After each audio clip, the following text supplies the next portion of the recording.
Delegates and alternate delegates, ladies and gentlemen, please take your seats. The 2024 Republican National Convention will begin in a few minutes.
This is NPR.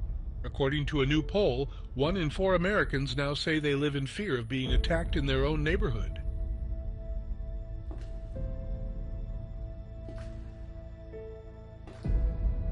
Tonight, terror fears mount after arrests of border crossers linked to ISIS.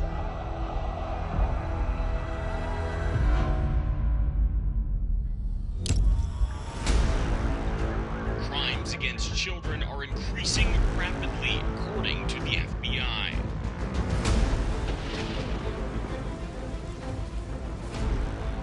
It's not just big cities. Rising crime is a problem everywhere.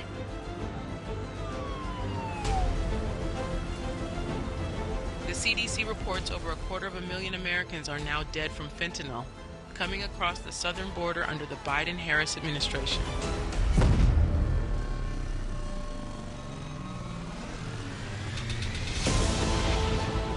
The suspect in the murder of a Georgia nursing student entered the U.S. illegally, according to ICE.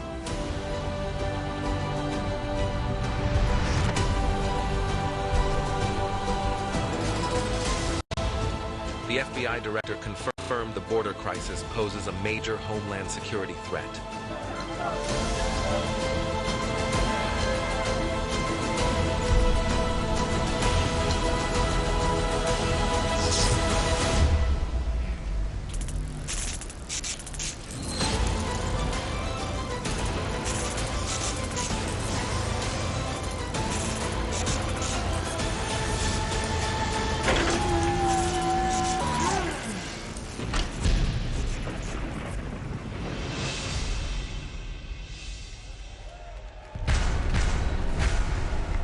Ladies and gentlemen, the chairman of the Republican National Committee, Michael Whatley of North Carolina.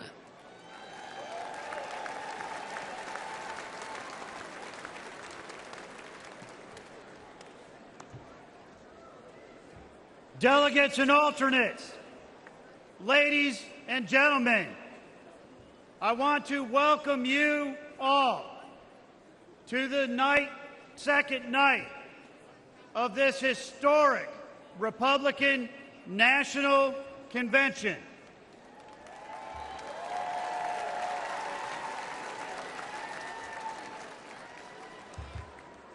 I have to ask, did we have a great night last night?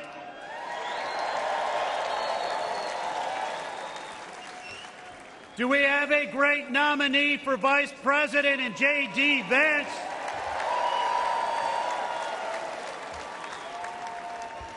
And do we have a great nominee for the 47th President of the United States of America, Donald J. Trump?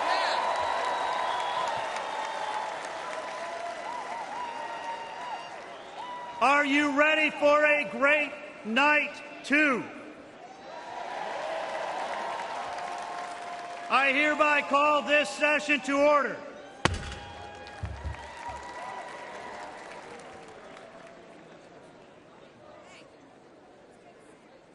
Ladies and gentlemen, for tonight's invocation, please welcome Pastor Neil Jackson from North Carolina.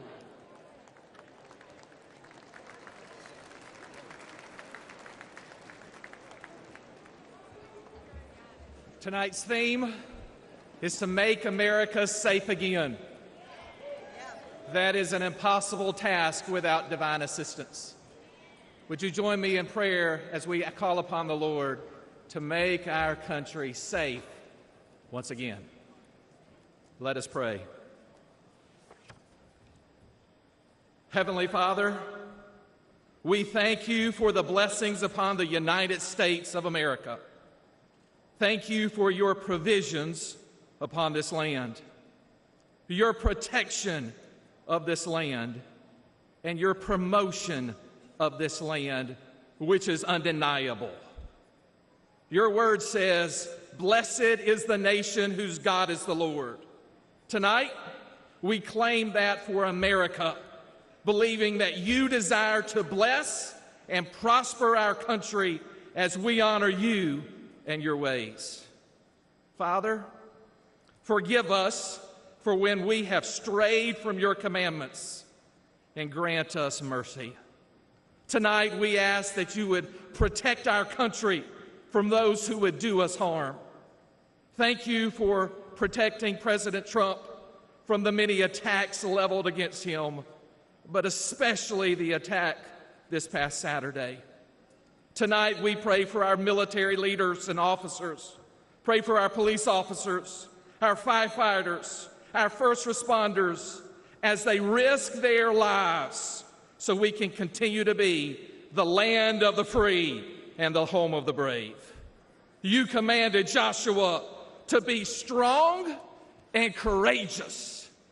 Tonight, all across this country, I pray that you would raise up a generation of courageous leaders who follow you with their whole heart and govern with integrity. We ask these things in the name that is above every name, the Lord Jesus Christ. Amen. Ladies and gentlemen, please rise for the presentation of colors. The colors are presented by the professional firefighters of Wisconsin Honor Guard.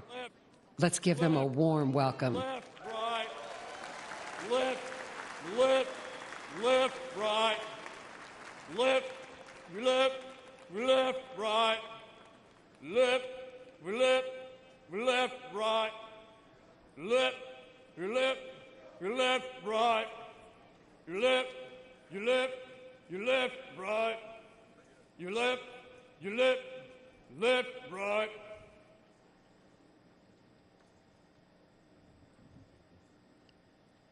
Left, face.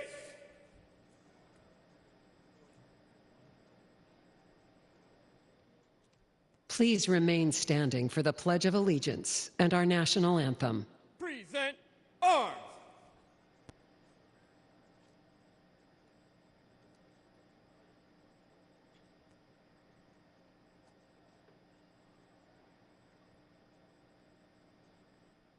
Ladies and gentlemen, please welcome Mary Ann Taylor to lead us in the Pledge of Allegiance.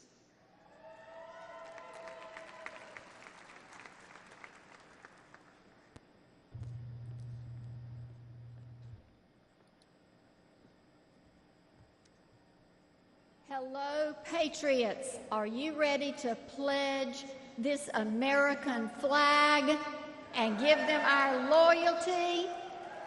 Yes. Well, we're going to do this the Southern South Carolina way, a little bit slower.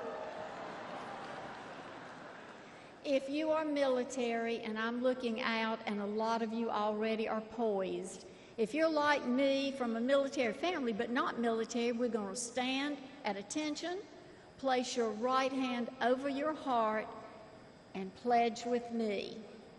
I pledge allegiance to the flag of the United States of America and to the republic for which it stands, one nation, under God, indivisible, with liberty and justice for all. Ladies and gentlemen, welcome to the stage Grammy Award-winning singer and U.S. Army veteran, Milwaukee native, Daniel Irby, to perform our national anthem.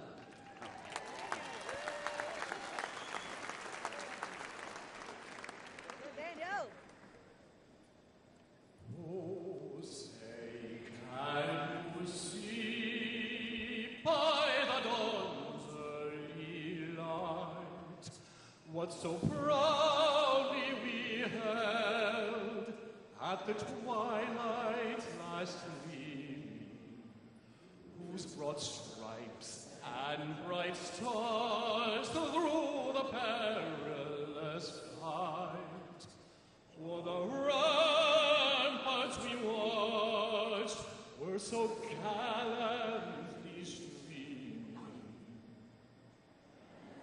On the rocket's red glare, the bombs bursting in air, gave proof through the night that our flag was still there. Oh, say does that star's star-spangled banner yet wave. For the land of the free and the home of the brave.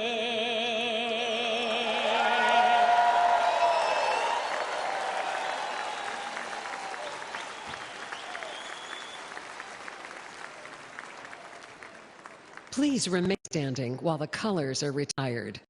Right face. Forward march. Your left, left, left, right. Your left, left, left, right. Your left, left, left, right. Your left, left, left, right. Left, your left, left, right. Your left, left, left, right. Your left, left, left, right. Your left, left, left.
Ladies and gentlemen, please welcome the chair of the Republican Party Committee on Arrangements, Anne Hathaway from Indiana.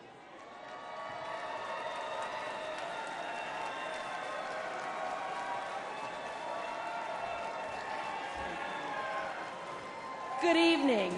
My name is Anne Hathaway, and on behalf of the 168 members of the Republican National Committee, the Committee on Arrangements, and the amazing staff of the Committee on Arrangements, I'm honored to welcome you tonight and pleased to be among Republicans from every U.S. state and territory and visitors from over 80 countries from around the world.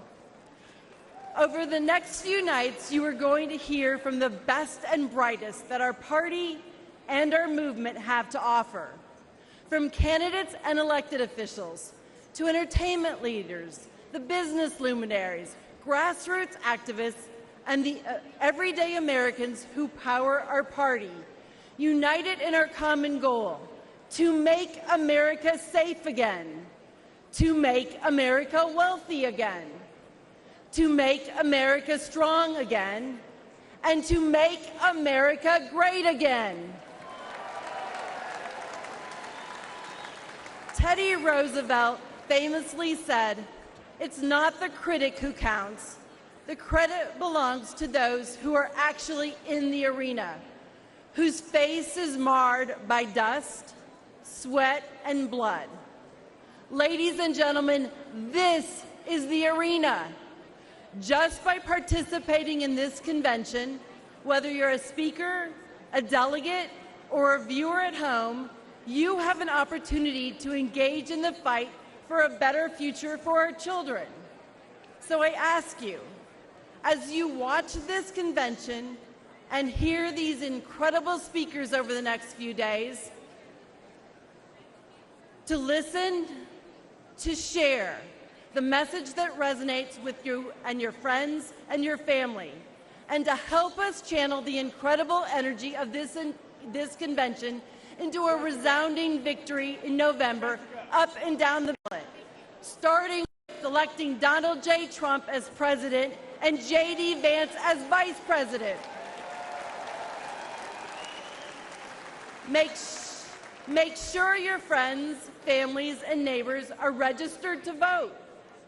Get your yard signs. Make a plan to get to the polls. The fate of the free world depends on us giving everything we've got and ensuring that we elect American first candidates up and down the ballot to every office. Thank you, and God bless America. Ladies and gentlemen, please welcome the Governor of the State of Tennessee and Chair of the Republican Governors Association, Governor Bill Lee.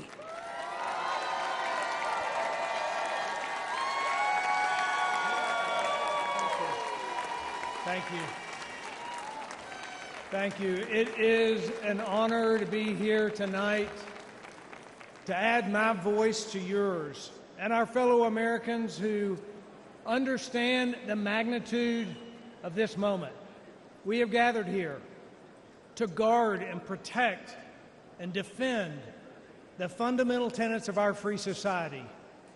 After all, we do still live in the most remarkable country in the world, with freedoms and liberties and opportunities that most of the world has never enjoyed. Now, we know that our freedoms are granted by God, but they are preserved by the people. Generation after generation of Americans have defended their essential freedoms from the encroachment of the federal government. As Republican governors, we are on the front lines of that fight, and we have banded together to preserve freedom and right the wrongs of the last 4 years. The Biden and Harris administration unleashed inflation on this country, making it hard for Americans to make ends meet. Republican governors pushed back by cutting taxes for our people. They opened the border, endangering our country. Republican governors sent the National Guard to the border to protect it, to crack down on cartels and fentanyl and human trafficking. They tried to let the Chinese Communist Party buy our farmland. Republican governors banned it. They attacked parental rights. Republican governors fought back for a parent's right to choose their own child's education. President Trump was right when he said that school choice is the civil rights issue of our time.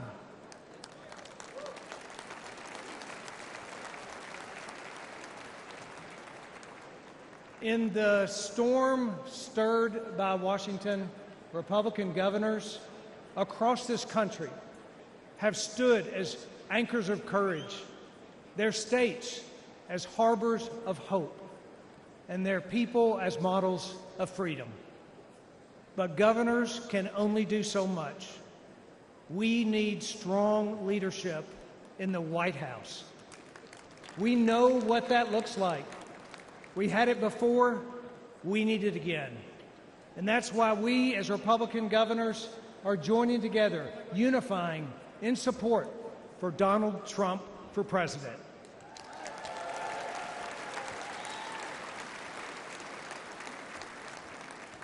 I count it as a great blessing to take my place on the wall, to stand where those before me have stood beside people like you, each guardians of our shining city on a hill.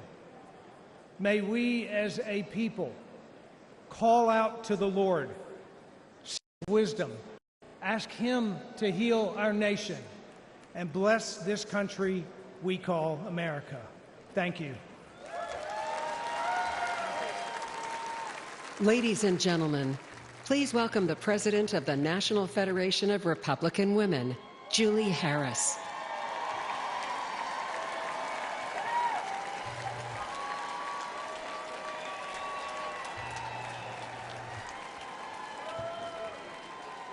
Hello, Milwaukee.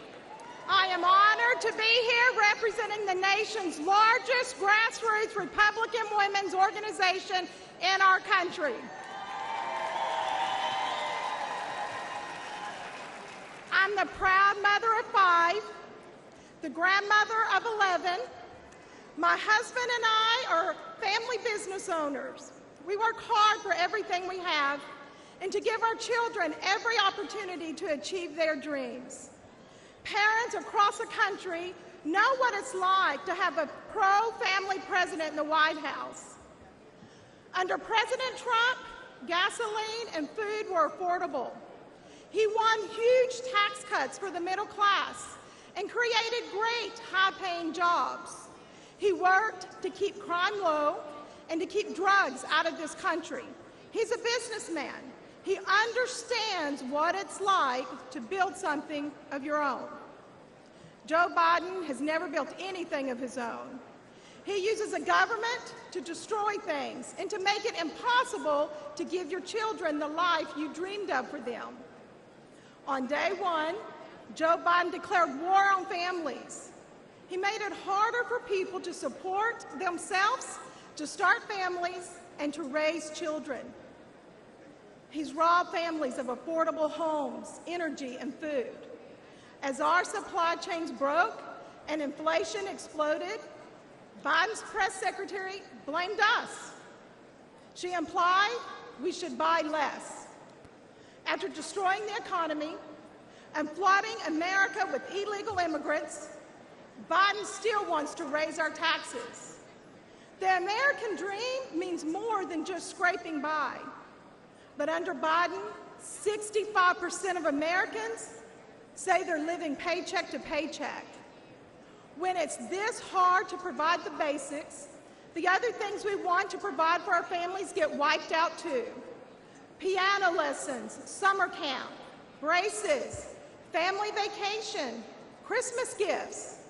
This is not the America that we have worked so hard for. Biden wants us to barely scrape by. President Trump wants us to thrive. We need a pro-family president in the White House again.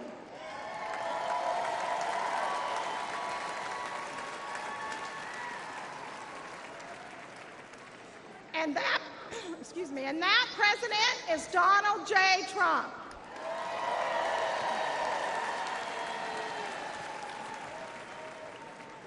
From the National Federation of Republican Women, thank you, Milwaukee.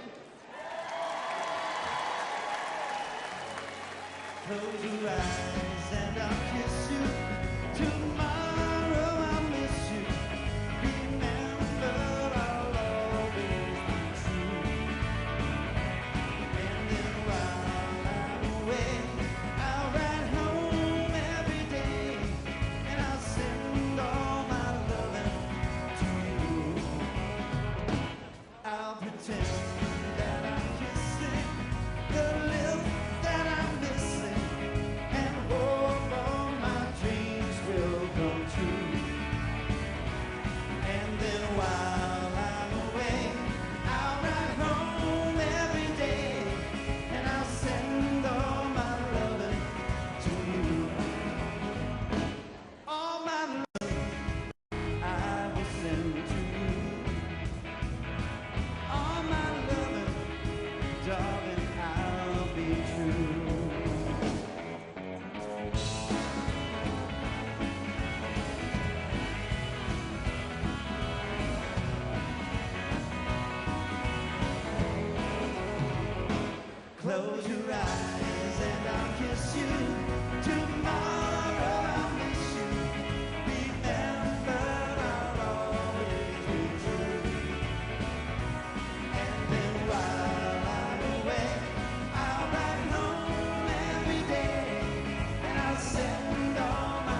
something. I wanna hold your hand. I wanna hold your hand. I wanna hold your hand. And when I touch you, I feel heaven inside. It's such a feeling that my love, I get high, I get high, I get high. Yeah, you got that something I think you'll understand. When I hear that something, I wanna hold your hand. I wanna hold your hand. I wanna hold your hand. I wanna hold your hand.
Ladies and gentlemen, please welcome Young Republicans Chairman Hayden Padgett.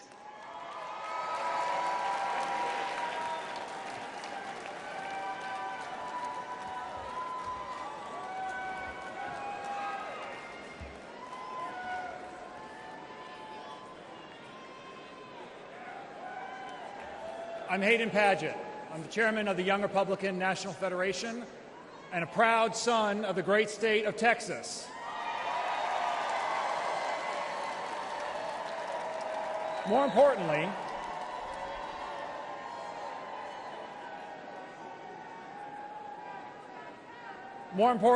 I'm a husband and the father of two wonderful children who are under 2 years old. This election, I'll be fighting to build a better country for them, my kids. America has always been a place where the promise of tomorrow is brighter than the trials of today. But for young Americans, that future is diminishing as quickly as, well, Biden's cognitive ability. In 2 years, America will celebrate her 250th birthday. But for Americans celebrating their 25th birthday now, they see a future where their dreams are increasingly out of reach. The rising cost of education keeps us in debt. The rising price of groceries and fuel keeps us living one paycheck to the next. The rising cost of childcare keeps us from starting our own families, and the rising cost of rent keeps us from owning our own home. But we know that life can be better, that our lives can be more than making ends meet. Because it was better under Donald Trump.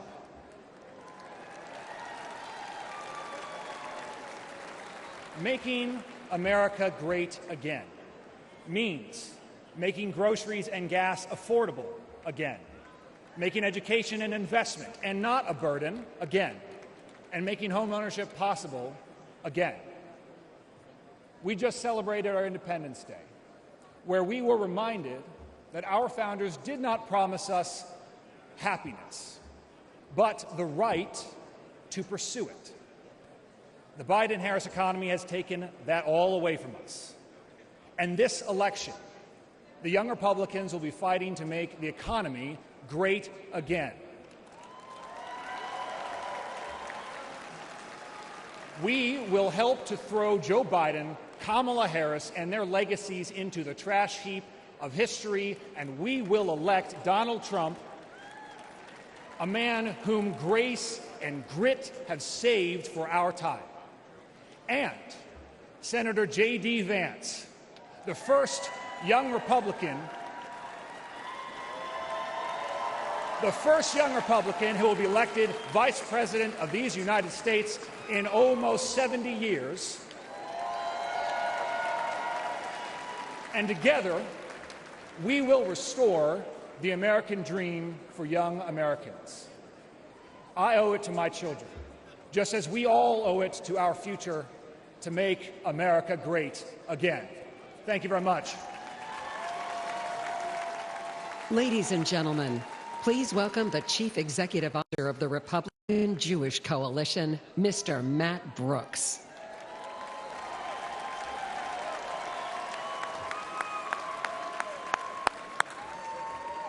Hello, Milwaukee!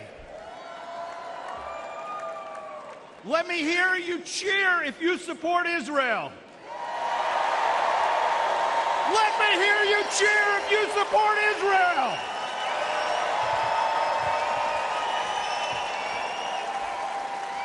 Now, if someone tried that at the Democrats' convention, they'd be booed off the stage. But here, at the Republican convention, we proudly and loudly stand with Israel.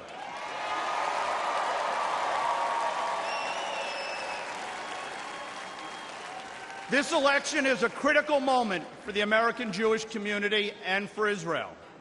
This is our chance to continue the incredible pro-Israel legacy of the most pro-Israel president in history, Donald J. Trump.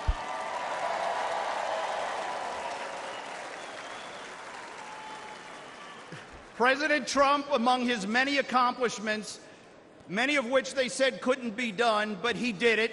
He moved the U.S. Embassy to Jerusalem.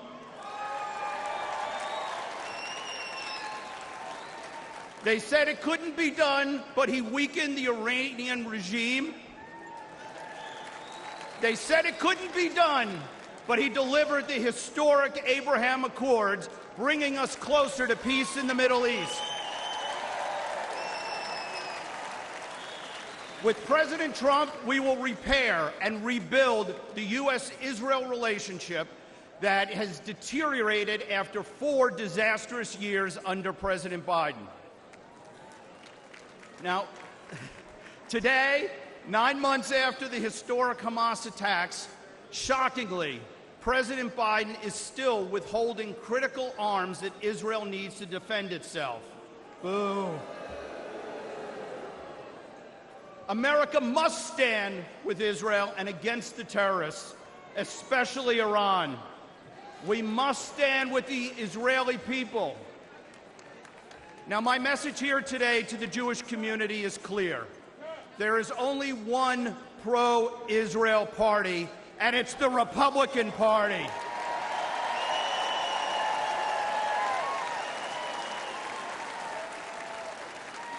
And here at home, under Donald Trump, we will put a stop to the rising tide of anti-Semitism.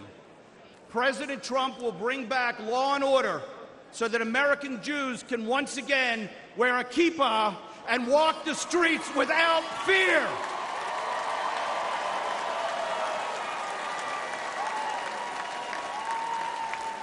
President Trump will stop the mobs on the college campuses so Jewish students feel safe when they go to class.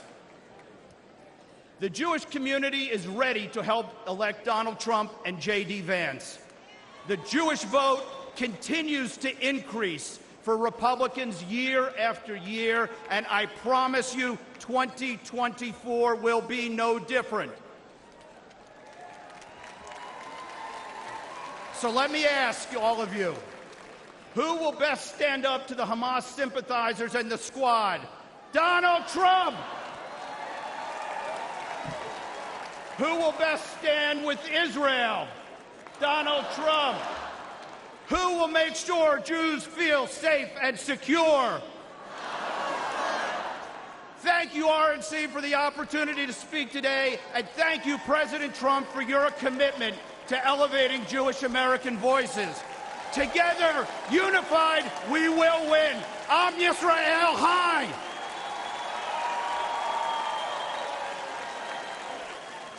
Ladies and gentlemen, please welcome former White House Chief of Staff to Donald J. Trump, Reince Priebus.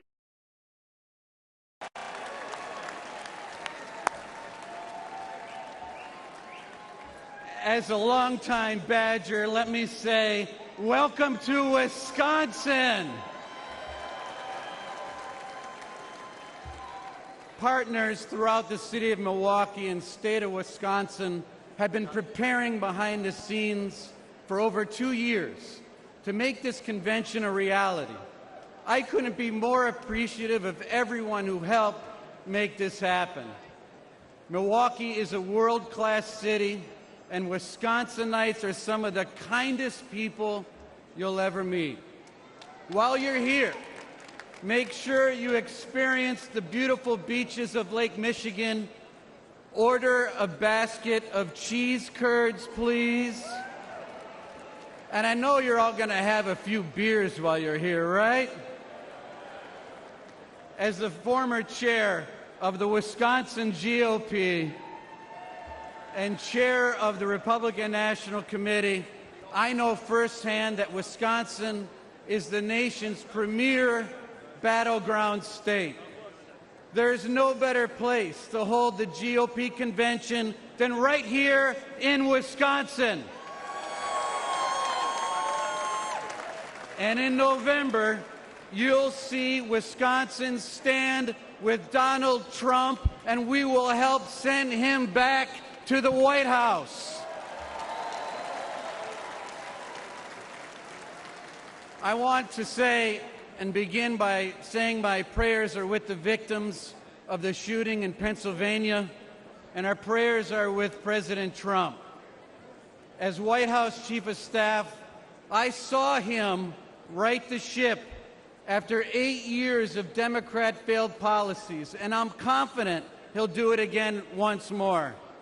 Yet again, Democrat failures of the last 4 years have left many Americans feeling hopeless, unheard, and hurting.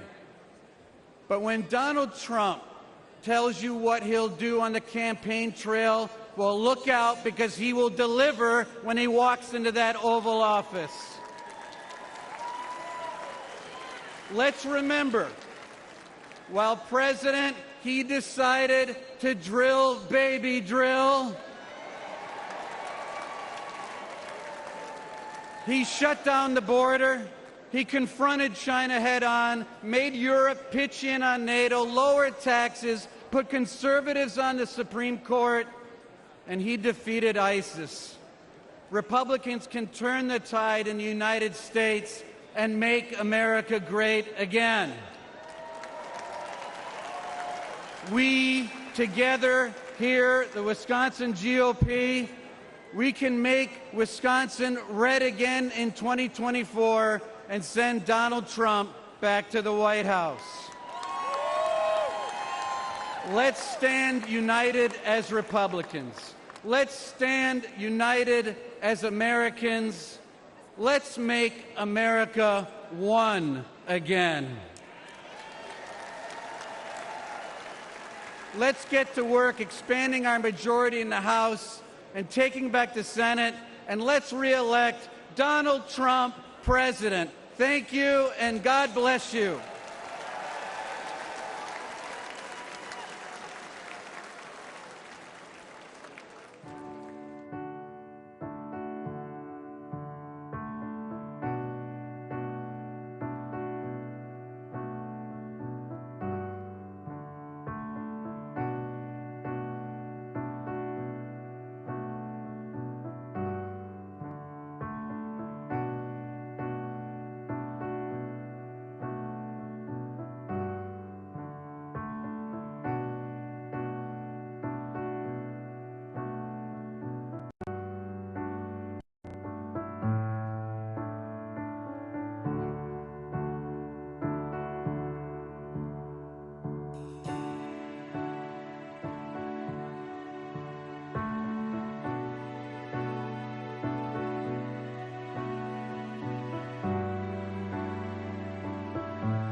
Ladies and gentlemen, please welcome the chairman of the Forest County Potawatomi Nation, James Crawford.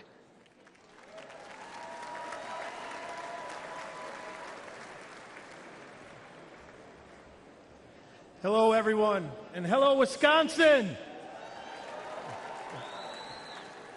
Good evening. I am James Crawford, the chairman of the Forest County Potawatomi community. I'd like to welcome all of you to not only Milwaukee, but also to an area of the state that is part of the homeland of the Potawatomi people. Milwaukee is a particularly special place for Potawatomi. It was once home to several Potawatomi villages, including a village close to where we sit today. Our ancestors occupied these lands for hundreds of years, fishing area rivers and lakes, hunting the land, tapping maple tree groves for sugar, and harvesting crops in fields each fall. The Potawatomi connection to Milwaukee continues. Today, our tribe is part of what makes Milwaukee a great place to live and work. And while we are best known for entertainment and tourism, our tribe is also a part of the fabric of this community through our construction, technology, and real estate business ventures, and the charitable work our foundation does with community nonprofits. Thank you.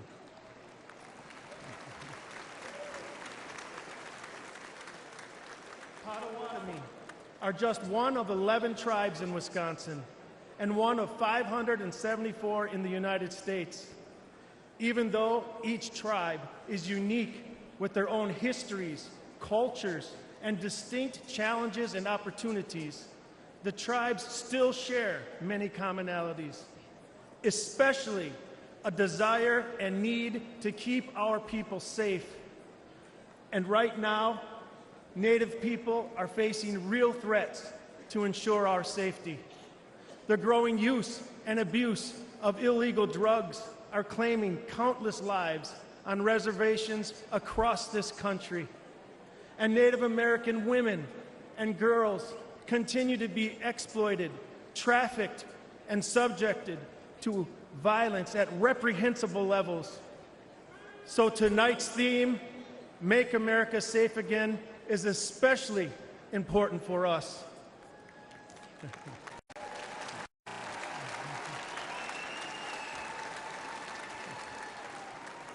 I look forward to working with everyone here to make America safe again.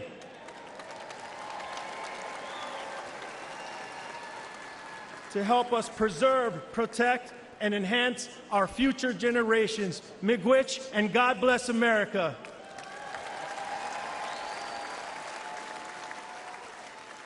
And now, ladies and gentlemen, please welcome businessman Perry Johnson.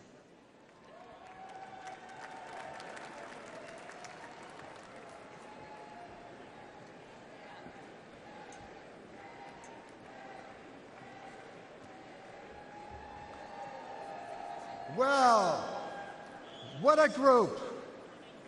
Well, I'm Perry Johnson, and I'm a business owner of 81 companies around the world. And I'm going to ask you one simple question. Are Americans better off today than they were 4 years ago? No. In 2019, the median household income in the United States was $4,000 more than it is today. And on an average, things are 20% more expensive. Why? Joe Biden. When you go to the grocery store and you find that things are 30% more, you can thank Joe Biden. When you have to fill up your gas tank and it's 50% more expensive, thank Joe Biden. And when you buy a home and get a mortgage, your payments are almost double what they were 4 years ago.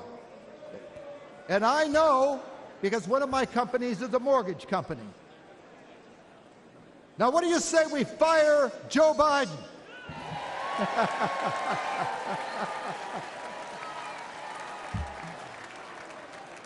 I live in Michigan, a state with grit in its veins, beautiful Great Lakes, and greatness in its soul.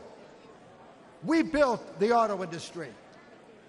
We win national championships. Go Blue! But under Joe Biden and Gretchen Whitmer, we can't catch a break. And Michigan isn't alone. Everyone worries about the economy. Do you know that right now, 66% of Americans live paycheck to paycheck? I think that stinks. But Biden says things are looking up. Well, the only person looking up is Joe Biden as he stares into space on the debate stage.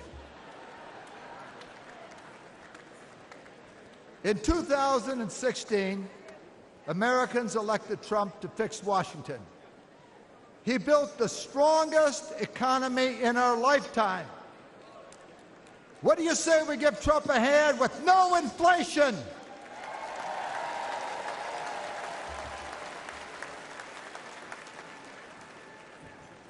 Joe Biden says he can't keep our borders safe. Did Trump keep our borders safe? Yes. Under Trump, we had virtually no inflation for 4 years. That is a fact. Under Trump, family income went up every year. That is a fact. Our borders were secure under Trump. That is a fact. And under Trump, we will have lower prices, affordable American energy, lower taxes, and a better quality of life. What do you say we re-elect Trump?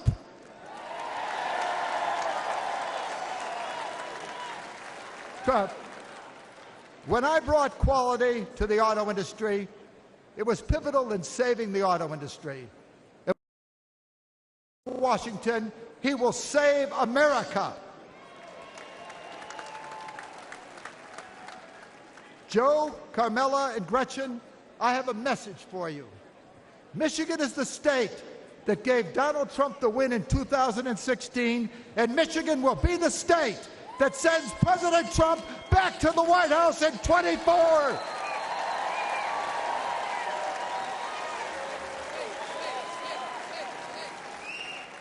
President Trump is the toughest president since Teddy Roosevelt. When he was shot, notice, they were carting him his way and his arm was raised because nothing will stop him.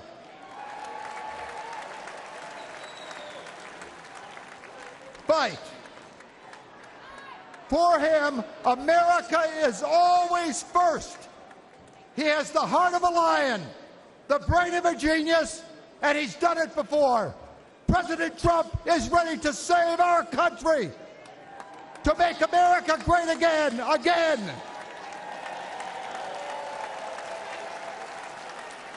I am ready to do whatever is necessary to get Trump back in the White House. Are you with me? Yes! Yes! Yes! Trump! Trump! Trump! Let's do it!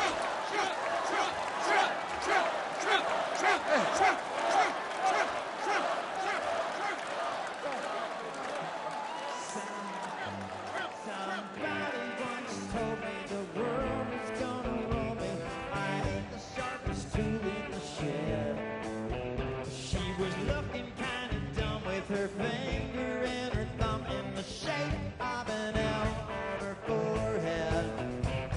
Whether you stop coming and they don't stop coming, bend to the rule and I hit the ground running. Did it make sense not to let go far? Your brain gets smart and your head gets gone. So much to do, so much to see. So what's wrong with taking the back street? You never know if you don't go. You never shine if you don't go. Hey now, you're an all-star. Get your game on, go play. Hey now, you're a rock star. Get the show on, get paid.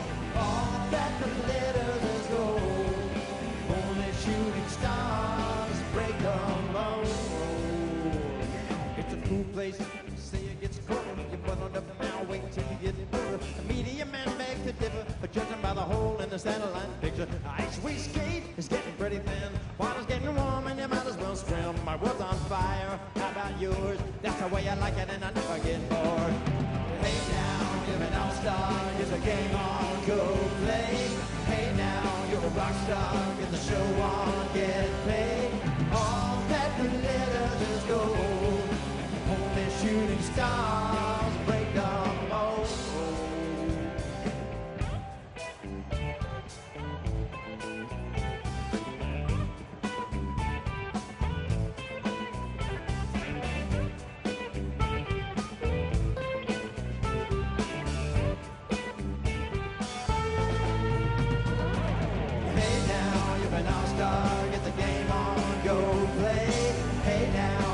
Star, get the show on, get paid. All that glitters is gold, only shooting stars. Somebody once asked, could I spare some change for gas? I need to get myself away from this place. I say, yeah, what a concept. I could use a little fuel myself, and we all could use a little change. They just start coming and they don't stop coming.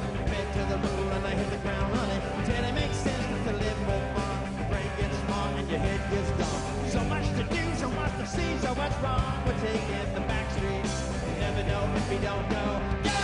Never shine if you don't go. Hey now, you're an all-star. Get the game on, go play. Hey now, you're a rock star. Get the show on, get paid. All that glitters is gold. Only shooting stars.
Ladies and gentlemen, please welcome the next senator from Arizona, Kari Lake.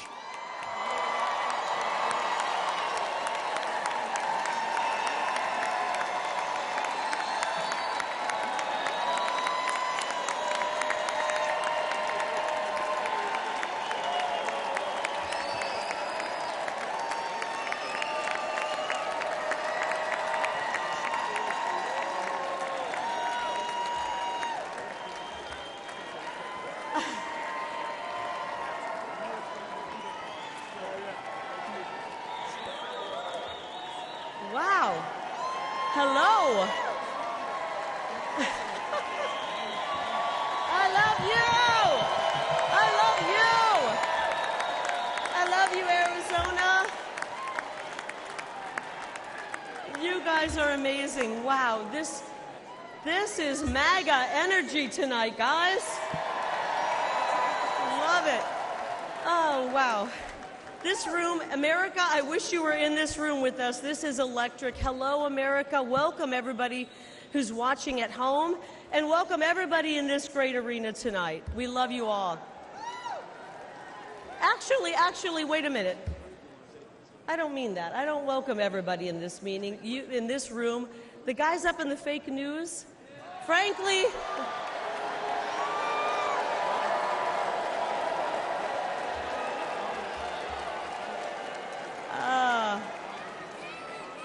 all right, frankly, you guys up there in the fake news have worn out your welcome, right?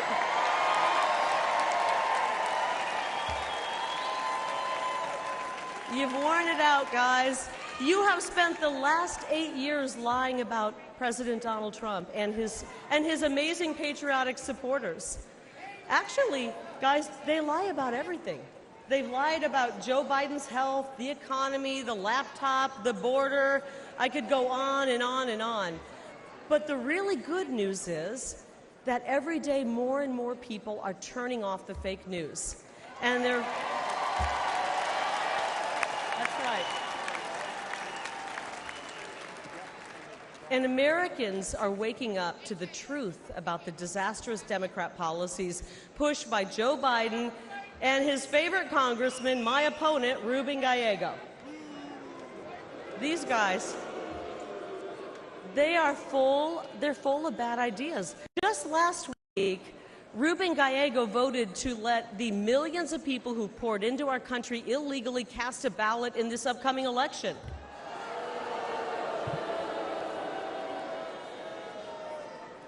Gallego and the Democrats have handed over control of my state, Arizona's border, to the drug cartels. And because of them, criminals and deadly drugs are pouring in, and our children are dying. Our children are getting their hands on these drugs and dying. I'll tell you, the hardest thing I've had to do on the campaign trail is talk to moms and dads who come up to me and tell me that their 19-year-old son has died because of fentanyl poisoning, or their 22-year-old daughter took a half a pill and she's gone. We are losing a generation of young people to this fentanyl crisis, and it's got to stop. The Grand Canyon state has become the fentanyl state, and it's not okay with this mom. I'm not okay with that. I don't think it's okay with that mom. I don't think it's okay with that mom. It doesn't have to be this way. The problems we face are huge. The problems caused by the Democrat Party. But the solutions, guys, they're really simple. First of all, stop the Biden invasion and build the wall. Easy.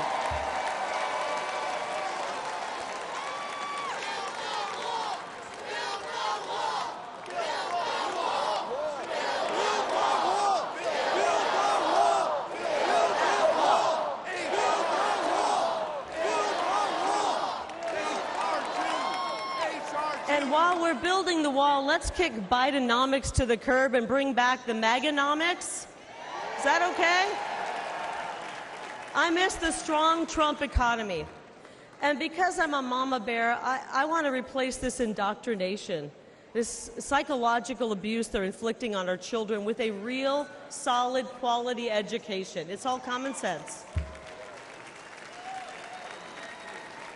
The great news is that we can solve these problems, and to be honest, we must solve these problems for the sake of our children, because that's really what this is all about, right? The next generation, the future of our country. I learned something watching, the Nature Channel, that the most dangerous place on planet Earth is between a mama bear and her baby cubs. Right? And that's exactly where the radical left have found themselves, and it's not going to go well for them. Because guess what? They have awoken a sleeping giant. Tens of millions of moms and dads from sea to shining sea They're going to show up on November 5th, and they're going to be hearing from us on November 5th. That's right.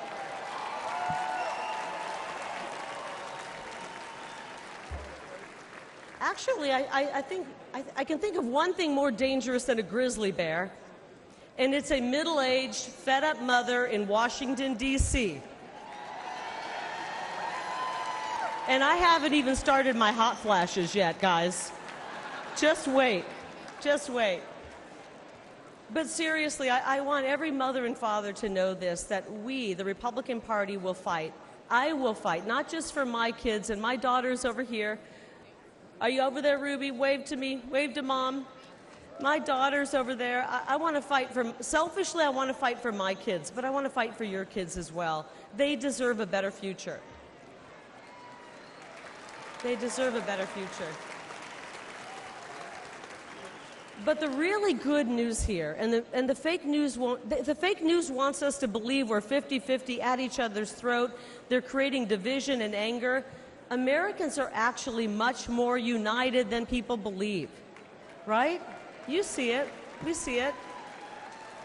We want to make life better, and we want to create an incredible future for this generation and the next generation. And together, when we join together, we will make America safe again, and we will make America great again. God bless all of you here tonight. God bless you, America, and God bless President Donald J. Trump. I love you guys. Thank you. Thank you.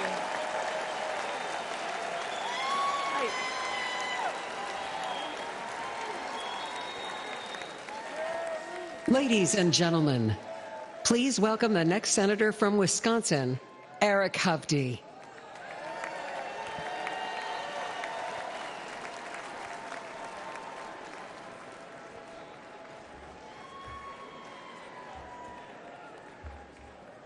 President Trump, Mr. Chairman, and delegates, welcome to Wisconsin. I'm Eric Hovde. I'm proud to be running for the United States Senate from the great state of Wisconsin,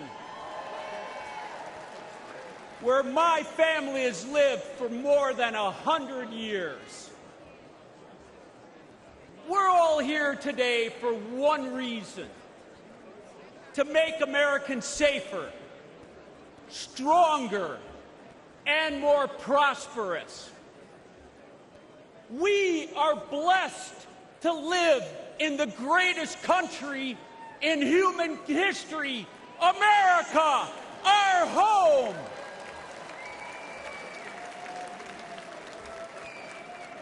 But America is struggling under Joe Biden. And Senator Baldwin has been a rubber stamp voting with him 95.5% of the time. You can believe that. Biden, with Baldwin's help, has weakened us in every way, making Americans less safe. They've eroded us financially by racking up more debt in the last 3.5 years than our country's first 230 years, fueling massive inflation and leaving families wondering how they're going to pay the bills. They've made us less safe at home with their defund the police movement. And Biden, with his border czar, Vice President Harris, opened our southern border, allowing criminals and terrorists to enter our country.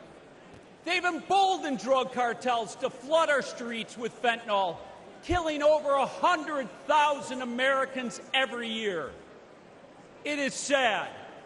I've talked to parents that have lost their child to this fentanyl poison. They've made us less safe and secure internationally with their incompetent withdrawal from Afghanistan. Our adversaries moved. Putin on Ukraine, Iran through their proxies, Hamas on Israel, and China getting more aggressive every day. Despite all of that, Tammy Baldwin called the Biden administration the most successful in generations. Can you believe that one? I mean, seriously. This shows how detached she is from everyday Wisconsinites. It doesn't have to be this way.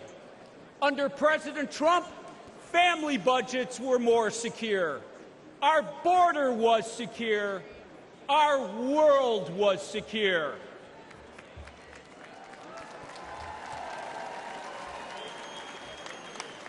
Where Biden and Baldwin have failed, President Trump and I will get the job done.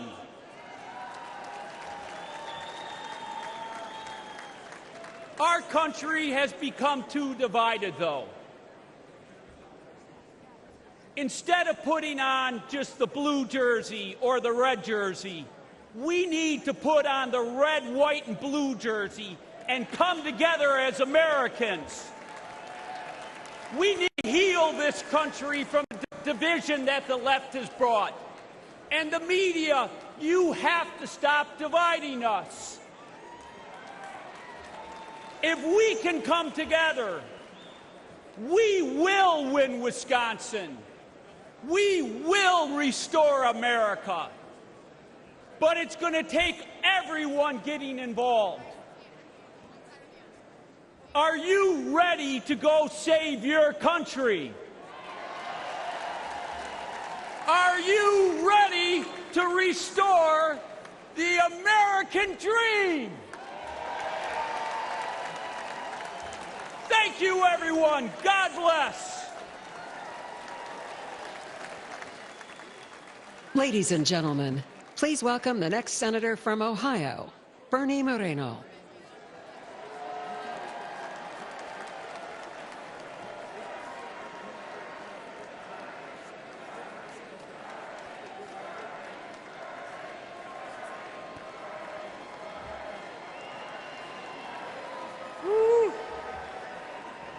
Thank you. Thank you.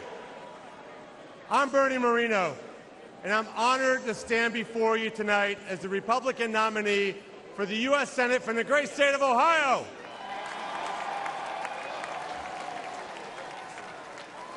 Many years ago, my parents brought me and my siblings to America legally.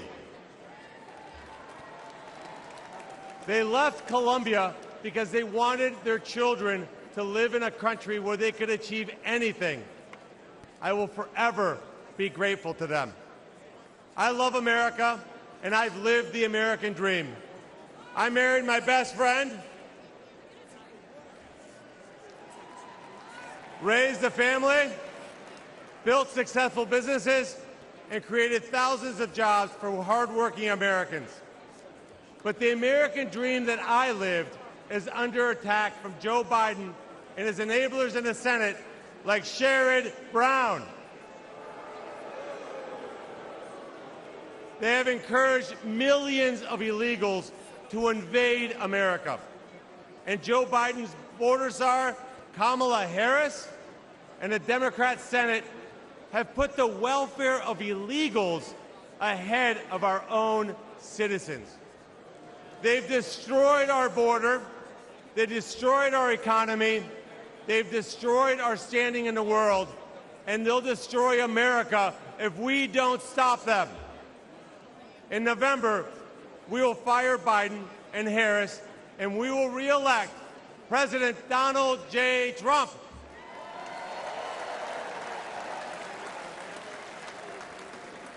I'm so proud that my senator, my friend, J.D. Vance,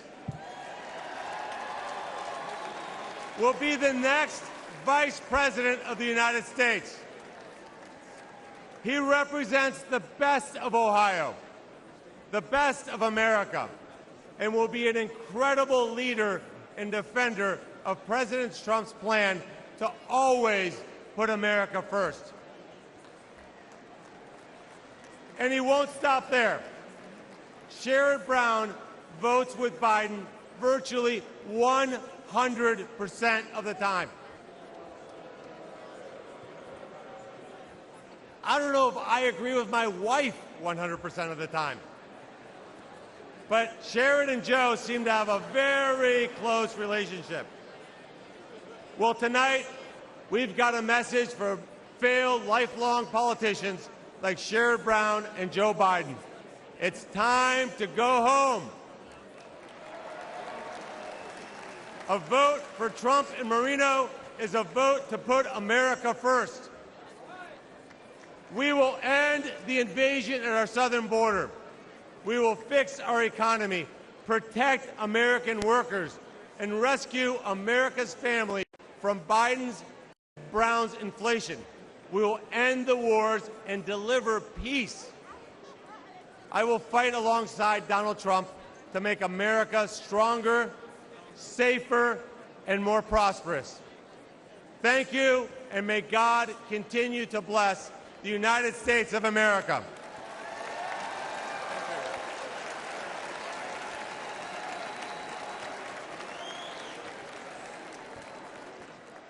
Ladies and gentlemen, please welcome the next senator from Michigan, Mike Rogers.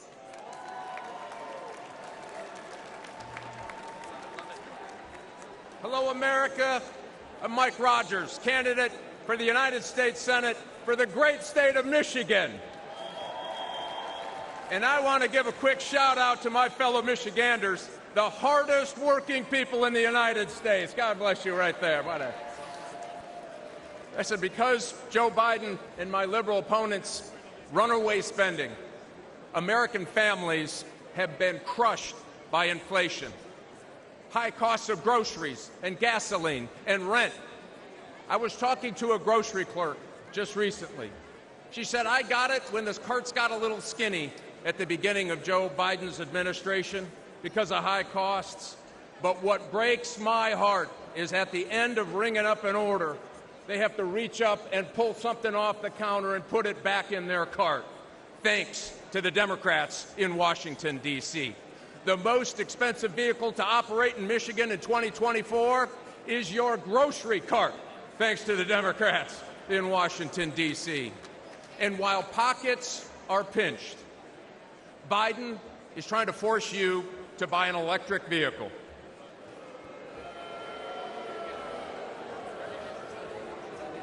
Better get a long extension cord. Let me be clear. EV mandates will destroy American jobs. EVs require 40% less labor to build than gas cars. And here's the kicker. 85% of the critical minerals needed to build them are processed in China.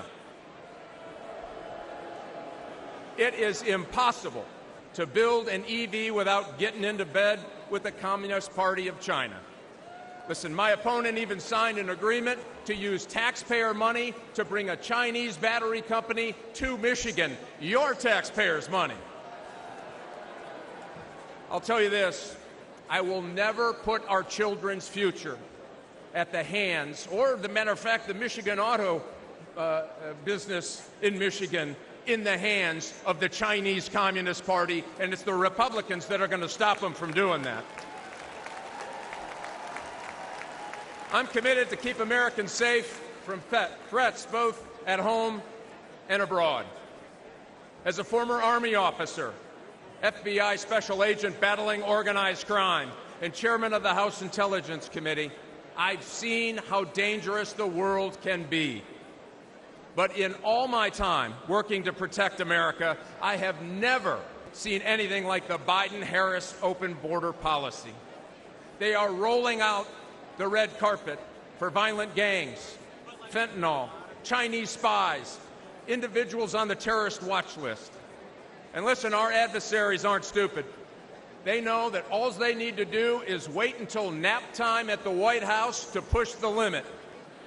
Does anyone really believe that another 4 years of Biden, Harris, and a Democrat Senate will make us safer or more prosperous? I certainly don't. And I don't think Michigan does either. Listen, it is long past time that we restore law and order. We make groceries affordable again. We make America respected again. We make America safe again. We flip the United States Senate and elect Donald Trump and make America great again. Thanks. Get fired up. This is the election to do your work. God God bless.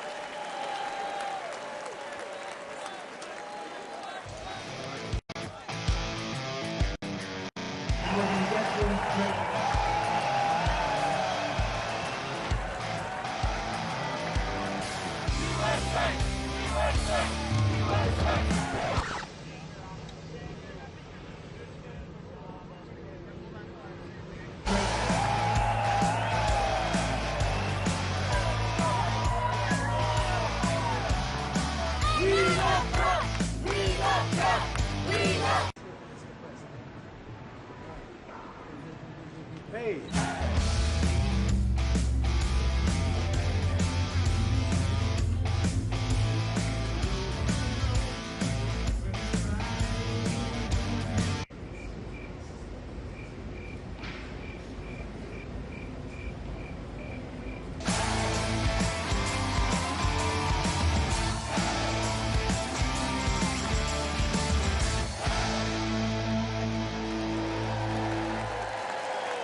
Ladies and gentlemen, please welcome the next senator from Pennsylvania, Dave McCormick. Pennsylvania. Hello, Milwaukee. Who's ready? Who's ready to retire Joe Biden and border czar Kamala Harris and send her back to California? Who's ready for that?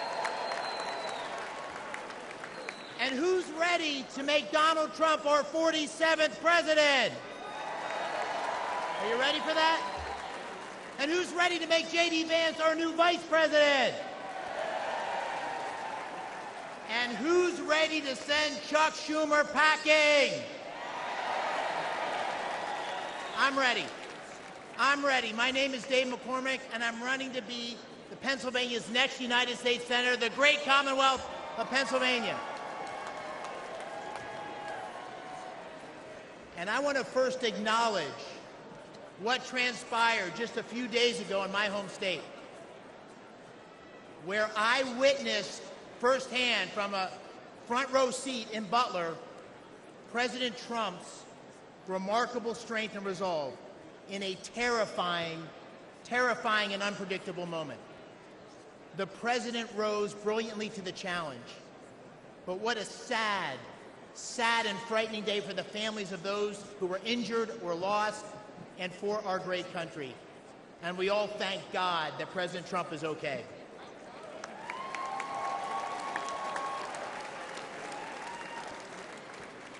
I'm a seventh-generation Pennsylvanian from the great Keystone State, born and raised. A West Point graduate, a former Army wrestler. I'm a combat veteran of the 82nd Airborne Division. All right, 82nd. And I'm a business leader who helped create hundreds of jobs in Western Pennsylvania. But most important, I'm a dad to 6 daughters, and I'm a husband to the love of my life, Dina, wherever she is. Now my opponent's name is Bob Casey. But you probably don't know him because he does nothing. For 18 years, Bob Casey has been warming a chair and drawing a paycheck. He is a do-nothing, out-of-touch, liberal career politician. And when he votes for Joe Biden's tired old ideas. Casey's been around so long that the #1 song when he was first elected was the Macarena, right? Does everybody remember the Macarena? But sadly, this is no joke, because politics is about choices. And the policies of Biden and Bob Casey are dangerous for Pennsylvania and America. They won't keep us safe. Drugs have poured across the Biden-Harris, Casey wide-open borders, killing 100,000 Americans, including 4,000 Pennsylvanians last year alone. Illegal immigrants have victimized innocent young women who could easily be your daughter or mine. And time again, Casey has voted for pro-criminal judges who have made our streets across Pennsylvania more dangerous. Biden and Casey's failed policies have crushed working families with sky-high prices for gas and groceries and rent, and regulations to kill Pennsylvania natural gas. Under President Trump, America's future was strong and prosperous, and our adversaries feared stepping out of line. My friends, the choice this November is clear.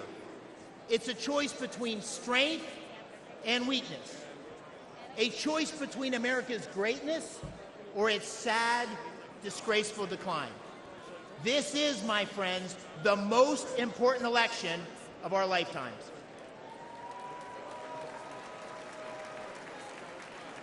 And we deserve a president and a Senate that will go to the mat to fight for America. A president and a Senate that will unite America. And in Pennsylvania, that means voting for Trump and McCormick in November. Thank you all for leading the charge. God bless our United States of America.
Ladies and gentlemen, please welcome West Virginia Governor and the next Senator from West Virginia, Jim Justice, and Baby Dog.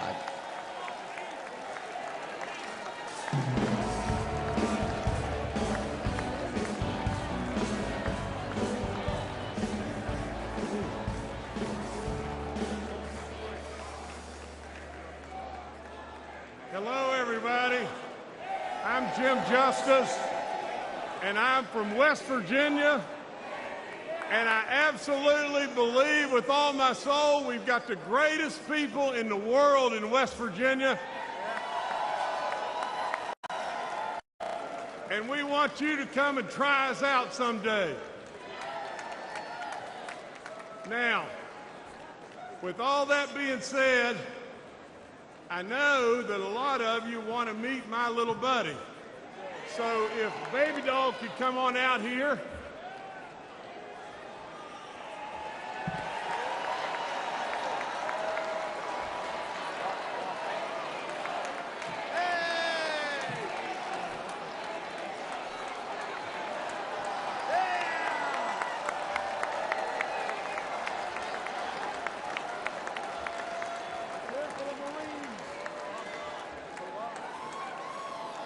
Now, as the world watches, you didn't really expect that, did you? But with that being said, let me just say just this. She makes us smile, and she loves everybody. And how could the message possibly be any more simpler than just that? Now, I've got to tell you just this.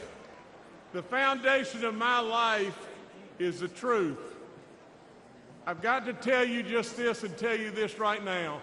I challenge the media all the time to find something that knowingly I've told them it's not the truth, and they can't do it because I'm not going to do that. Now, I want you to listen to this and pay really close attention. The bottom line to why we're here, the bottom line to every single thing that's going on in this great country today is one thing.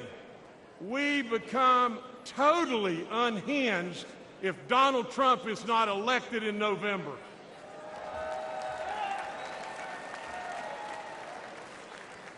I want to talk to you tonight about my relationship with President Trump. I want to talk to you about an incredible man. I want to tell you the truth about him and his family. He's tough. He's super smart. He's a business guy. But maybe there's something that you've missed, and that is he genuinely cares. He cares about all of us, every last one of us, and he loves this nation beyond good sense. He has amazing kids. I've hunted and fished with Don Jr. He's an incredible outdoorsman and a really treasured friend. Now imagine this. Eric and I have been so far back in the woods on top of a mountain, and I blew the tire out on the back of my 4x4, and who was under the vehicle right then? Eric Trump. Eric Trump changed the tire. Donald Trump has taught his kids the very best. He's taught them absolutely to respect the military. He's taught them to respect our first responders. He's taught them absolutely to treat our working men and women with love and respect all across this land.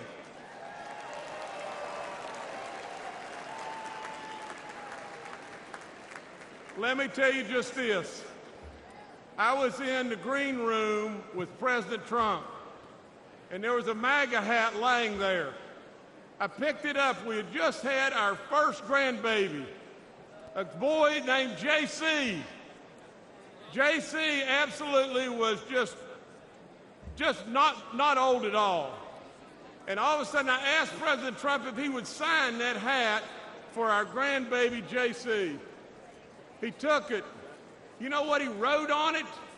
He wrote, JC, always work hard. Now let's review. Donald J. Trump, my friend, my close friend. He's tough. He's super smart. He's a business guy. He loves America. He taught his kids the right values, and he's a hard worker. Sure sounds like a leader to me.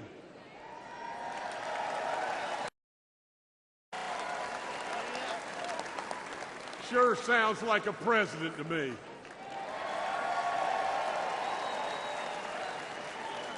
Then ask yourself, why does Donald Trump fight every day for us and continue to take this senseless persecution? Why? And I know the answer. Because we're worth it. Now, Baby Doll's got a prediction for everybody here, and here's the prediction. Baby Dog says we'll retain the House, the majority in the House.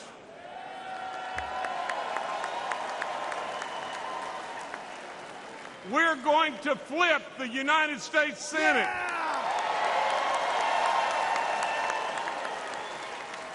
And overwhelmingly, we're going to elect Donald J. Trump and J.D. Vance in November.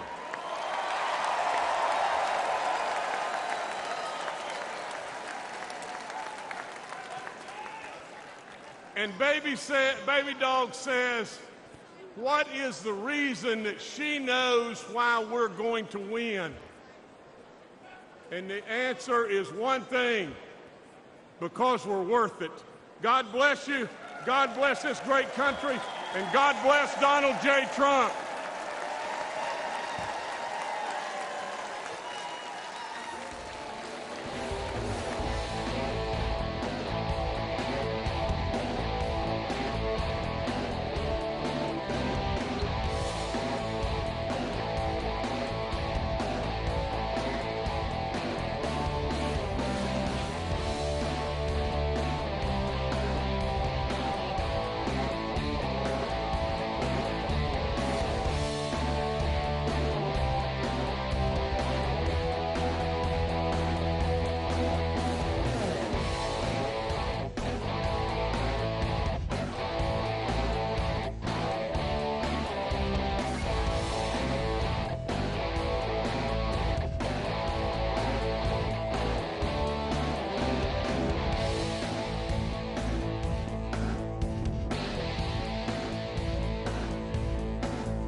Ladies and gentlemen, now please welcome the next senator from Indiana, Congressman Jim Banks.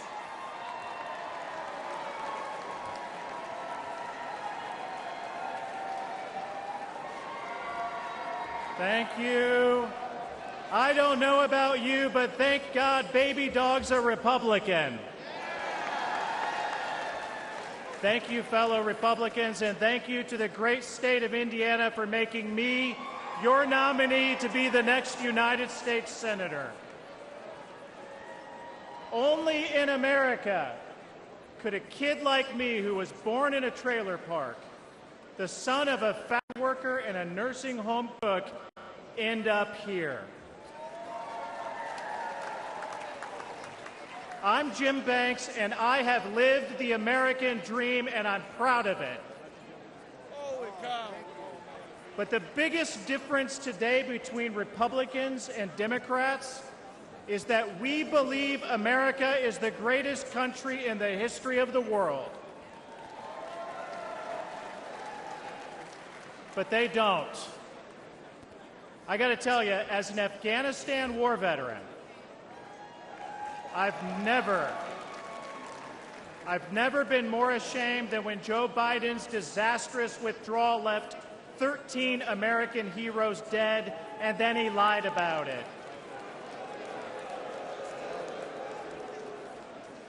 Americans want a president who is proud of their country and who they can be proud of.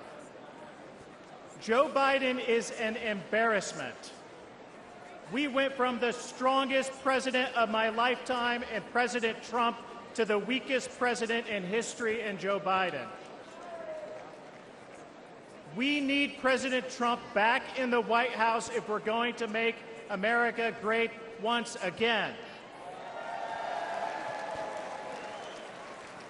But ladies and gentlemen, he's going to need backup in the United States Senate. This is no time for wimpy Republicans. That's why I'm running. We'll start by securing the border. If you came here illegally under Joe Biden, you're going back to where you came from under Donald Trump.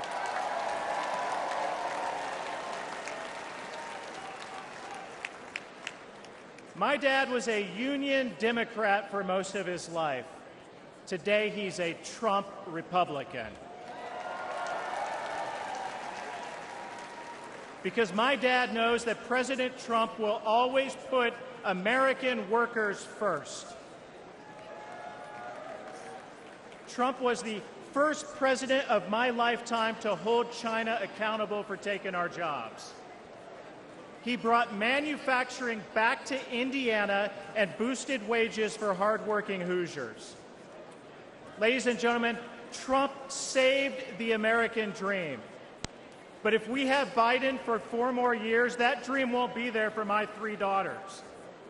So we are going to take our country back for them, for your children, for your grandchildren, for every American. My friends, I can't wait for November 5th at 6:01 p.m. Eastern Time, when the great state of Indiana is once again the first state on the board to give our Electoral College votes to the greatest president of my lifetime, my friend, Donald J. Trump. Thank you. God bless.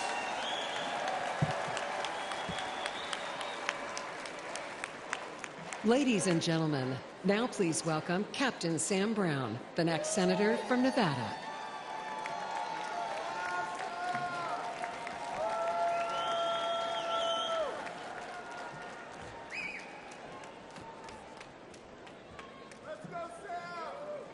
Thank you. I want to start by thanking my God for my life. I want to thank my wife for her strength, for her courage and her support in this race.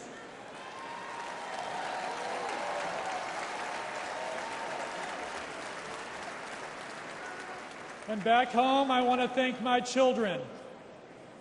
I do this for many reasons, and you are part of that mission.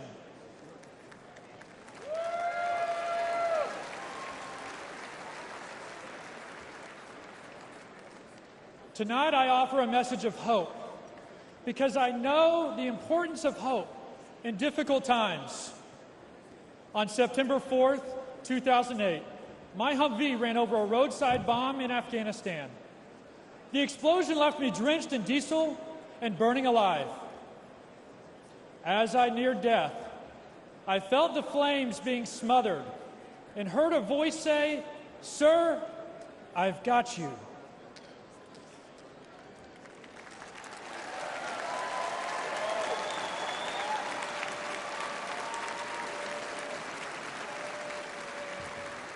Through the pain and anguish of recovery and the years that followed, I never lost hope.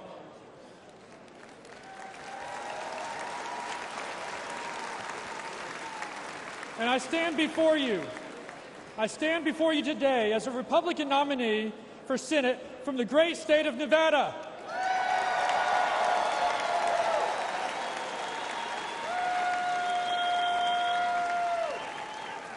America, I served you as a soldier, and I want to serve you again.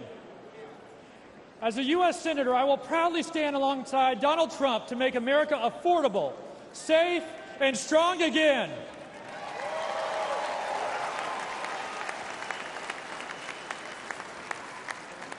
We have a tough fight ahead, but it won't be my first. Nevadans are suffering right now. The unemployment rate in Nevada is nearly 25% higher than the national average. The Biden-Harris economy might be fine for millionaires like Senator Jackie Rosen, but it's terrible for Nevadans struggling with inflation and high prices. Yet Jackie and Joe want to raise your taxes while dodging their own. I'll work with President Trump to cut taxes for working families and end taxes on tips for struggling Nevada service workers.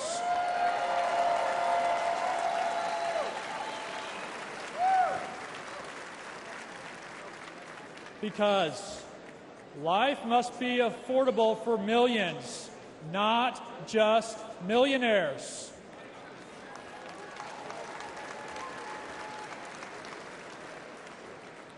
Finally, look at my face.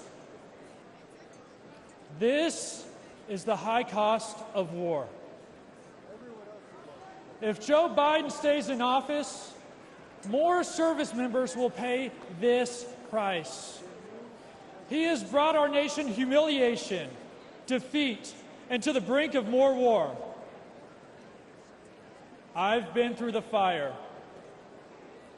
President Trump has been through the fire. But hope has not been extinguished. It is reignited.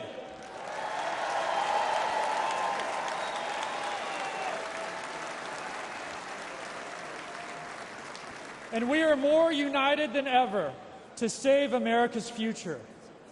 On November 5th, I ask Nevadans to vote Sam Brown for Senate and Donald Trump for President. Together, we will put America first again.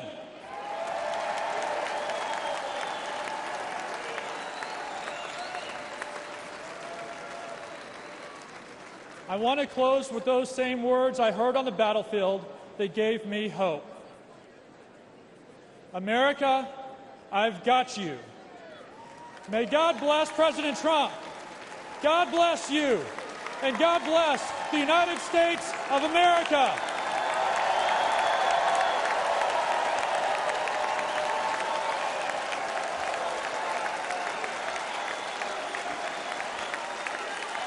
Ladies and gentlemen, please welcome the next senator from Montana, Tim Sheehy.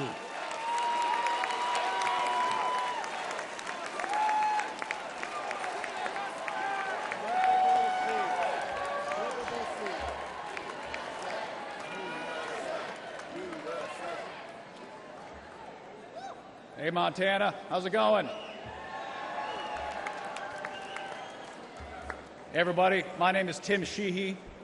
Those are also my pronouns.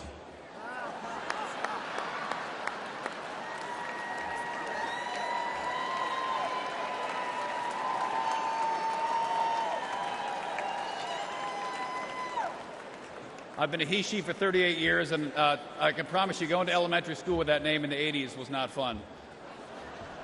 That is a joke, but it also shows the lunacy we're living with in Joe Biden and John Tester's America.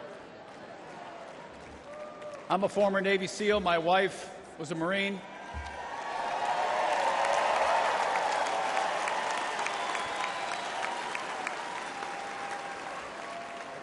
We both fought in our nation's longest war in Afghanistan. I was wounded there, served hundreds of missions there. We came home to live the American dream in Montana, the great state of Montana, I might add. And we started an aerial firefighting company in our barn. We created hundreds of jobs protecting our public lands and protecting fellow Montanans from devastating wildfires. I fight wildfires for a living, so take it from me, the world is on fire under Joe Biden. Consider for a minute Biden's disgraceful retreat from Afghanistan, when he let our enemies steal billions of dollars of our equipment and kill 13 brave American service members. To this day, there has been zero accountability, none. And that's why I'm running for the United States Senate in Montana, to bring back accountability to our government and beat John Tester, the liberal Washington politician who votes with Biden and Kamala every single time it matters.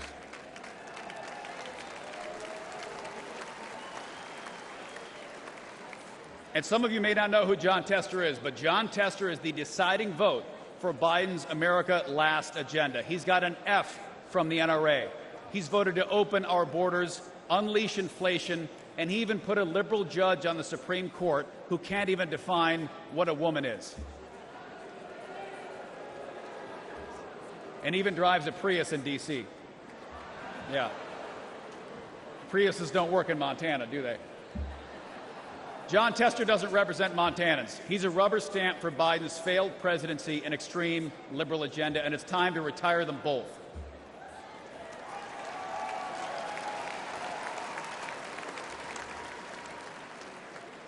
And listen, I'm an optimist. You can't jump out of planes at night into enemy territory if you're not. And I truly believe America's future will be better than our past. But that future is not given.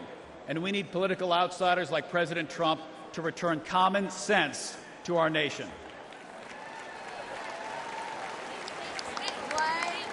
And what Montanans think is common sense is pretty simple. It's not complicated. They want a secure border, safe streets, cheap gas, cops are good, criminals are bad, boys are boys, girls are girls.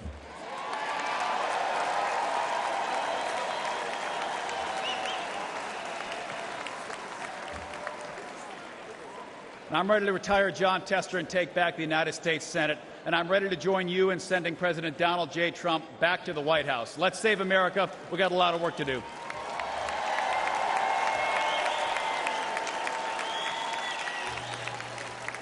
Ladies and gentlemen, please welcome the next senator from Virginia, Hung Cao.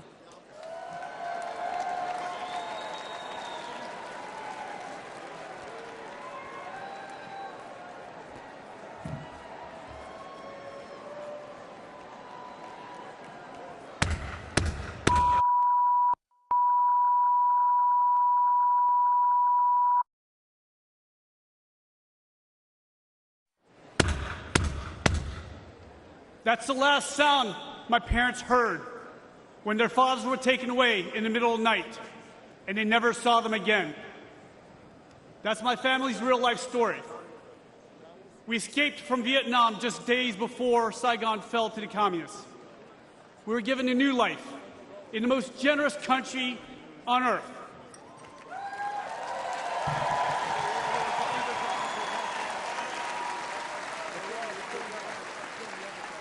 My name's Hung Cao, and America saved my life.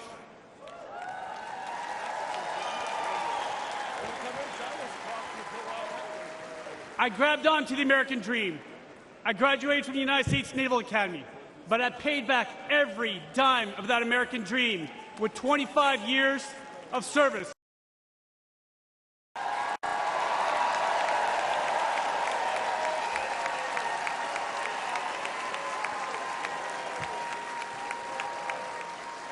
I saw combat in Iraq, Afghanistan, and Somalia. I retired as captain of the United States Navy, and now I stand before you as a Republican nominee for the United States Senate in the Commonwealth of Virginia.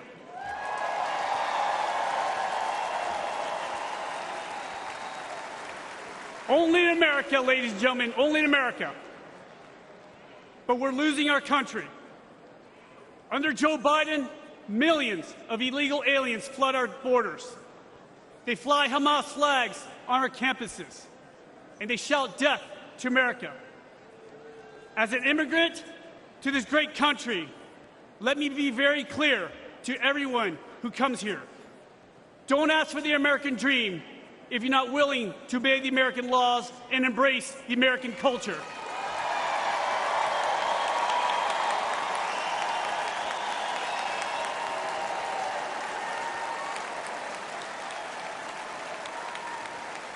Because I did.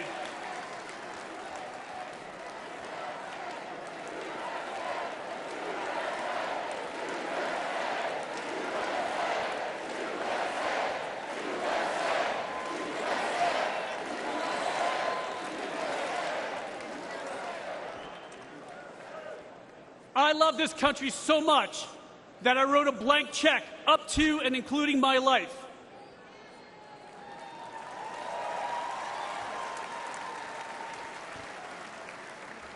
I'm running against Hillary's running mate, Senator Tim Kaine. Kaine is a weak man in a dangerous world. We only have one thing in common. The American taxpayer signed our paychecks for 30 years. Except Kaine is a career politician with millions of dollars to show for it. I've been a warrior with scars to prove it, and I'm damn proud of it.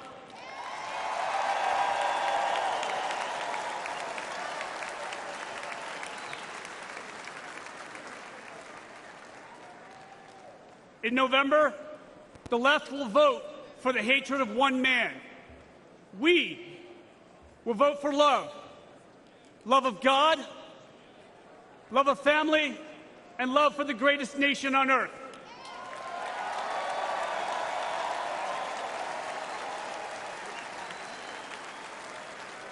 And Virginia will elect me and President Trump, and together we will save America.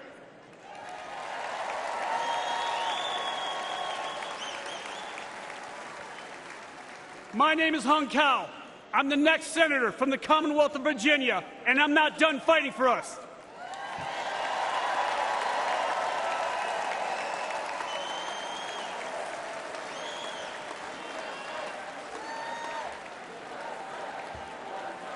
May God bless you, may God bless President Trump, and may God bless the United States of America.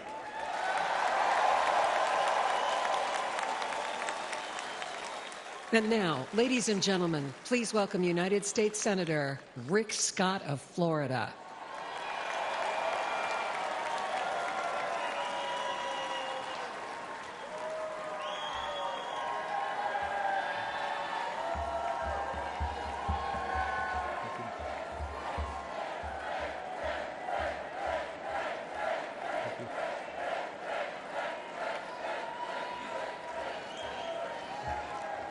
Thank you, thank you, thank you.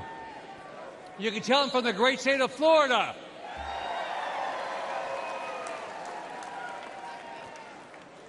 Well, the Democrats couldn't stop him. The media couldn't stop him. The liberal judges couldn't stop him. A bullet from a madman couldn't stop him. Can anything stop Donald Trump from becoming the next president and making America great again?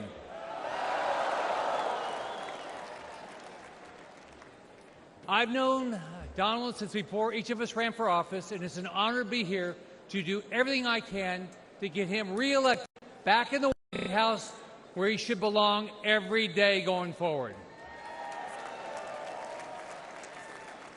Now, like all of you, I'm blessed. I was born to a single mom. I grew up in public housing. I started working at the age of 7. I enlisted in the U.S. Navy at the age of 18. Go Navy. But only because I grew up in America, I was able, like many of you, to come from absolutely nothing to build one of the biggest companies in the world, be the 45th governor of Florida, a U.S. senator, where we have to fight every day to stop the radical Democrats from absolutely destroying our great country.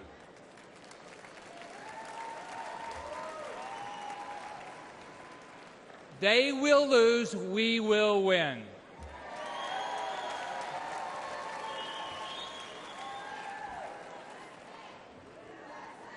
USA, USA.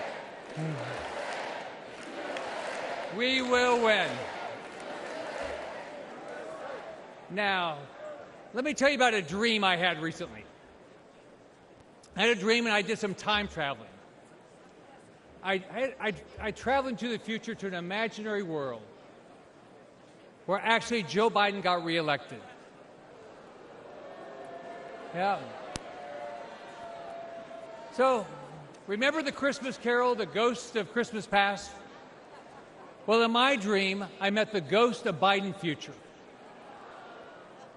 So I got to see a Biden second term. Now, it wasn't a dream, it was a nightmare. Mortgage rates skyrocketed to 15%. Only rich people could buy groceries. Gas was $10 a gallon. In my nightmare, Biden and the Democrats erased our southern border and flew so many illegals into our country that the Mexican cartel started getting frequent flyer miles.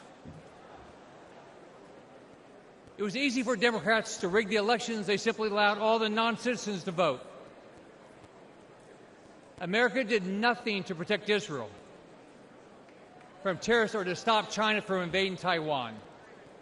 Now, do any of you think this is far-fetched? No. If you do, you haven't been following it. Biden and the Democrats are doing everything they can to tear down this great country and rebuild it in their woke, radical image. Their dream's not new. It's an old, evil idea that has failed every time it's been tried. It's called socialism. And Donald J. Trump will not let socialism happen in this country.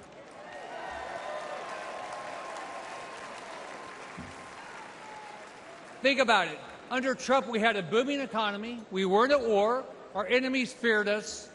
Our allies respected us. We had a secure border. Inflation and mortgage rates were low. And families had money in the bank.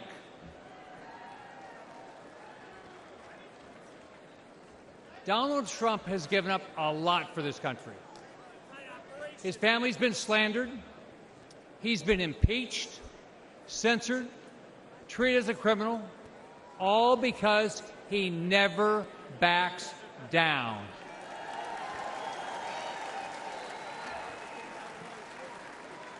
This week he's shown the courage all of us should display as we rally around him to rescue our great country.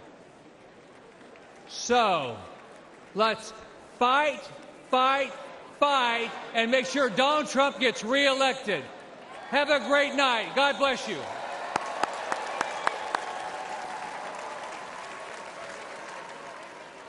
Ladies and gentlemen, please welcome Congressman Jeff Van Drew of New Jersey.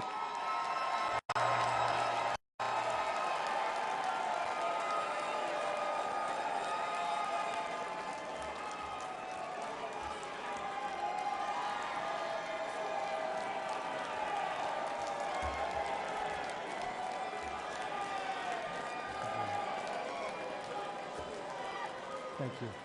Thank you.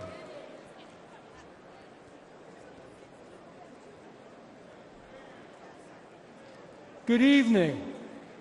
My name is Jeff Van Drew.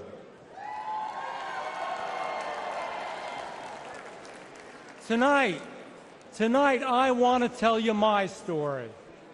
I am a proud Republican, but I haven't always been a Republican.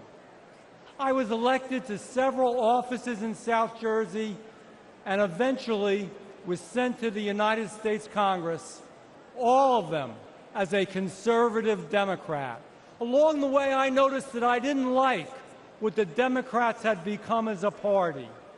But more importantly, I didn't like what the Democratic Party was doing to our great United States of America. To the independents, and especially to the forgotten Democrats out there, for a moment I want to speak to you. I know how you feel tonight, because that's how I felt back in 2019. You feel like your party has left you behind, because it has. You feel like your party doesn't care about American workers and American working families, because it doesn't. And you are worried that Joe Biden and Kamala Harris are hurting our country, because they are.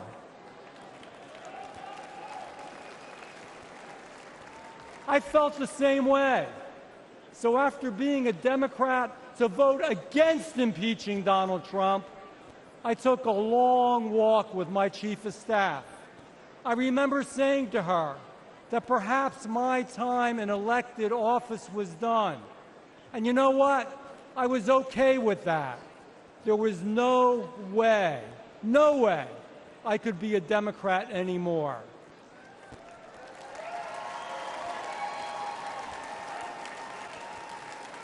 But I received a call from the White House. President Trump asked me to meet with him. We spoke about family, faith, freedom, and friendship. He has been my good friend ever since that day.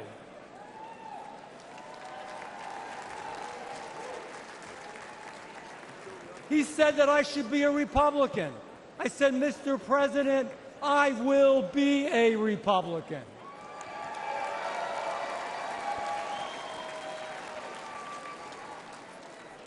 He said he would stick by me, and he always has. Ladies and gentlemen, after the tragic shooting last Saturday, we need to come together. All of us, Republicans, Democrats, and independents, we need to be the shining city on the hill, a nation that empowers us to do extraordinary things. We will conquer new challenges. We will reach new heights. And we will blaze new trails of greatness. We will make America great again.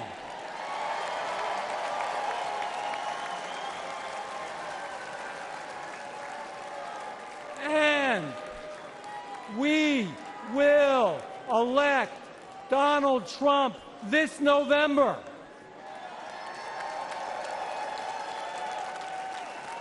Now, I have a question for you, and I'll give you the answer. The answer is yes, but we want to hear your answer from the East Coast to the West Coast and around the world. Can you do this? Will we win in November? Will we win in November? God bless you. God bless Donald Trump. And God bless the greatest country that ever existed on the face of the earth, the United States of America.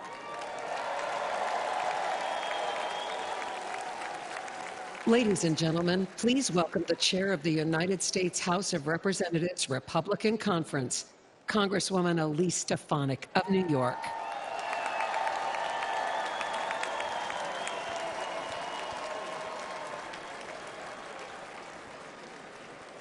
Good evening, Milwaukee.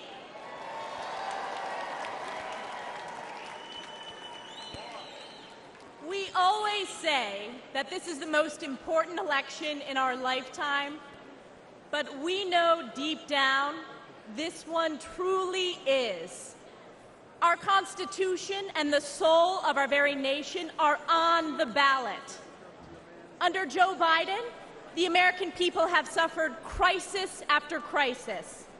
From the Biden border, the most wide-open border in our nation's history, to Bidenflation, the highest rate of inflation in my lifetime, devastating hardworking families with skyrocketing prices for groceries, gas, and utilities, to Biden's violent crime crisis, fueled by Democrats' pro-criminal sanctuary cities and defund the police policies like we have seen in my home state of New York, all while corrupt Democrat prosecutors and judges wage illegal and unconstitutional lawfare against President Trump in an effort to do Joe Biden's political bidding.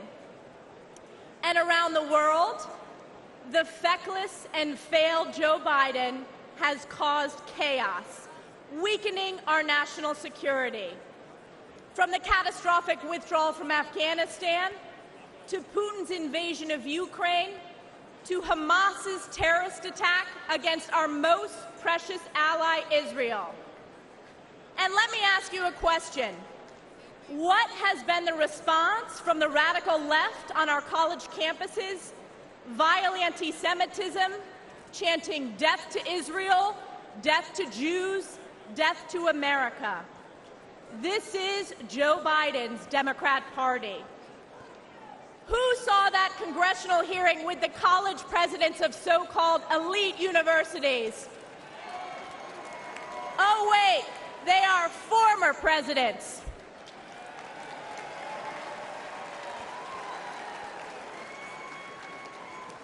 You know, I asked one simple question at that hearing. It was not a political question. It was a moral question, and that was this.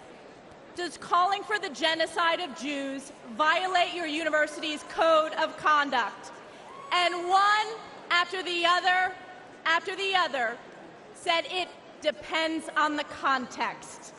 Let me tell you, America knows it does not depend on the context.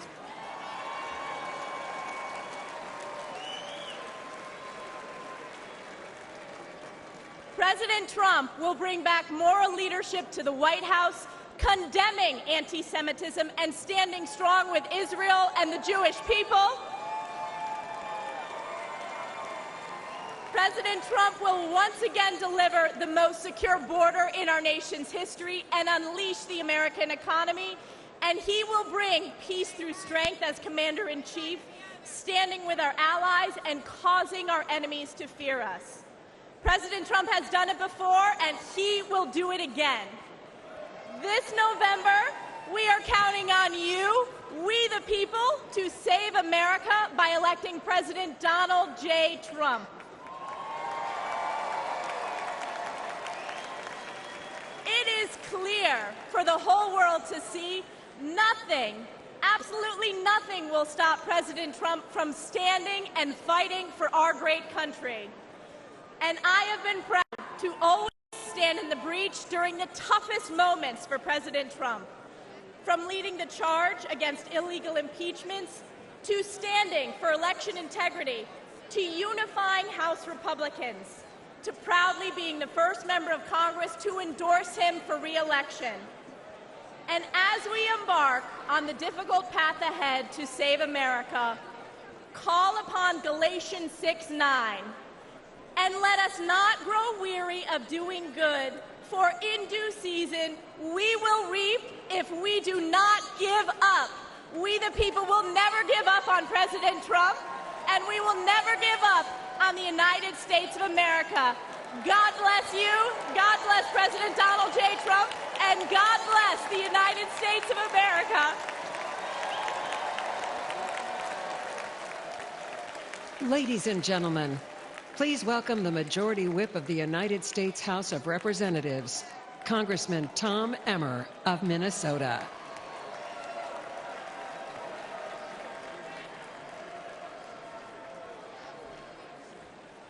How about that, Stefanik? Thank you.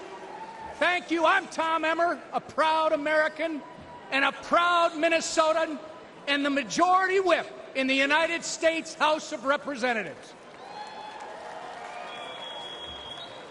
In 2022, Americans elected our House Republican majority to stop the Biden-Harris agenda. In spite of having one of the smallest majorities in history, House Republicans have held the line. We fought back against the Democrats' reckless spending that imposed record-breaking inflation on the hard-working Americans.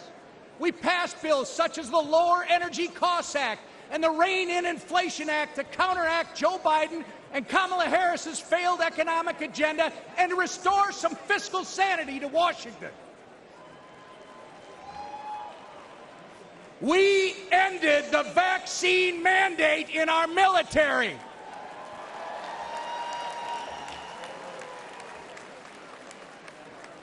We passed over a dozen bills gutting specific Biden-Harris regulations. We passed the Parents' Bill of Rights. We investigated the Chinese Communist Party. We stopped the D.C. crime bill that would have made our nation's capital simply too dangerous to visit. And we passed the strongest border security bill in decades.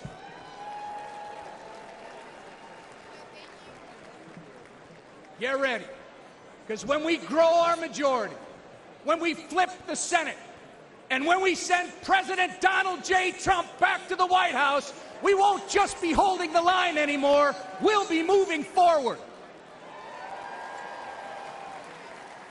We will turn America First principles into law. I know firsthand that Minnesotans can't afford 4 more years of Joe Biden and Kamala Harris. That's right. Which is why I'm confident that we will make history this November when we turn Minnesota red for the first time in 50 years.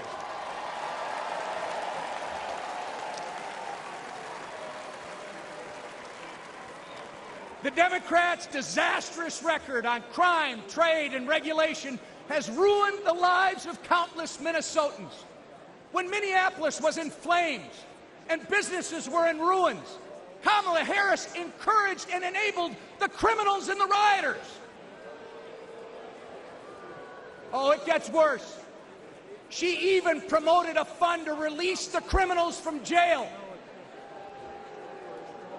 It doesn't get reported much in our media, but one criminal Kamala Harris freed in Minneapolis went on to murder a man in St. Paul, Minnesota.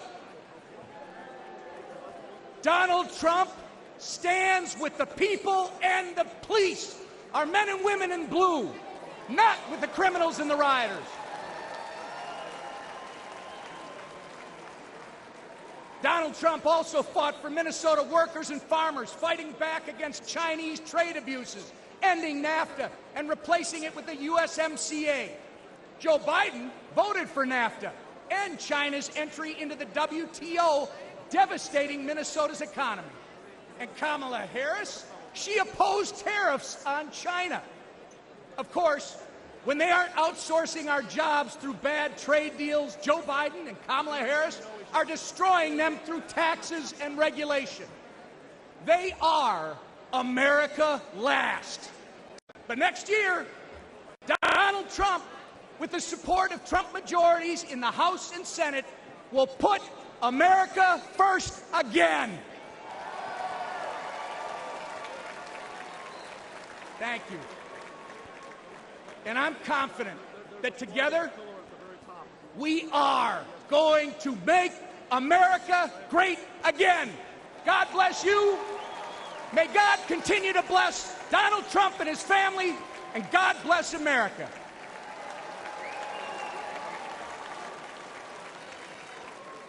Ladies and gentlemen, please welcome the Majority Leader of the United States House of Representatives, Congressman Steve Scalise of Louisiana.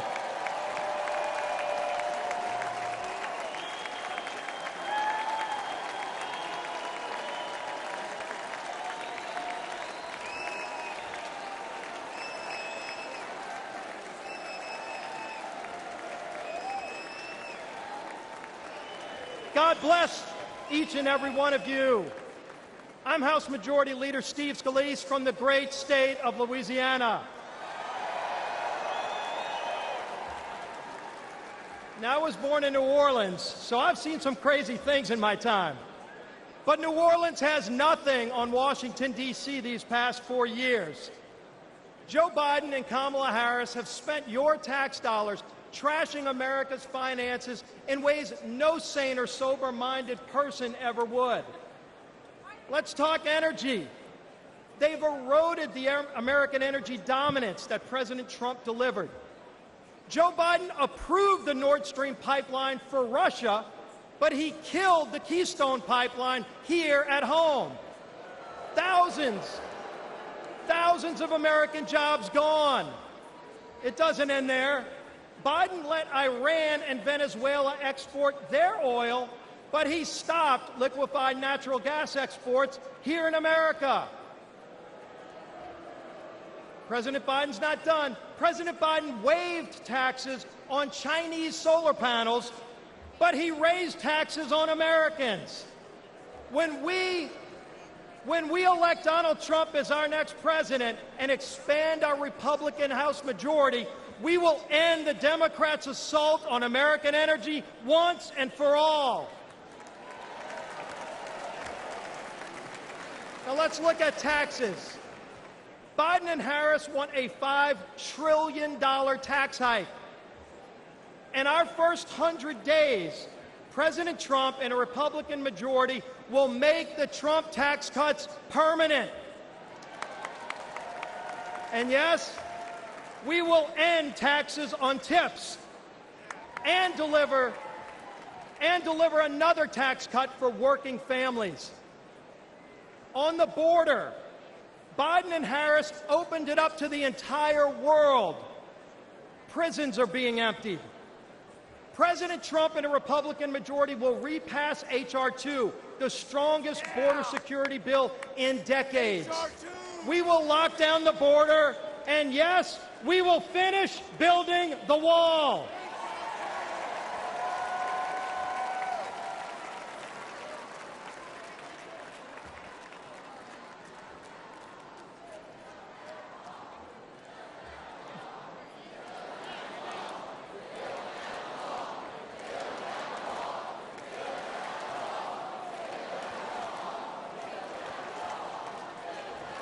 On voting, our most sacred right as citizens, voting.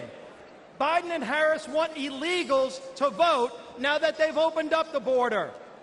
Republicans will repass the SAVE Act to block illegal aliens from voting in our elections.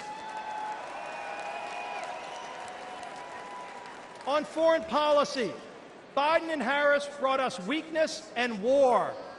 President Trump and a Republican are rebuilding our military and will end the woke indoctrination in its ranks. We will restore American power and peace. On education, Biden and Harris oppose school choice. They actually investigated parents at school boards. President Trump and a Republican majority will pass legislation expanding school choice and will repass the Parents' Bill of Rights. Parents should be free to choose what their children are taught and where. Now, lastly, I need to say something about Saturday's attempt on President Trump's life.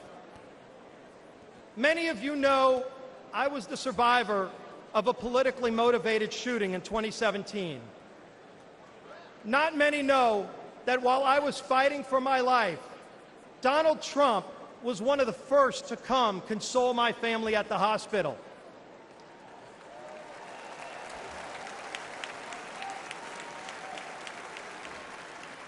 That's the kind of leader he is. Courageous under fire. Compassionate towards others. Let's put Donald Trump back in the White House this November so we can make America great again. God bless you. May Donald Trump continue to receive God's blessing, and God bless these great United States of America.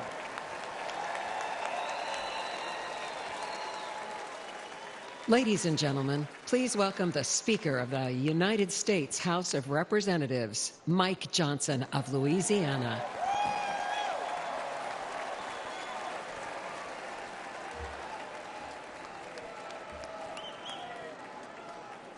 Good evening, my friends. What an amazing crowd, and what a great time it is to unite our party and to send President Donald Trump back to the White House. That's what we're going to do.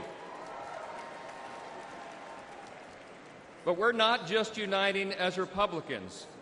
We're uniting today as Americans in the wake of the assassination attempt on the life of President Trump. Everyone hear me clearly and listen to me at home and make no mistake. The House is conducting an immediate and thorough investigation of these tragic events.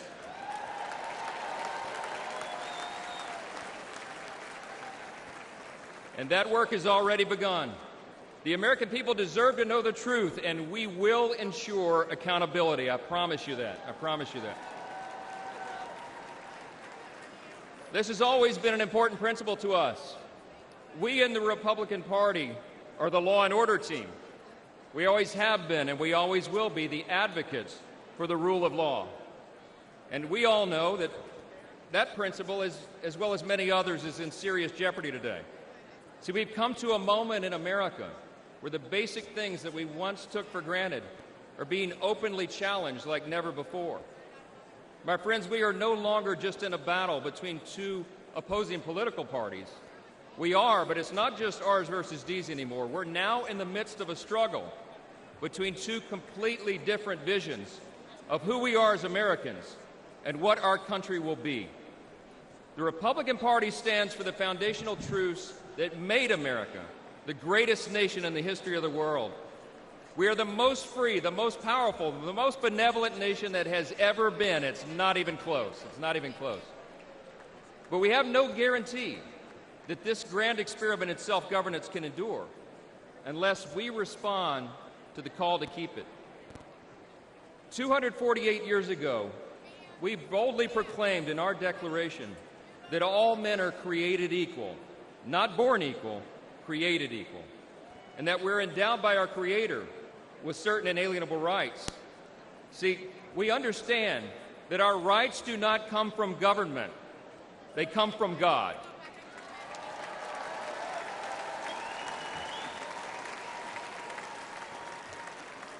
There's another thing that we recognize. We recognize that we are made in His image. And because of that, every single person has estimable dignity and value. And your value is not related in any way to the color of your skin, what zip code you live in, where you come from, what your talents are, or what you can contribute to society. Your value is inherent because it is given to you by your Creator. That's what we stand for.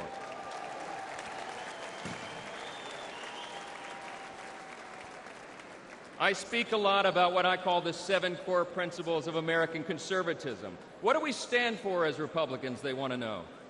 I think it boils down to a few things: individual freedom, limited government, the rule of law, peace through strength, fiscal responsibility, free markets, and human dignity. Indeed, those are the 7 core principles of American conservatism, but they're actually the core principles of our republic itself. And while they resonate in our hearts and in the hearts of most Americans, listen to me, the radical, woke, progressive left has disdain for those principles, all right? They have a very different vision for what America should become. They want to tear down those foundations and remold us into some sort of borderless, lawless, Marxist, socialist utopia. We're here to say, not on our watch. We will not allow that to happen.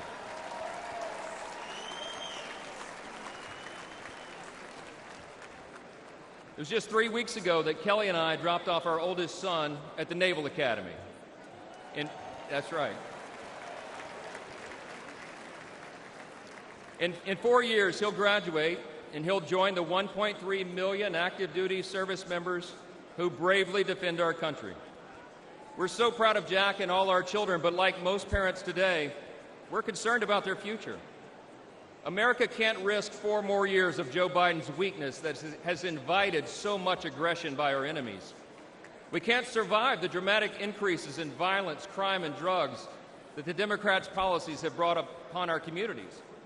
And we cannot allow the many millions of illegal aliens they've allowed to cross our borders to harm our citizens, drain our resources, or disrupt our elections. We will not allow it.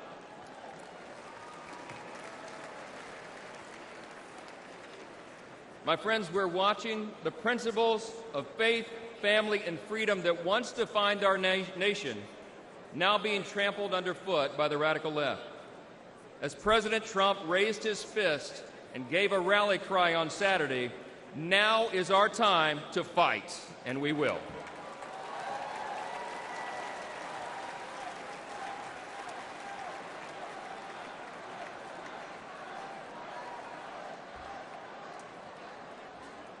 We're in a fateful battle of ideas, my friends, and we have to recognize that. But in this battle, and in November, the American people will reject the party of self-destruction, and they will elect the party of peace and prosperity and opportunity. The GOP will grow our House majority, we will take back the Senate, and we will return Donald J. Trump to the White House.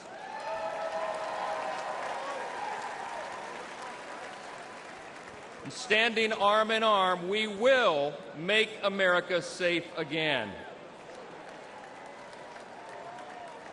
Listen, we reach out tonight to everyone watching at home. We invite all Americans who believe in the promise of our great nation to join us in this fateful battle. We can and we will reverse this current decline. We can restore our founding principles, and we can preserve this exceptional nation that God has entrusted to us and what Abraham Lincoln referred to as the last best hope of man on the earth. Thank you so much. God bless you, God bless our troops, and God bless America.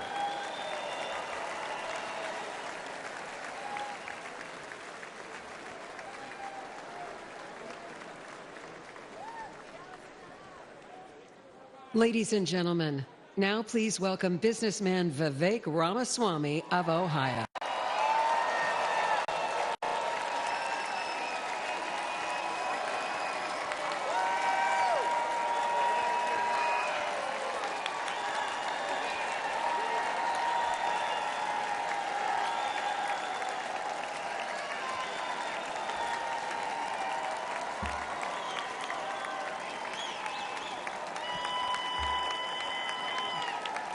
Love it. Thank you, guys. Thank you for the warm welcome. It's good to be back in Milwaukee. This time last year, I was a candidate for U.S. president, and I'm proud to say that I achieved the impossible, which is that most of you actually know how to say my name by now. So thank you for that. It's good to be back. We're in the middle of a national identity crisis right now. Faith, patriotism, hard work, and family have disappeared, only to be replaced by race, gender, sexuality, and climate. But we're not going to win this election just by criticizing the other side. We're going to win this by standing for our own vision of who we really are. What does it mean to be a Republican in the year 2024? What does it mean to be an American in the year 2024? It means we believe in the ideals of 1776. It means we believe in merit, that you get ahead in this country, not on the color of your skin, but on the content of your character and your contributions. It means we believe in the rule of law. And I say this as the kid of legal immigrants to this country. That means your first act of entering this country cannot break the law. That is why we will seal the southern border on day one. Thank you. It means the people who we elect to run the government ought to be the ones who actually run the government, not unelected bureaucrats in the deep state. These are not black ideas or white ideas. They are not even Democrat ideas or Republican ideas. They are American ideas that we fought a revolution to secure. And the man who will revive these ideals in the United States of America is your next president, the 47th President of the United States, Donald J. Trump.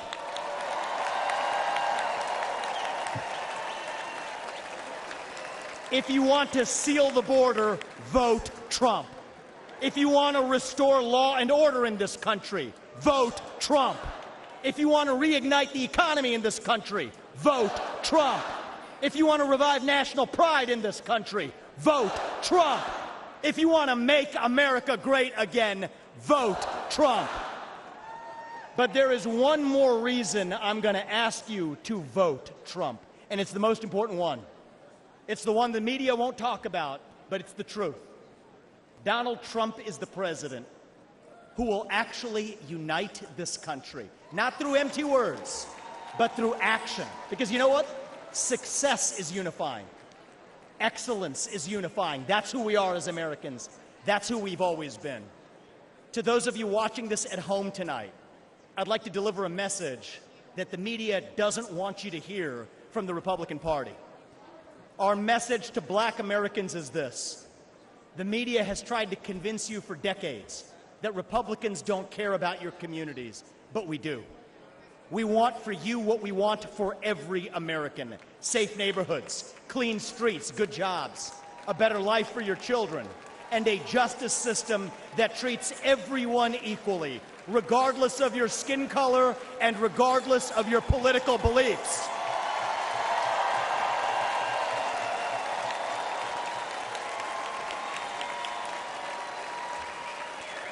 Our message to every legal immigrant in this country is this.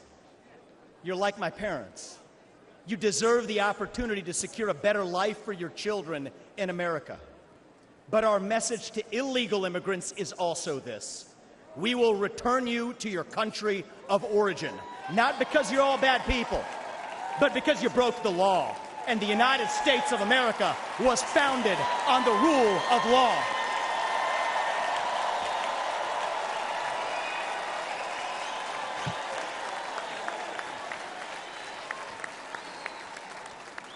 Our message to millennials, seen as one myself: yes, it's true. Our government sold us a false bill of goods with the Iraq War and the 2008 financial crisis, loading up our national debt that falls on our generation's shoulders, telling us that if we took out college loans, we'd somehow get a head start on the American dream, when it hasn't worked out that way. But we can't just be cynical about our country, because the United States of America is still the last best hope that we have, and we deserve a better class of politician, one who actually tells us the truth, even if it comes with some mean tweets from time to time.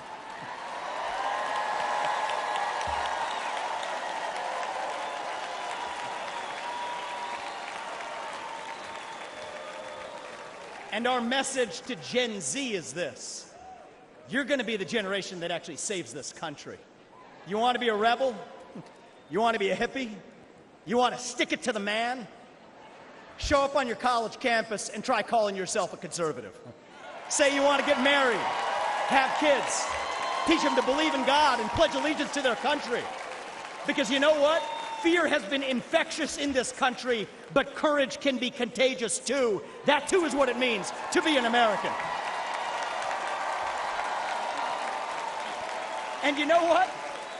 If you're at home and you disagree with everything I just said, our message to you is this: we will still defend to the death your right to say it, because that is who we are as Americans. We are the country where we can disagree like hell and still get together at the dinner table at the end of it. That is the America I know. That is the America we miss. We do not have to be ancient Rome. We don't have to be this nation in decline. We can still be a nation in our ascent. A nation whose best days, not in some fake politician way, but in a true way, a nation whose best days are actually still ahead of us.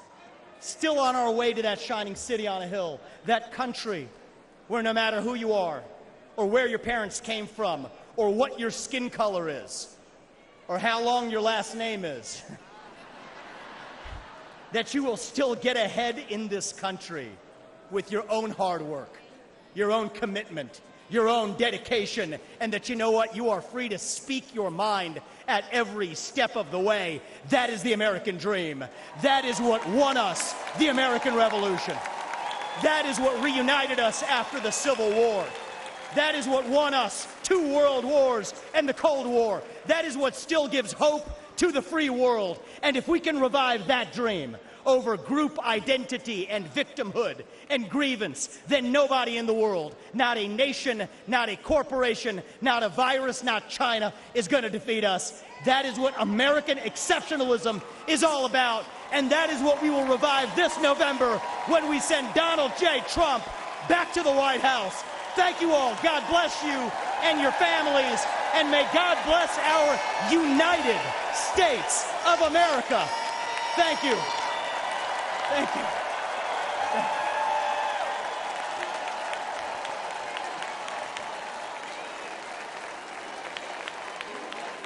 Ladies and gentlemen, please welcome American icon, singer-songwriter Lee Greenwood.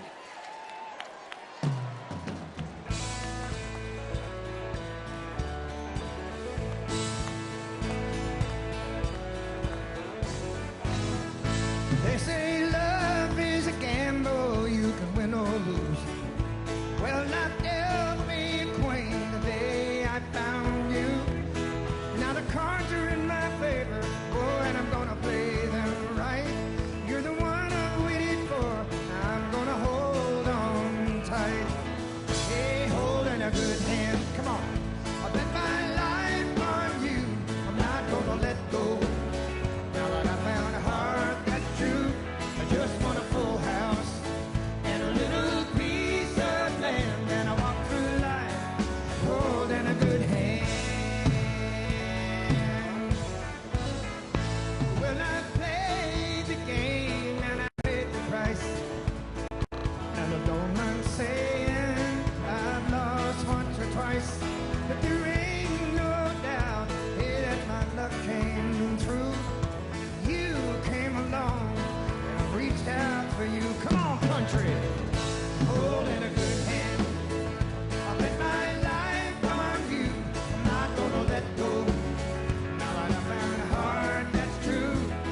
just want a full house and a little piece of land, and I walk through life holding a good hand.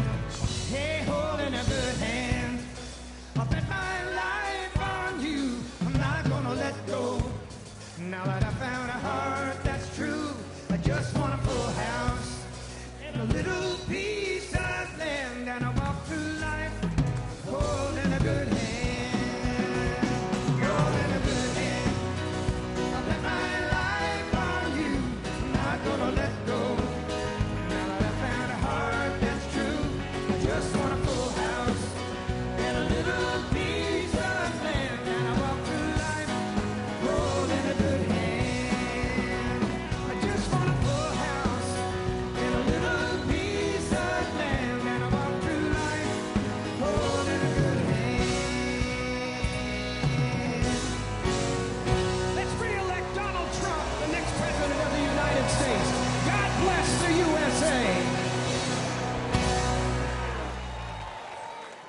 And now, ladies and gentlemen, please welcome television personality Savannah Crisley.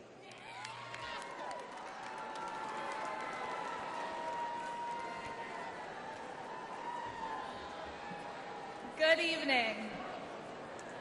726-00019 and 726-01019.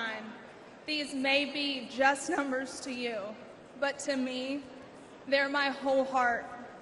These numbers are my parents' identification numbers in our federal prison system. My name is Savannah Crisley, and you may have seen my family on TV, but for the past decade, we've been consumed with a different kind of drama. My family was persecuted by rogue prosecutors in Fulton County due to our public profile. I know, Fulton County, they know how to do it, don't they? Due to our public profile and conservative beliefs. They accused my parents of fraud, when really, we were defrauded by a dishonest business partner who, let's not forget, the government gave full immunity to. We suffered warrantless raids and harassment. One of the officials even had my father's face on a dartboard in his office. My parents were sentenced to a combined 19 years. I know. And let me tell you, I got custody of my brother and sister, 10 and 16 at the time.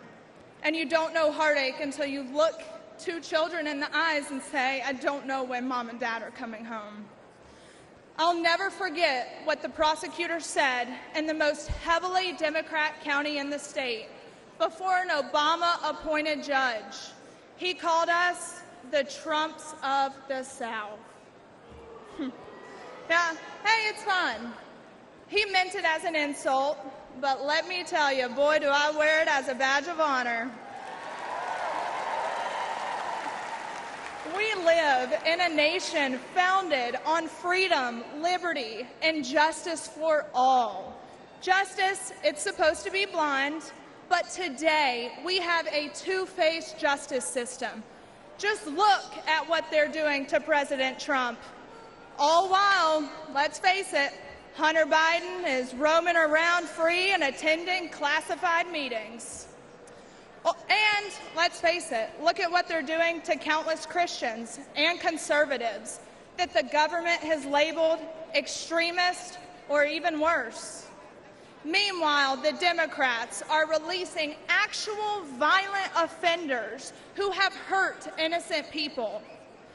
A lawyer of mine, Brett Tolman, who's a former U.S. attorney, he told me about a plaque that hangs in the Department of Justice, and it reads, "The hallmark of fairness in the administration of justice is consistency. The only thing consistent about Democrat justice is how they consistently punish their enemies.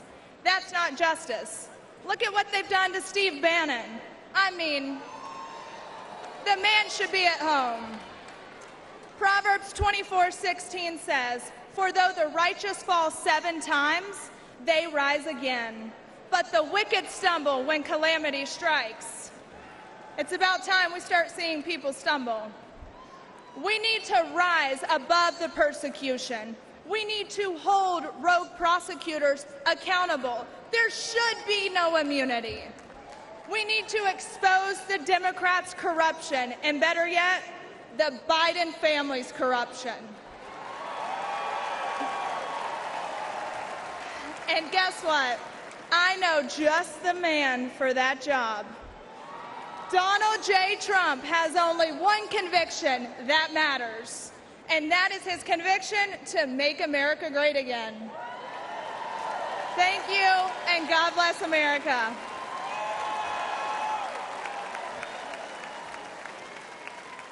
Ladies and gentlemen, the mayor of Dallas, Texas, Eric Johnson.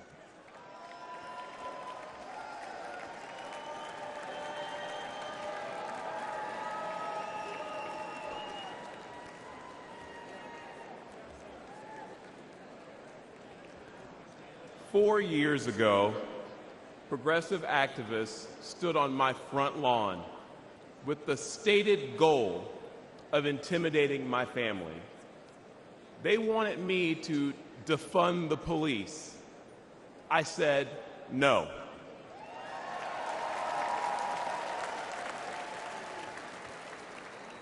Folks, I grew up in high-crime neighborhoods. What we wanted was more and better policing, not less. As mayor, I knew we needed to increase support for our police department and prioritize violent crime reduction. I'd been a Democrat my entire life, albeit a conservative one. But when those activists tried to scare my kids, my fellow Democrats were silent. It was Republicans who offered their support both privately and publicly.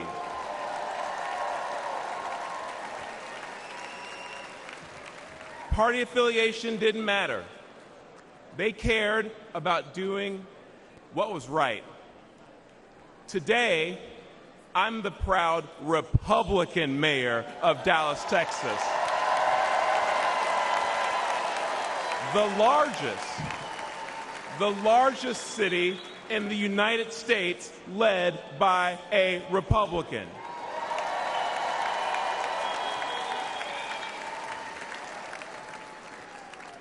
I wanted to say I didn't leave the Democrat Party because they left me first, but the truth is, on matters of public safety, the Democrats were never actually there for me, for Dallas families, or for the American people. With their words and their actions, and sometimes with their silence and their inaction, Democrats in power demonstrate they don't care about stopping the killers or the thieves who terrorize black and brown communities. They don't care about securing our border. And they don't care about dangerous homeless encampments. No, the heart of today's woke Democrat Party is with the criminals, not with their victims. Democrats are good at using safe words, but terrible at building safe neighborhoods and safe cities. But there is a better way. Dallas bucked national trend and achieved a remarkable 3 straight years of violent crime reduction.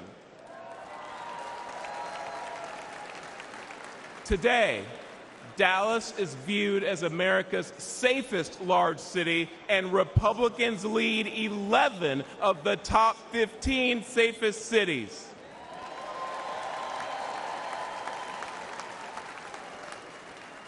And that's because Republicans won't be silent about public safety. Folks, let's make our city safe again by supporting Republicans who will stand up and fight for our safety.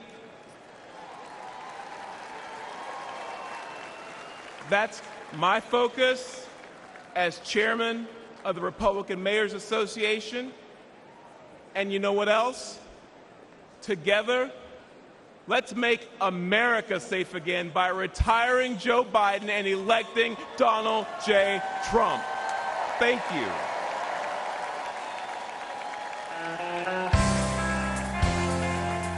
Ladies and gentlemen, please welcome Vice Presidential nominee, Senator J.D. Vance.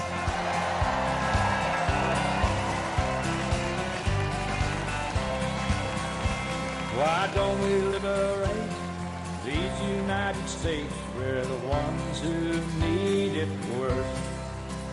Let the rest of the world help us for change, and let's rebuild America first.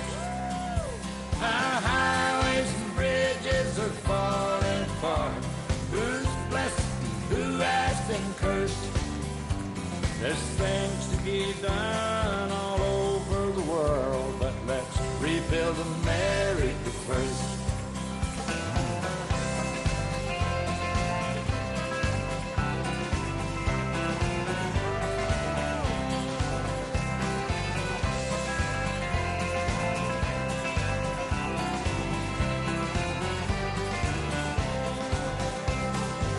Who's on the hill and who's watching the valley? Who's in charge of it all?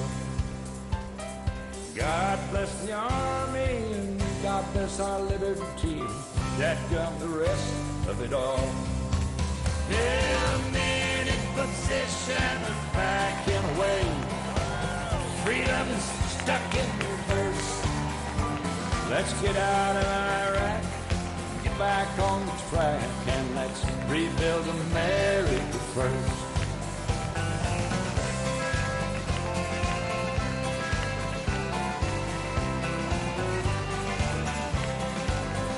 Once more.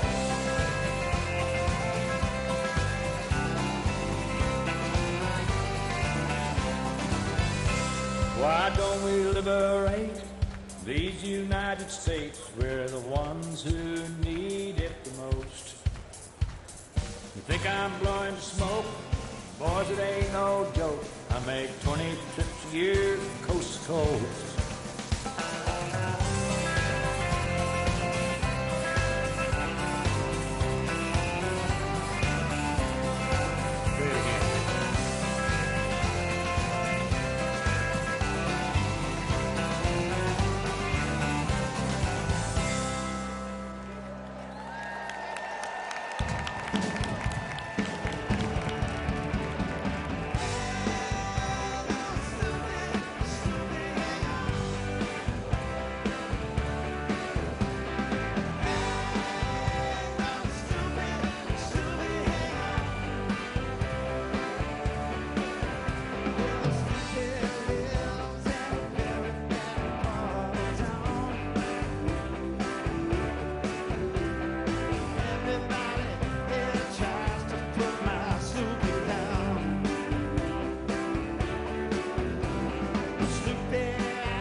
Ladies and gentlemen, please welcome the next President of the United States, President Donald J.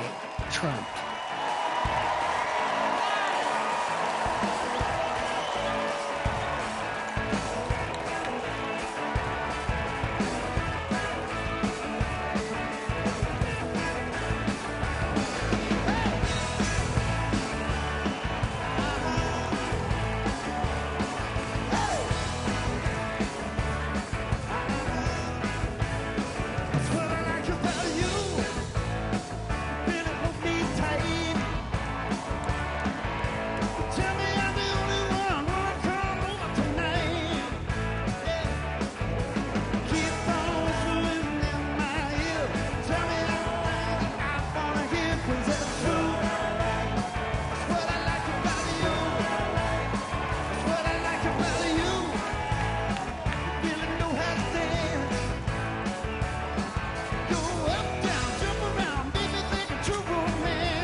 This is the man responsible for your family's safety.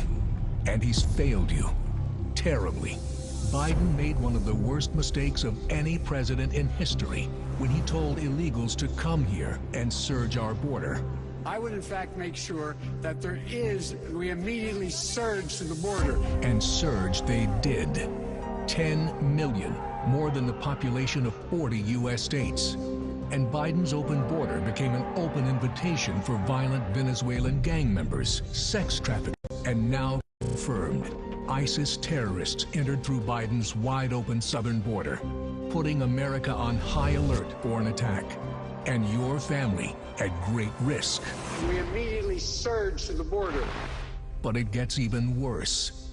Biden's incompetence has led to a horrific 300,000 Americans now dead. Not from a nuclear bomb, but from lethal fentanyl brought in through Biden's wide-open border.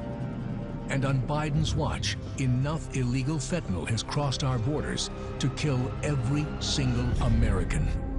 That's terrifying. This weak man has been great for the Mexican drug cartels, while being a death sentence for over 300,000 Americans, including young children. That's approaching the number of soldiers that were killed in World War II.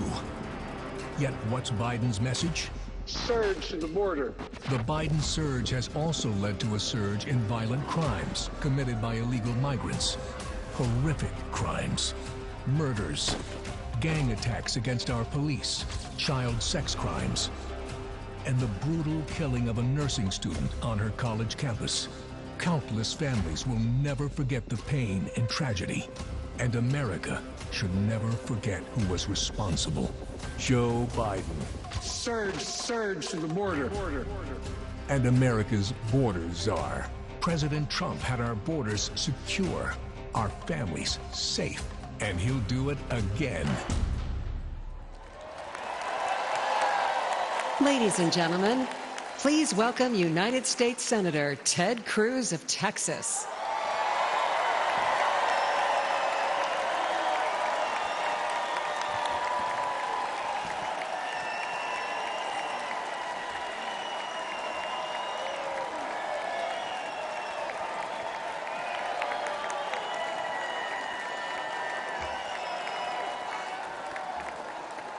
God bless Donald J. Trump.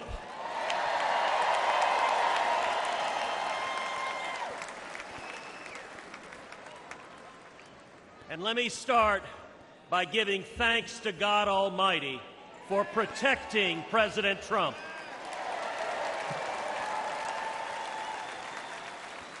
And for turning his head on Saturday as the shot was fired.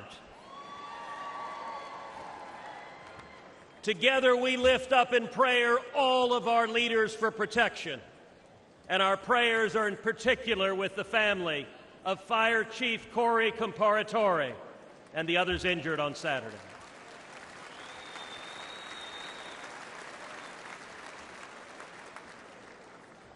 Never before has an election mattered so much. We are facing an invasion on our southern border. Not figuratively, a literal invasion. 11.5 million people have crossed our border illegally under Joe Biden. Look around you. This arena holds about 18,000 souls. Now imagine 639 arenas just like this, filled to the brim. That is 11.5 million people, larger than all but 8 states in the nation. But the numbers don't show us the true price that our country is paying. Every day, Americans are dying. Murdered, assaulted, raped by illegal immigrants that the Democrats have released. Teenage girls and boys wearing colored wristbands are being sold into a life of sex slavery. This is evil and it's wrong. And it is happening every damn day. Think of Kate Steinle. She was 32, walking with her father on a San Francisco pier when a bullet tore through her heart. The man who fired that gun, he'd been deported 5 times. Every damn day. Think of Laken Riley. Just 22 years old, a nursing student with dreams of healing others. She went for a jog and never came home. Her life taken by someone who should have never been here. Every damn day. Or Rachel Marin, a beautiful mother of 5, raped and murdered in suburban Maryland by an illegal immigrant the Democrats released. Every damn day. Or Jocelyn Nungary, only 12 years old. It was just 1 month ago today that she was brutally raped and murdered in Houston by 2 men who were supposed to be detained and monitored, but instead released and allowed to roam free. Every damn day. These aren't just stories or statistics. They're our daughters, our sisters, our friends. The families don't care about the empty numbers. They care about the empty chairs at the dinner table about the voices they'll never hear again, about the laughter lost, and about the dreams that will never be fulfilled. I've sat with these families in living rooms where the silence is so loud that it hurts, where photo albums are opened with trembling hands. How did we get here? It happened because Democrats cynically decided they wanted votes from illegals more than they wanted to protect our children.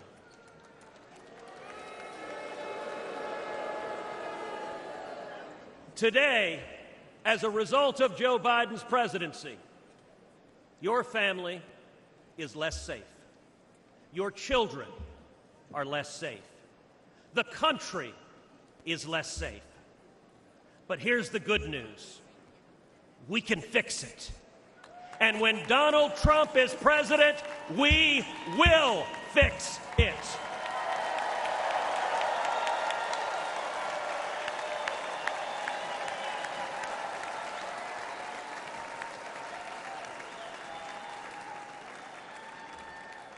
We know this because he's done it before. I know this because I worked hand in hand with President Trump to secure our border, and we achieved the lowest rate of illegal immigration in 45 years.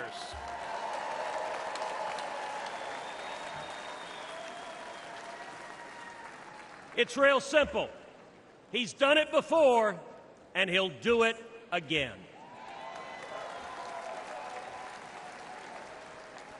So tonight, I speak for Kate and Laken and Rachel. Tonight, I speak for Jocelyn. And let us go forward together and keep our sacred oath to defend the Constitution and to protect the American people. Let us secure our borders, enforce our laws, protect our children, and restore the future.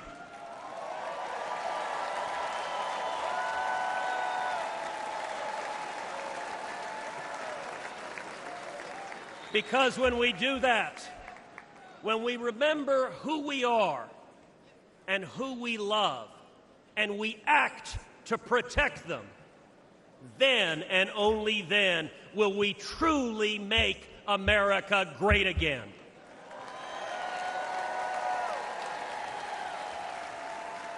Thank you. God bless Texas, and God bless the United States of America.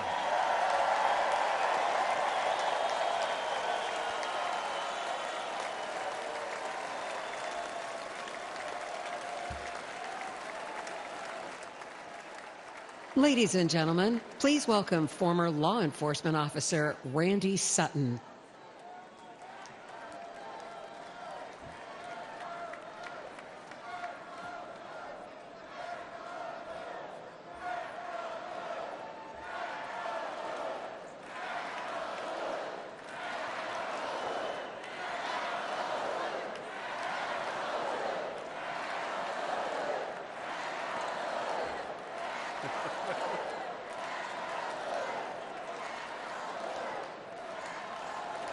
Thank you. Thank you for that. Thank you for that. Hello, America. My name is Randy Sutton, a police lieutenant. I was a police officer for 34 years.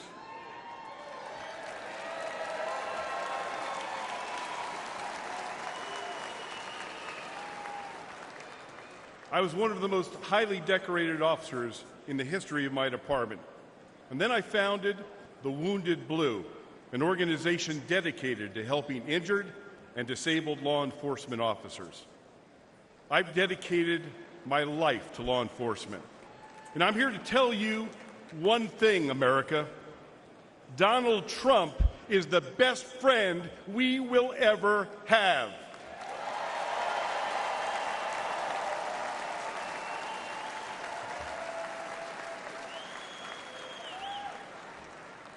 Ladies and gentlemen, we're experiencing a plague of crime across America.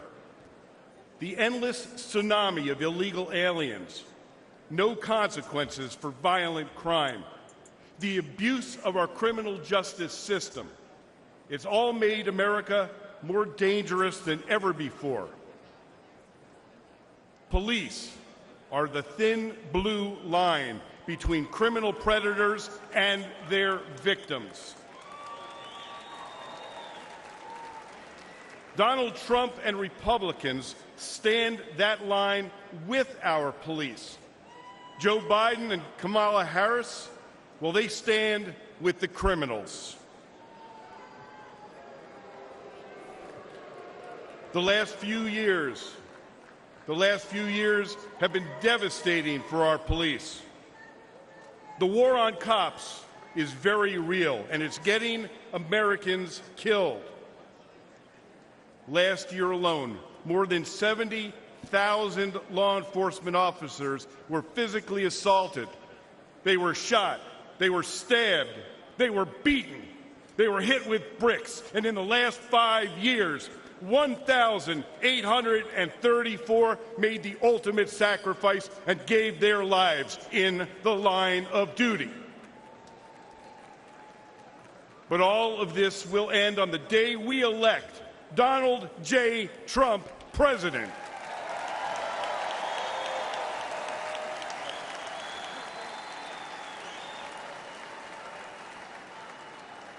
But my friends, it's not just the physical violence. It's the relentless effort to divide the people from the police. This is about the soul of America. Make no mistakes. If the radical left succeeds in defunding and destroying policing as we know it, they will break apart the cornerstone of our system, law and order. Well,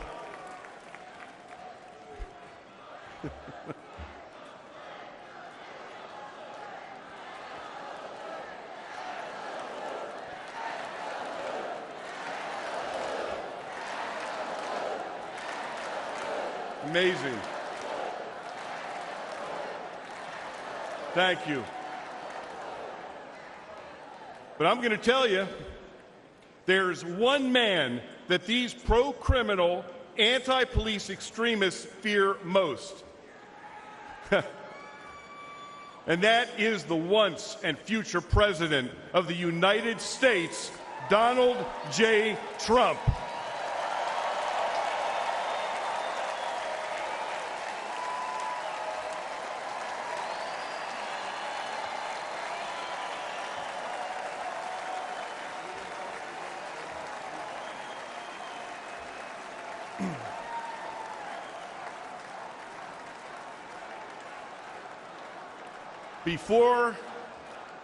Before I finish my remarks, I want to do one thing, and that is salute our president.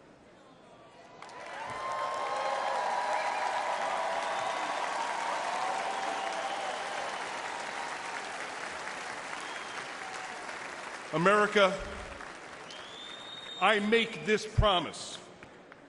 Our police will never waver from their mission to serve and protect, even at the risk of their own lives. But they need a true leader who will have their backs. Donald J. Trump is that leader.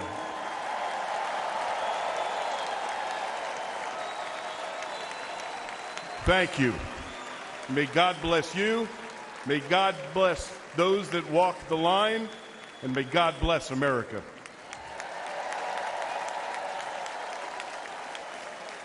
From the very first day that we take back the White House from crooked Joe Biden, the worst president in the history of our country, I believe that we're going to have 4 of the greatest years in the history of our country. I will, once and for all, secure our elections. We're going to go to paper ballots. We're going to have same-day voting, voter ID. We're going to do it properly. We're going to have good, secure, beautiful elections. We never want what happened in 2020 to happen again. But until then, Republicans must win. And we must use every appropriate tool available to beat the Democrats. They are destroying our country. Whether you vote early, absentee, by mail, or in person, we are going to protect the vote. That's the most important thing we have to do, is protect the vote. Keep your eyes open, because these people want to cheat, and they do cheat, and frankly, it's the only thing they do well. We will make sure your ballot is secure and your voice is heard. Many Republicans like to vote on Election Day, and we must swamp the radical Democrats with massive turnout on Tuesday, November 5th. The way you win is to swamp them. If we swamp them, they can't cheat. It just doesn't work out. But if you can't make it, you need to make a plan, register, and vote any way possible. We got to get your vote. So with your vote, we will win a victory the likes of which no one has ever seen before. We will evict crooked Joe Biden from the White House, and we will take back our country on November 5th, 2024, the most important day in the history of our country. That's what it's going to go down as. Thank you. Ladies and gentlemen, please welcome Iowa Attorney General Brenna Bird.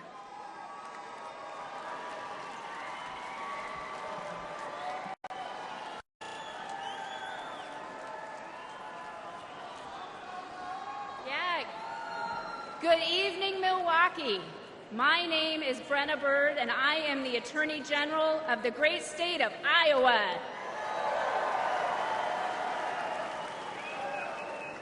A few years ago, I was a local prosecutor locking up bad guys.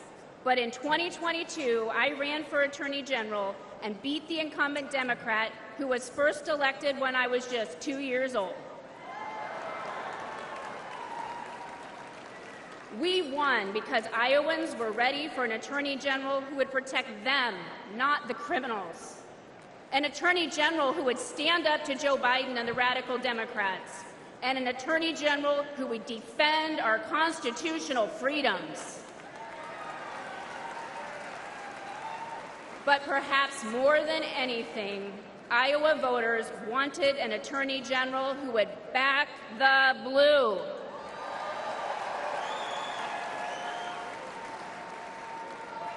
Unfortunately, Democrats like Joe Biden and Kamala Harris have made life miserable for law enforcement. They treat police like criminals, and criminals like victims. And tragically, many crime victims feel abandoned by a justice system that doesn't seem to put their interests first. They deserve better than what these defund the police Democrats deliver. Yet the radical left believes in handouts, not handcuffs. Democrats like Harris use words like reimagine the police.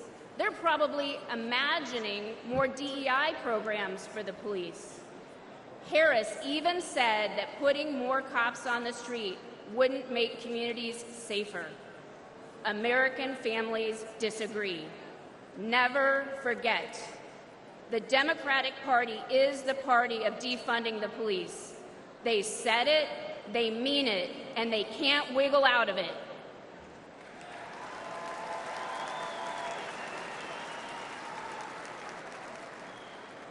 Republicans get justice for victims, and we put criminals where they belong, in jail.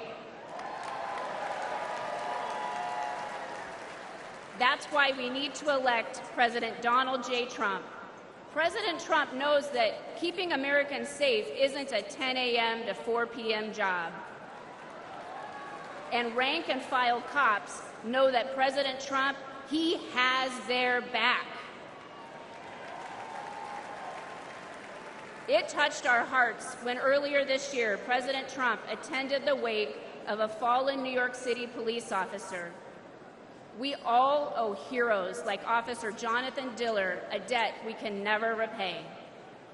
President Trump knows this, and he shows his gratitude.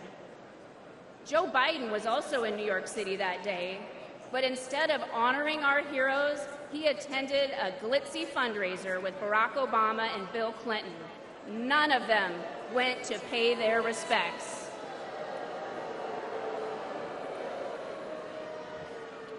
That day, we saw Democrat priorities, and we saw Donald Trump's priorities, and we saw that Trump's values are our values.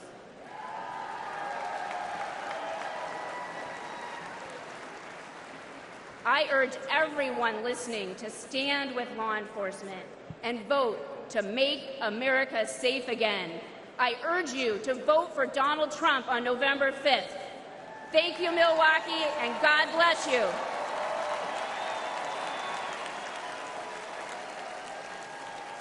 Ladies and gentlemen, please welcome former Governor of South Carolina and Ambassador to the United Nations, Nikki Haley.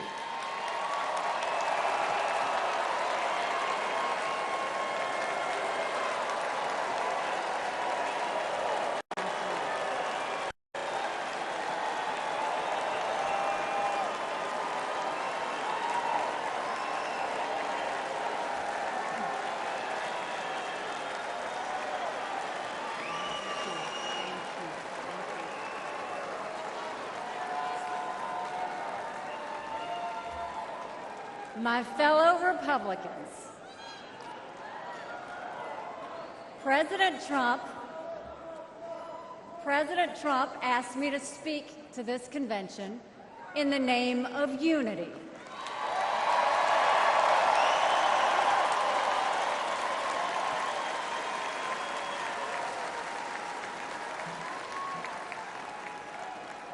It was a gracious invitation, and I was happy to accept.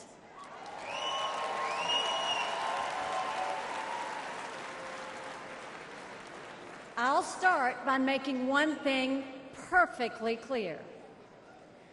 Donald Trump has my strong endorsement, period.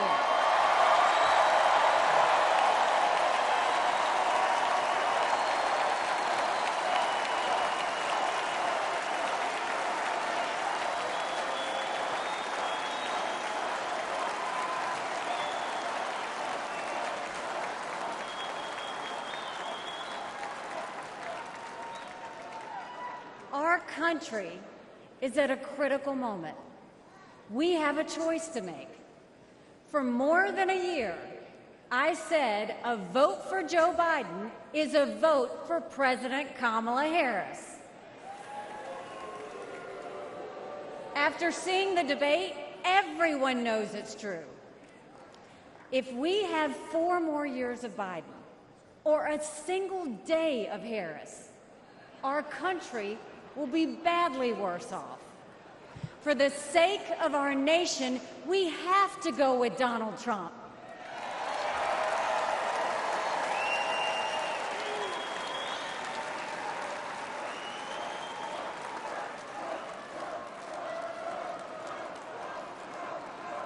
But there's more to it than that.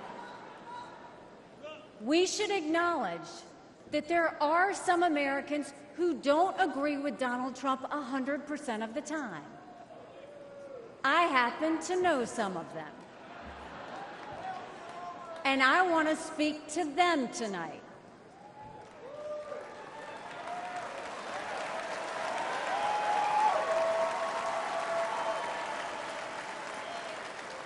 My message to them is simple. You don't have to agree with Trump 100% of the time to vote for him.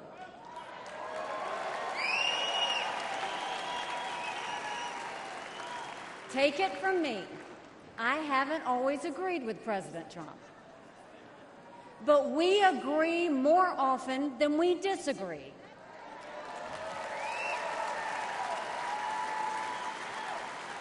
We agree on keeping America strong. We agree on keeping America safe. And we agree that Democrats have moved so far to the left that they're putting our freedoms in danger.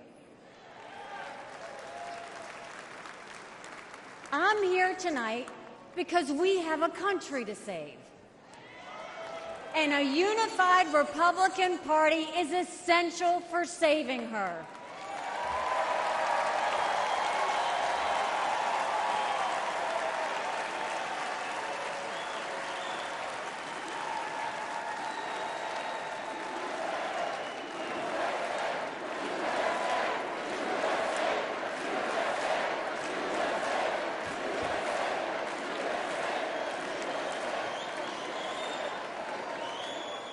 For those who have some doubts about President Trump, I want to tell you a few things about the commander-in-chief I know and worked with.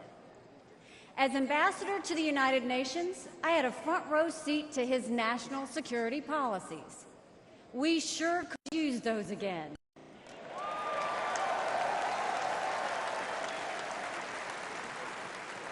Think about it. When Barack Obama was president, Vladimir Putin invaded Crimea. With Joe Biden as president, Putin invaded all of Ukraine. But when Donald Trump was president, Putin did nothing. No invasions,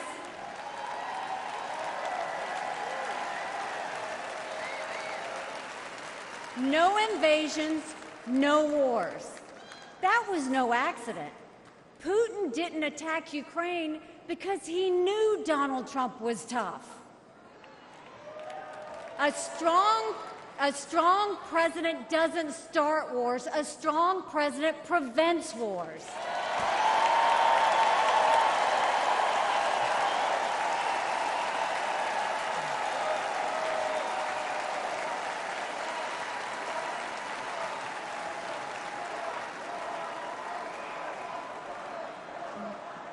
Then look at the Middle East.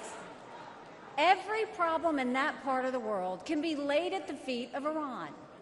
The dictators who chant death to America are the bankrollers and weapons suppliers for Hamas and Hezbollah.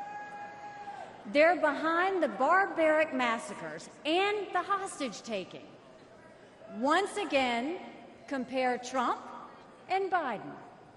Trump got us out of the insane Iran nuclear deal.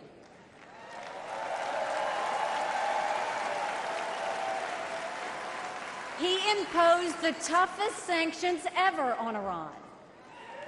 And he eliminated the arch-terrorist Qasem Soleimani.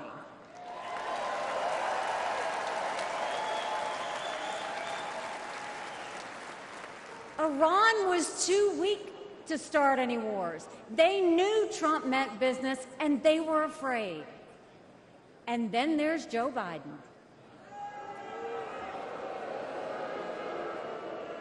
He lifted the sanctions. He begged them to get back into the nuclear deal. He surrendered in Afghanistan. He sent every possible sign of weakness. Even now, while Hamas is still holding Americans hostage, Biden is pressuring Israel instead of the terrorists.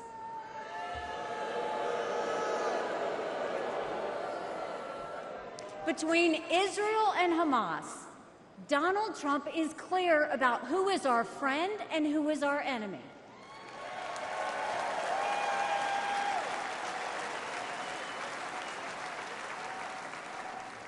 Then look at the border. It's the single biggest it's the single biggest threat Americans face.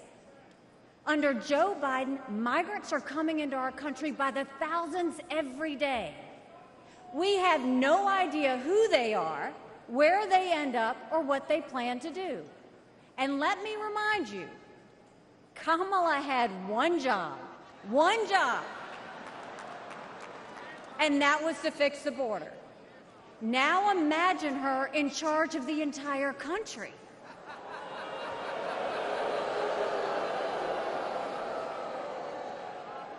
Under Donald Trump, we didn't have the border disaster we have today, and we won't when he is president again.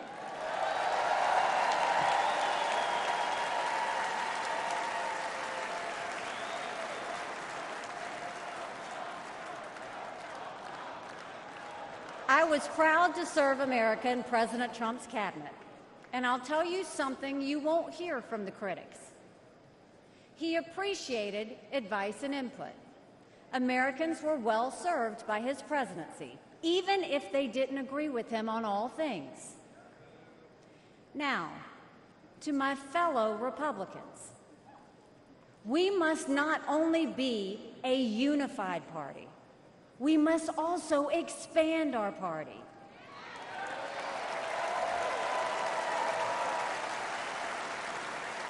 We are so much better when we are bigger. We are stronger when we welcome people into our party who have different backgrounds and experiences. And right now, we need to be strong to save America. This is a defining moment, not only for our party, but for our country. Our fellow Americans are fearful right now. Families are suffering from inflation and wages that don't keep up with prices. Young people are being indoctrinated to think our country is racist and evil. The Jewish community is facing an obscene rise in anti-Semitism. Too many minorities are trapped in communities devastated by crime. Our foreign enemies win when they see Americans hate each other. They see that today, whether it's on college campuses or in a field in Butler, Pennsylvania.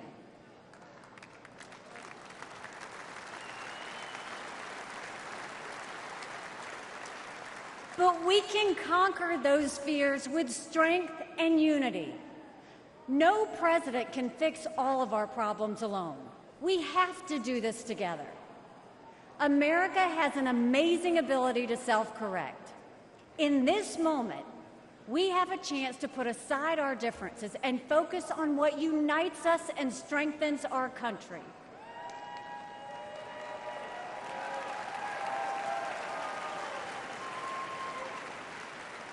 Let us join together as a party. Let us come together as a people, as one country, strong and proud. Let us show our children and the world that even on our worst day, we are blessed to live in America. God bless you. Thank you. God bless the United States of America.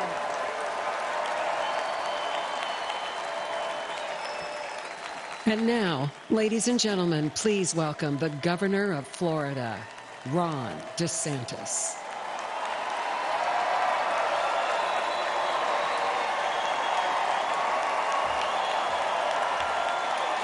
My fellow Republicans, let's send Joe Biden back to his basement and let's send Donald Trump back to the White House.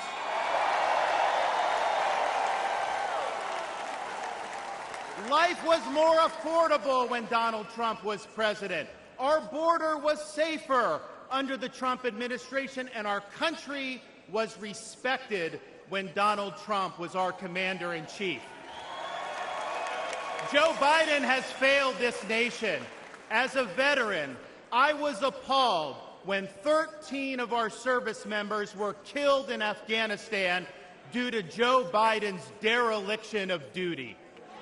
As a citizen, as a husband, and as a father, I am alarmed that the current President of the United States lacks the capability to discharge the duties of his office. Our enemies do not confine their designs to between 10 a.m. and 4 p.m. We need a commander-in-chief who can lead 24 hours a day and 7 days a week. America cannot afford 4 more years of a weekend at Bernie's presidency. But let's be honest. Let's be honest here. Biden is just a figurehead. He's a tool for imposing a leftist agenda on the American people. They support open borders, allowing millions and millions of illegal aliens to pour into our country and to burden our communities, but just don't send any to Martha's Vineyard, then they get really upset.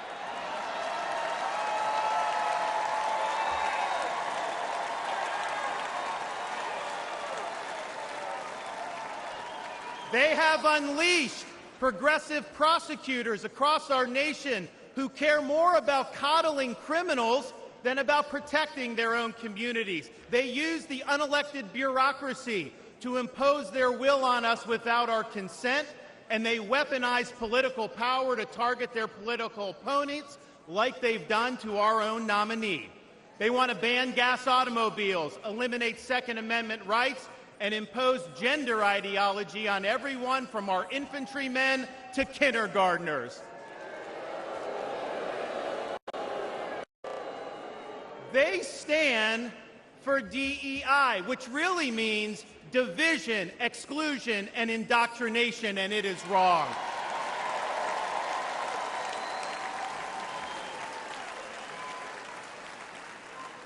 They mandated that you show proof of a COVID vaccine to go to a restaurant, but they oppose requiring proof of citizenship to cast a vote.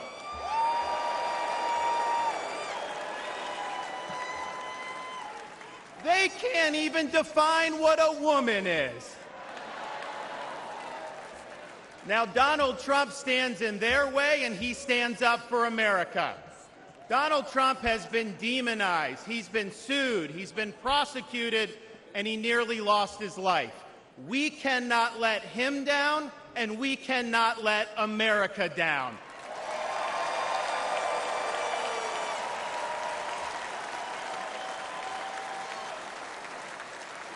It is the values of this Republican Party that reflect our nation's founding principles.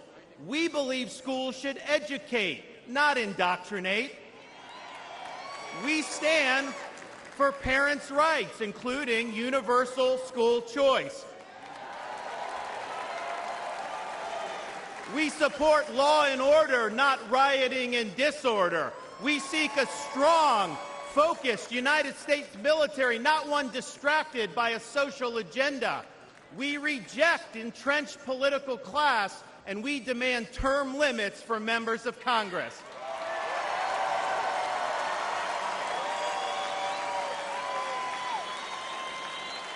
We stand for fiscal sanity, for low taxes, and for reduced debt. We seek to reclaim the constitutional government as envisioned by our founding fathers by bringing the administrative state to heel once and for all.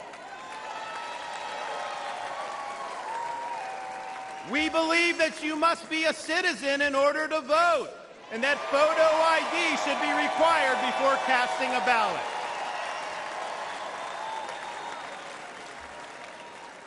We stand for strong borders and believe that our nation must have a shared civic culture, and we oppose any immigration that stands apart or in contrast to our American values. We believe in the principles articulated in the Declaration of Independence that our rights come not from the generosity of the state, but from the hand of the Almighty, including the right to life, liberty, and the pursuit of happiness.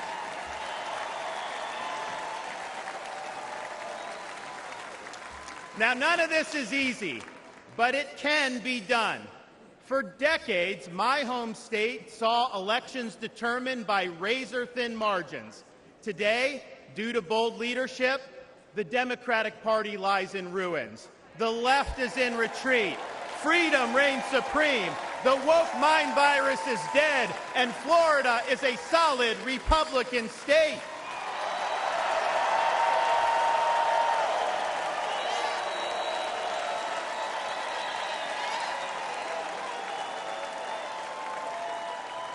Now, electing Donald Trump gives us the chance to do this all across America. And we have a responsibility to step up and make it happen. We have a responsibility to preserve what George Washington called the sacred fire of liberty. This was a fire that burned in Independence Hall in 1776 when 56 men pledged their lives, their fortunes, and their sacred honor to establish this nation. It's a fire that burned at a cemetery in Gettysburg, Pennsylvania, when our nation's first Republican president pledged this nation to a new birth of freedom. It's a fire that burned at the foot of the Berlin Wall in 1987, when our nation's 40th president stood in front of that wall and said, "Mr. Gorbachev, tear down this wall."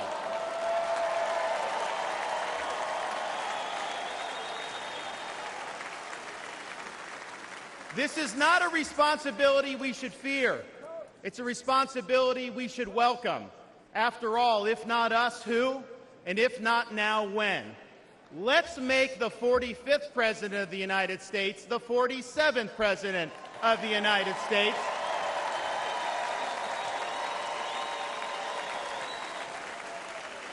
Let's elect Republicans up and down the ballot, and let's heed the call of our party's nominee to fight, fight, fight for these United States. Thank you.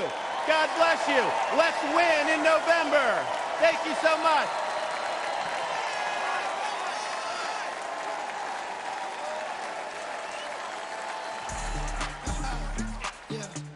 It's the mayor of Magaville, baby. Hey, you know who we voting for? We voting Donald Trump, baby. Donald Trump, baby. America needs saving. America needs saving. We voting Trump, Trump, baby. Trump, Trump, baby. November 5th, we going crazy. November 5th, we going crazy. Red pill poppin', swerving in the Trump truck. Republican 4G, Antifa knows what's up. Red, white, and blue, MAGA nation, throw it up. Black, white, and brown, all about a Trump. Democrat party gon' take your freedom. Indicting our president cause they can't beat us. It's a two-tier justice system. Put America first, we the big. FJB, FJB, FJB, FJB, FJB, FJB. Let's go grand and sing a We voting Donald Trump, baby. Donald Trump, baby. America needs saving. America needs saving. We voting Trump, Trump, baby. Trump, Trump, baby. November 5th, we going crazy. November 5th, we going crazy. Now I pledge allegiance to vote for Trump. There's a red wave coming, you gon' surf for what? And God I trust to take the devil away. Lock Joe Biden up and throw the key away. Your propaganda ain't gonna work on me. Biden economics is like you working for free. I demand reparations from every idiot that voted for Joe Biden, boy, period.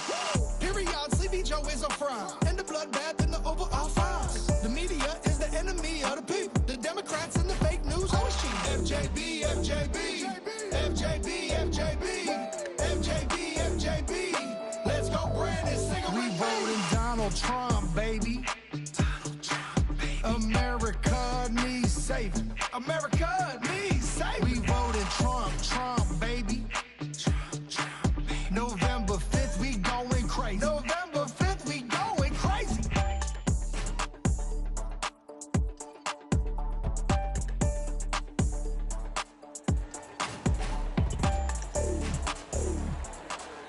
Ladies and gentlemen, please welcome United States Senator Eric Schmitt of Missouri.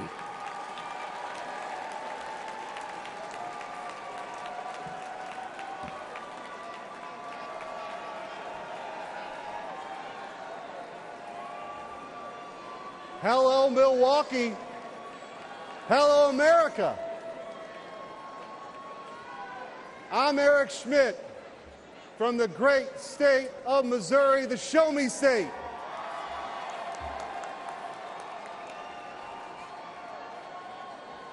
It's not lost on me how unlikely my presence is on this stage.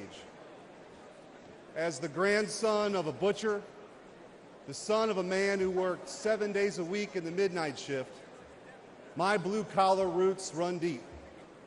And I'm proud the Republican Party is the party of working families.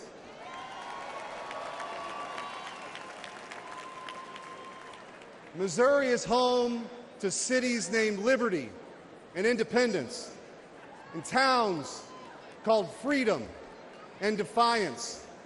So it should come as no surprise that we are sick and tired of Joe Biden and Kamala Harris. And I am here with a simple message. Enough is enough. We're ready to take our country back.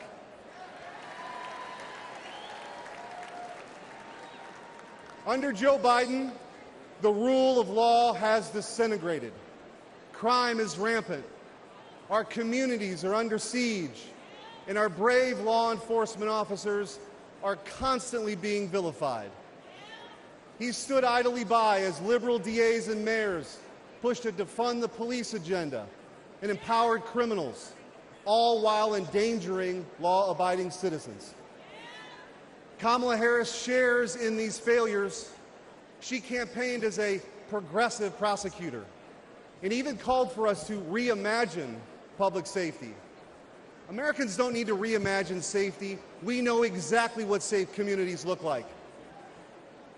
But the weakness and the wokeness of the Biden-Harris administration has made us less safe. Biden and Harris opened our border to terrorists, to criminals. They allowed drug cartels to flood our communities with Chinese fentanyl that's killing more than 200 Americans each and every day. It doesn't have to be this way. As Missouri's former Attorney General, I went toe-to-toe with the radical defund the police crowd and had the backs of our men and women in blue. When Soros-backed officials refused to prosecute violent criminals, I stepped in and put those dangerous felons behind bars.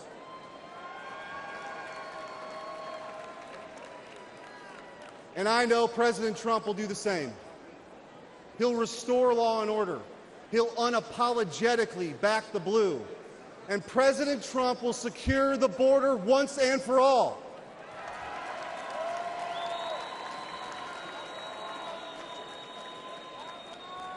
I believe in an America where our best days are ahead of us. I believe in an America where moms and dads can raise their kids in safe communities. And I believe in an America where we defend the police, not defund the police.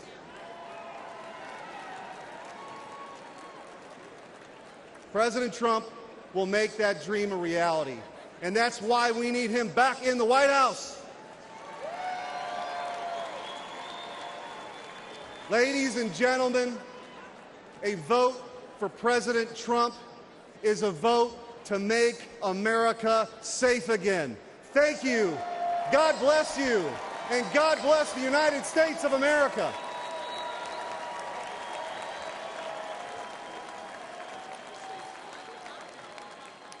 Ladies and gentlemen, please welcome United States Senator Tom Cotton of Arkansas.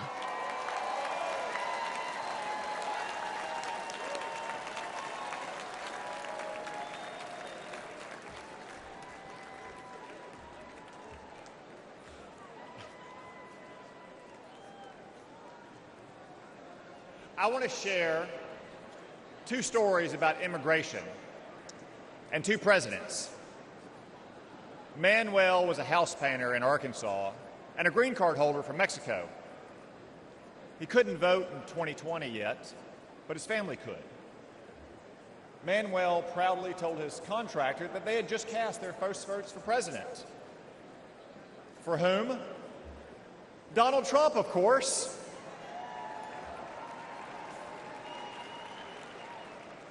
When asked why, Manuel gestured to the parking lot and responded, "Have you seen my new pickup? And did you know that my brother and sister both have full-time jobs? With Trump, we've had more work than ever. Things are good."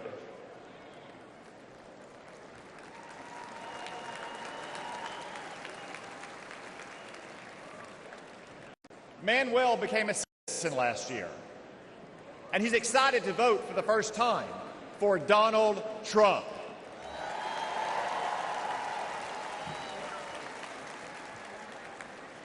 By contrast, after Joe Biden and the border czar, Kamala Harris, reversed President Trump's immigration policies and welcomed a third world invasion, I traveled to our border. What did I see? The body of a migrant drowned in the Rio Grande. Human traffickers on the southern bank taunting the Border Patrol. Migrants huddled under a bridge. I asked them why they came. None said persecution. Most said for a job. A few admitted because they could get in. Another answered with one simple word: Biden. My flight home the next day was full of these migrants, and you, all of you, paid for their tickets.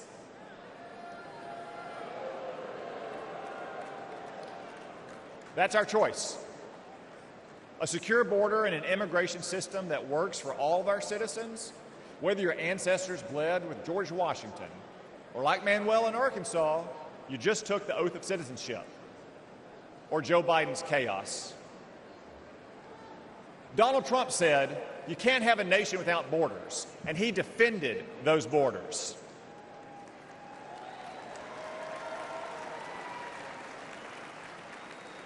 Joe Biden thinks borders are racist.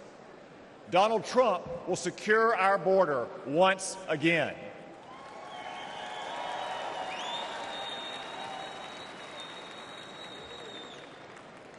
Donald Trump banned travel to America from terrorist-infested countries. Joe Biden allowed ISIS to smuggle terrorists in. Donald Trump will protect America once again. Donald Trump insisted that immigrants must stand on their own 2 feet, the oldest principle of American immigration. Joe Biden gave migrants welfare, free hotels, and more. Donald Trump will stop migrant welfare once again.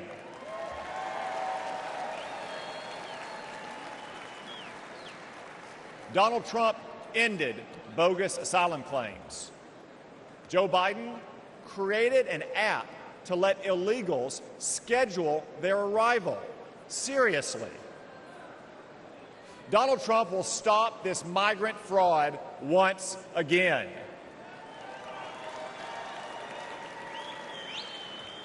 Donald Trump cracked down on hiring illegals. Joe Biden let illegals take American jobs. Donald Trump will protect America's workers once again. So what choice will we make? Will we choose Joe Biden, open borders, amnesty, and chaos? No, of course not. We'll choose Donald Trump and his record of security, prosperity, and stability.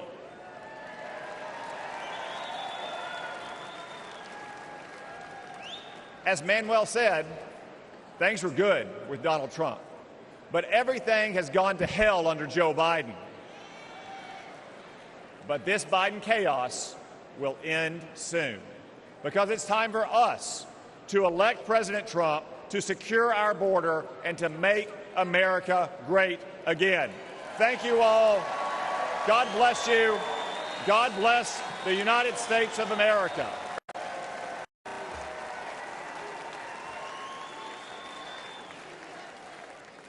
Ladies and gentlemen, please welcome Michael Coyle from Philadelphia, Pennsylvania.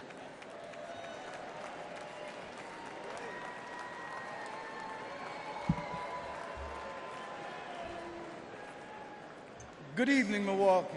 My name is Michael Coyle. I'm from Philadelphia, in an area of Kensington, one of the worst neighborhoods in America. Kensington has long struggled, but in the last few years, things have gotten much worse. Our streets are plagued by drugs. You'll find human feces in front of your business or someone lying dead on your front steps. Politicians say nice things or clean up the streets for a couple weeks in an election year or when someone famous visits or even when there's bad news. But as soon as the politicians are no longer afraid for their jobs, we are no longer afraid for our lives. Our children grow up seeing this, thinking it's normal. But there is nothing normal about this. This should not be the norm happening in the richest nation on earth. As a dad and small business owner, I had to do something. I started a nonprofit to improve the neighborhood I love and shared videos online of the horror we live with. In just one day, in one park, where our kids passed to reach the public library, we picked up over 1,000 needles. 1,000. This is unacceptable. Philadelphia is not just my home, but the birthplace of the nation, where our founding fathers signed the Declaration of Independence. This is not a tragedy for just my city, but for our nation. My city and all cities deserve better.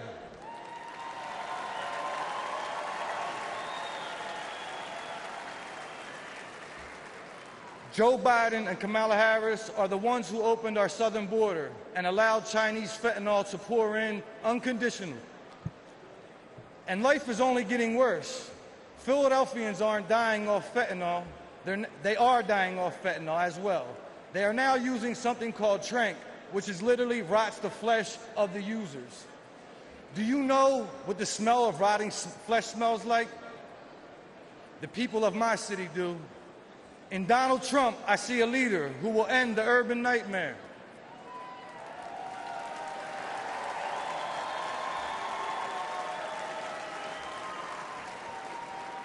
I ask you to join me in supporting him this fall, because a vote for President Trump is a vote to restore our cities and to make America safe again.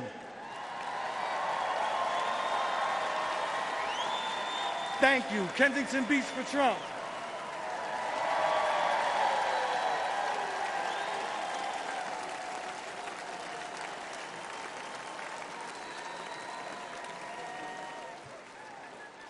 Ladies and gentlemen, please welcome Aaron Koper from Pittsburgh, Pennsylvania.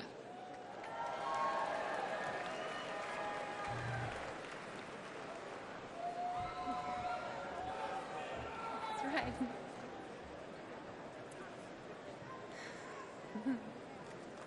Good evening. My name is Aaron Koper. I'm a grassroots organizer, a proud Republican woman, and a longtime resident of Pittsburgh, Pennsylvania. I'm here to urge Americans to re-elect President Trump and make America safe again. But I'm also here with a warning, because in recent years, I've had a front row seat to the chaos caused by Democrats and their soft on crime policies. Democrat Mayor Ed Gainey, Congresswoman Summer Lee, and especially Socialist County Executives Sarah Innamorato have demoralized and disrespected our police while unleashing criminals to our communities.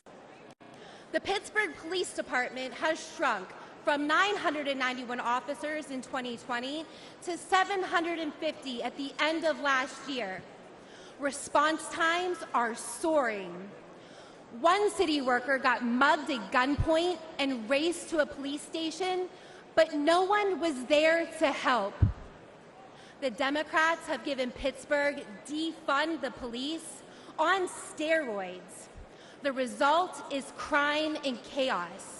There were 122 murders in my county in 2022, one of the deadliest years on record. Drug deaths are also near record highs. But statistics don't tell the full story. I've been chased by drug dealers on my own street. I've seen filthy tent cities pop up on my block. I've talked to business owners who find human waste, used needles, and shell casings outside their shops. I've felt the chill of fear as a woman when I'm alone in a parking garage or on the street. What the Democrats did to San Francisco, they're doing to my city. But law-abiding citizens are fighting back and saying no more. I saw this when Pittsburgh Republicans, independents, even Democrats came together to beat Soros prosecutor last November. It can happen again this November. If we stand together, we will beat the soft-on-crime Democrats and make our streets safe again. We can re-elect President Trump, and we can save our cities. Thank you.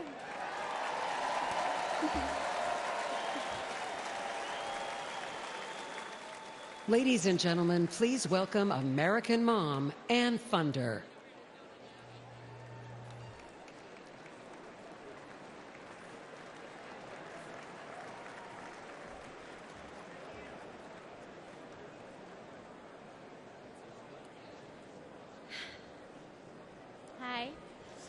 My name is Ann Fundner, and I am the wife and mother of 4 children. I'm standing here today to share the tragic reality of open borders. I'm here to share the story of my firstborn son, my everything, my Weston. My family and I were living in Southern California when President Biden took office and opened our borders. My Weston was 15. He was an amazing big brother to his 3 younger siblings. Weston attended church twice a week, played football and hockey, and he loved to surf. He had a big heart, and he lived to make people laugh. He had so many good friends. And I was always vigilant to be the best mother that I could be. I was room mom, school ambassador, and I attended all of his sports. We had family dinners and barbecues at the beach. And like most teenagers, Weston wanted to fit in. And in a moment of peer pressure, he tried something that someone gave to him, and it took my baby's life.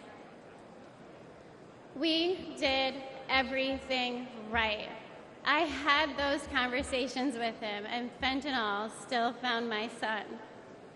And on February 27th, 2022, our lives were shattered, and our baby was gone. This was not an overdose, it was a poisoning. His whole future, everything we ever wanted for him was ripped away in an instant. And Joe Biden does nothing. I hold Joe Biden, Kamala Harris, the border czar, what a joke, and Gavin Newsom and every Democrat who supports open borders responsible for the death of my son.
Thank you. And the tens of thousands of American innocent children. For that alone, they should be voted out of office.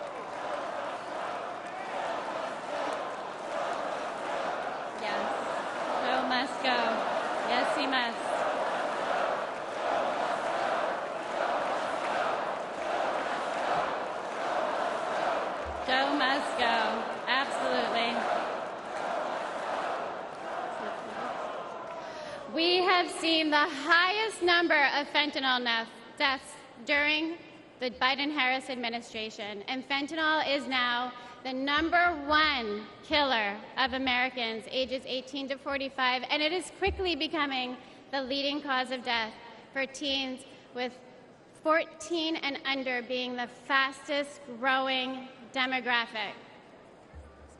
We need President Trump back in office. We need a president who will seal the border, aggressively prosecute drug dealers, and stop Communist China from poisoning our children.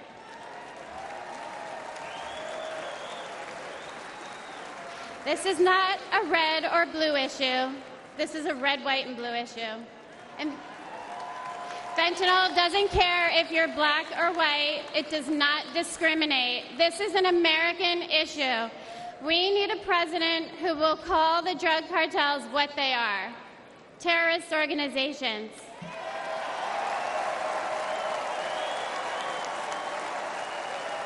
This fight is not for me. My son is gone. This fight is for your children.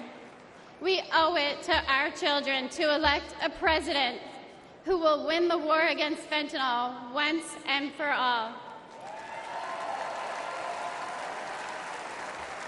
It's too late for my son, Weston. Say his name, Joe Biden. Weston. Thank you. Thank you.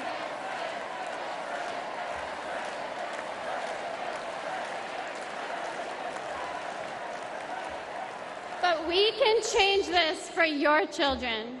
We need President Trump back to save the lives of our kids. Thank you. Thank you. God bless America.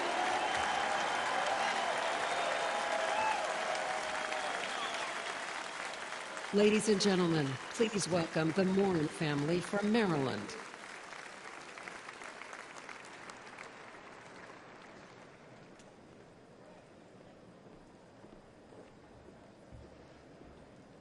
Last year, we lost my beloved sister, Rachel. She went for a walk in one of our family's favorite places. This beautiful trail was to us a safe place, where we pushed our babies in strollers, where we walked together as a family, where my wife and I got married, near what would later become the spot where my sister's body was found. Rachel, a joyful, accomplished athlete and mother of 5, was raped and murdered by a suspected illegal immigrant. This was described as among the most brutal and violent offenses that has ever occurred in Harford County, Maryland history. Open borders are often portrayed as compassionate and virtuous. But there is nothing compassionate about allowing violent criminals into our country and robbing children of their mother.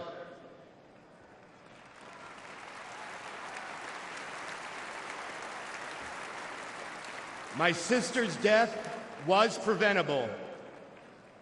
The monster arrested for killing Rachel entered the U.S. unlawfully after killing a woman in El Salvador. Joe Biden and his designated border czar, Kamala Harris, opened our borders to him and others like him, empowering them to victimize the innocent. Yet, to this day, we have not heard from Joe Biden or Kamala Harris.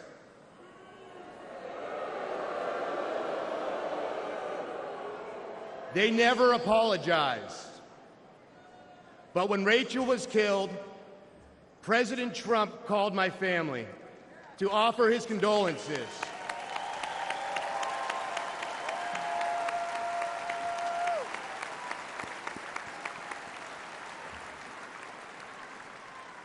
He wanted to meet with us. He cared. That is leadership.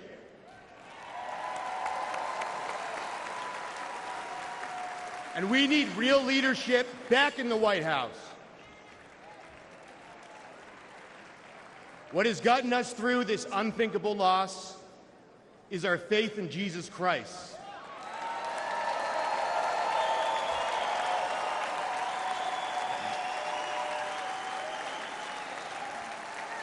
And as brutal as the murder of my sister was, I pray that her killer will find Jesus Christ.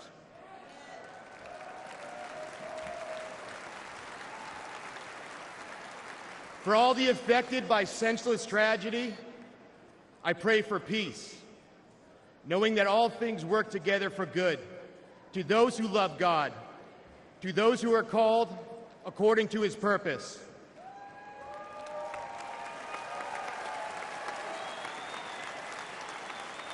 I pray that we hold worldly leaders accountable for safety and justice, for innocent people.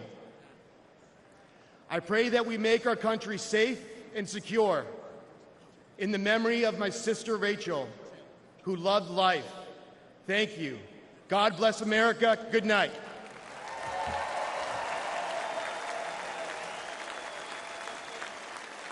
Ladies and gentlemen, please welcome Madeline Brame from New York.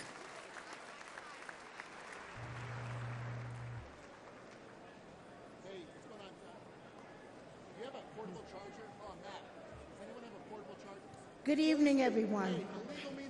My son, Sergeant Hassan Korea, an Afghanistan War retired veteran. He received enemy fire from the Taliban, only to be murdered with a knife on the streets of New York City.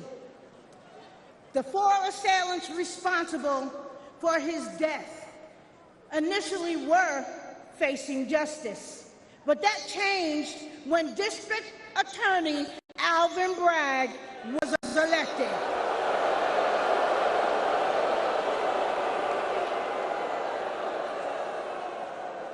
Suddenly, 2 of the homicidal maniacs responsible for my son's death had their gang assault and murder charges completely dismissed.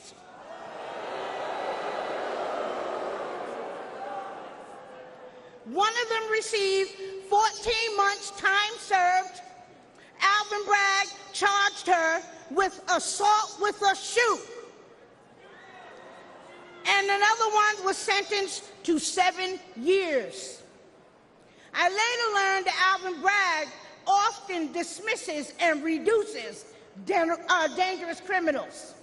He wants to clear the jails and return violent felons onto our streets every day. The injustice was devastating for me and my family. I don't want anyone else to experience the senseless pain that many other victims across this United States of America have to live with every day. So I decided to use the voice that God gave me to be the voice for the voiceless across America.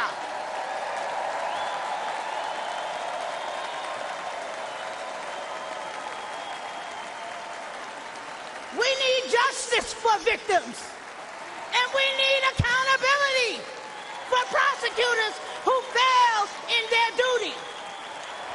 Soft on crime prosecutors like Alvin Bragg in New York, Kim Foxx in Chicago, and George Gascon in Los Angeles have turned our great country and cities into war zones. Poor and neglected communities like mine are suffering. And who else in here is sick and tired of being sick and tired?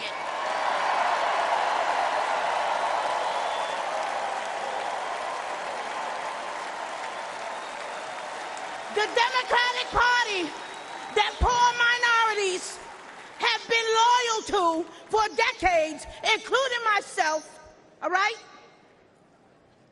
They betrayed us. They stabbed us in the back.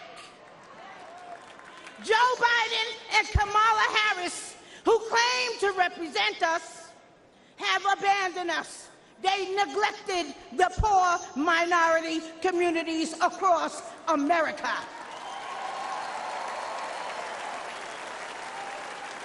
But mine eyes have been opened.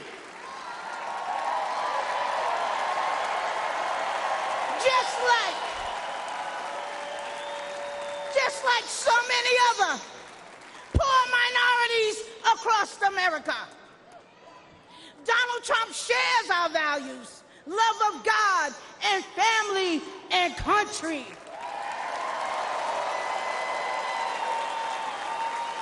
He's been a victim of the same corrupt system that I have been and my family has been. He is committed to providing economic opportunities, helping those suffering from addiction with long-term inpatient drug programs, rolling back deadly bail reform policies that are getting our children killed every single day, and supporting our police. We back the NYPD. We back the blue.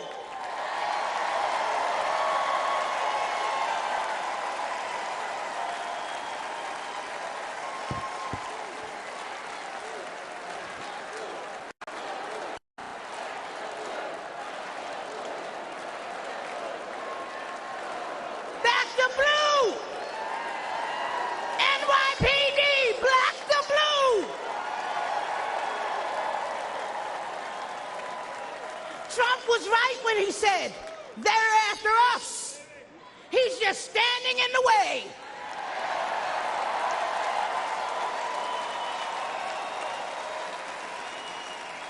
And guess what?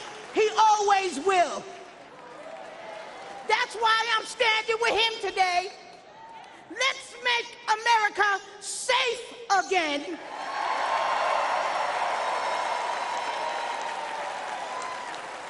Re-elect our Donald J. Trump.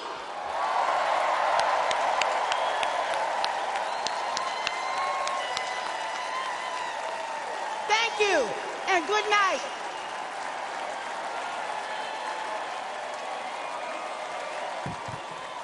Ladies and gentlemen, please welcome Arkansas Governor Sarah Huckabee Sanders.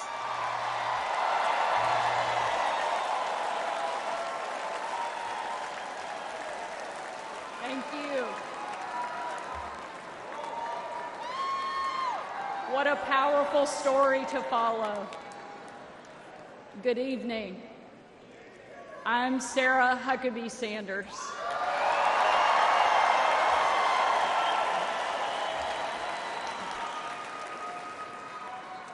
And before I get started, I want to say I have always been proud to stand with President Trump, but never have I been more proud than to stand with him right now, tonight.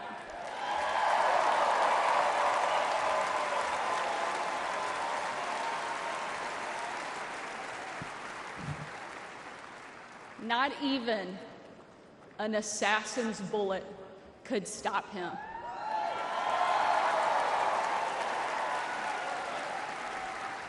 God Almighty intervened because America is one nation under God, and He is certainly not finished with President Trump.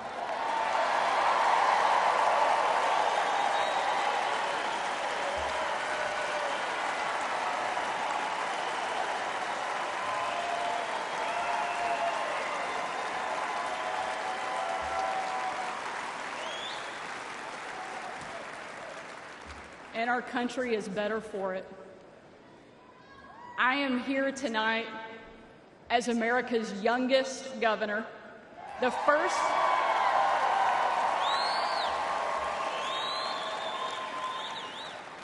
first woman to lead the great state of Arkansas.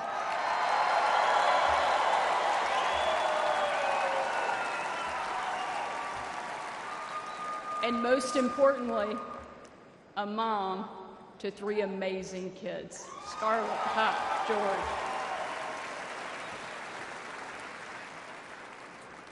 When I was President Trump's White House press secretary, the best job, I got the chance to take my 4-year-old son, Huck, to Bring Your Kid to Work Day. Much like Jill now drags Joe to Bring Your Husband to Work Day.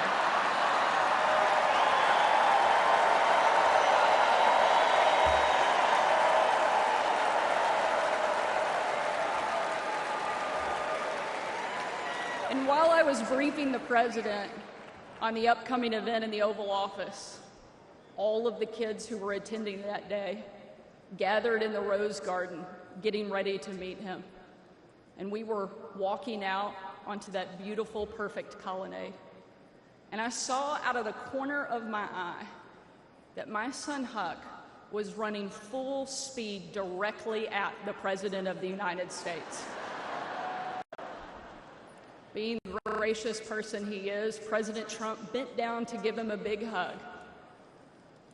And right in front of everyone, Huck sidestepped the president, completely ignoring him in front of everyone, and ran straight into my arms.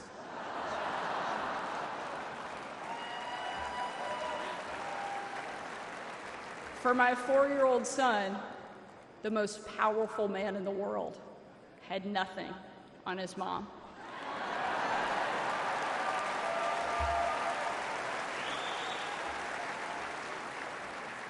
But because he's the amazing man he is, President Trump didn't mind at all.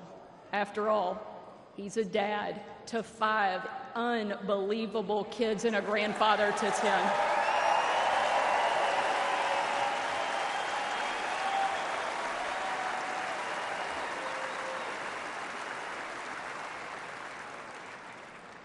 And while that story is certainly a special memory for my family, it's an even greater reminder why I support President Trump, not for me, not for him, but for my kids and for yours.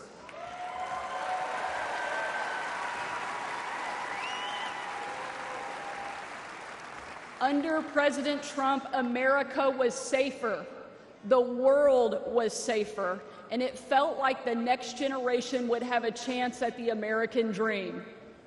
President Trump did the job that Kamala won't and Joe Biden simply can't.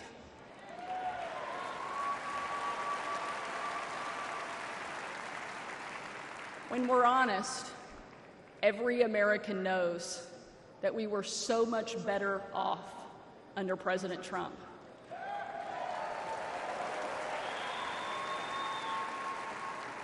So tonight, I don't want to just speak about President Trump's successful policies.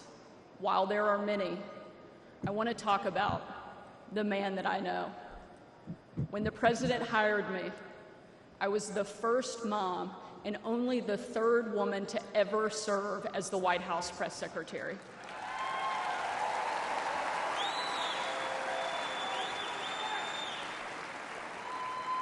And in that role, I endured relentless attacks from the left. I was insulted as a guest at the White House Correspondents' Dinner. My family was denied service and kicked out of a restaurant.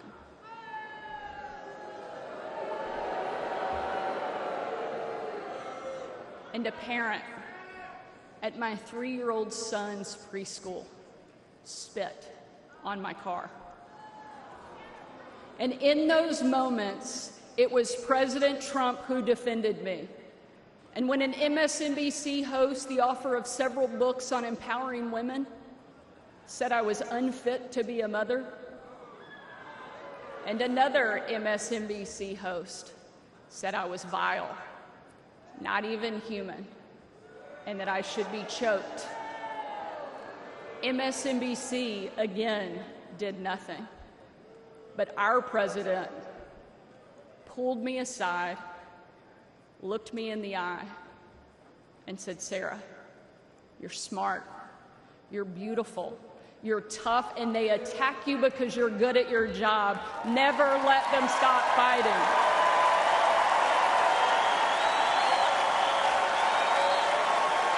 Thank you, Mr. President. Thank you.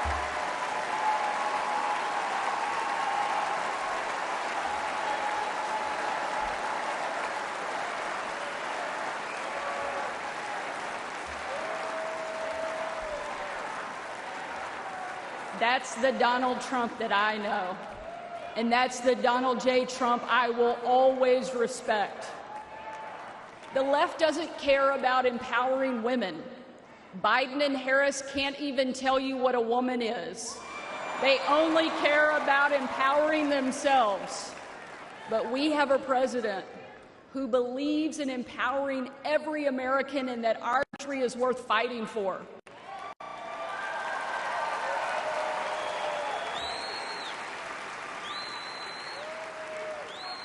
For the last 4 years, Republican governors have been leading that fight and doing what Joe Biden refuses to do.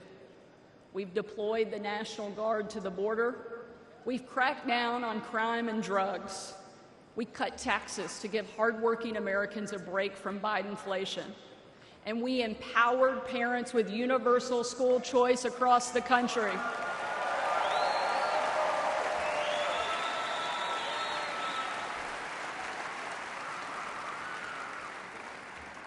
Donald Trump was the very first president in my lifetime to take a hard line against China, and I'm proud to be the first and only governor in the country to kick communist China off our farmland and out of my state.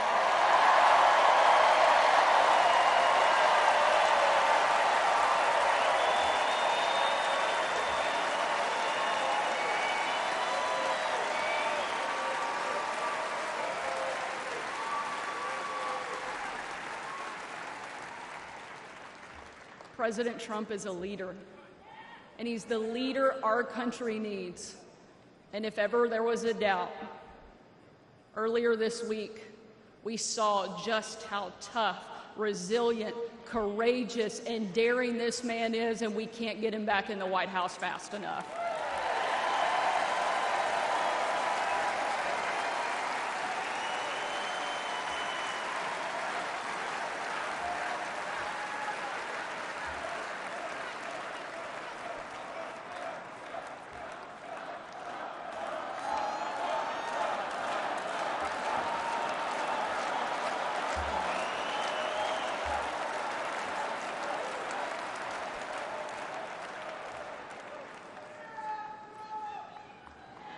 Ladies and gentlemen, we are not called to stand still in the face of great danger.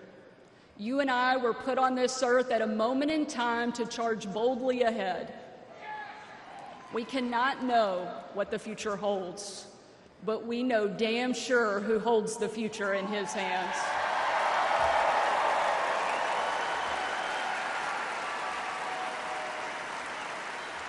God spared President Trump from that assassin because God is not finished with him yet.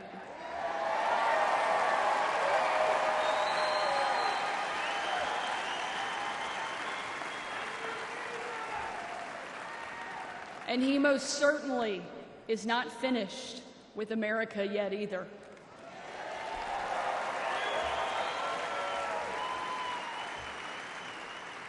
With God as our guide and President Trump back in the White House, we will show the world that America is the place where freedom reigns and liberty will never die.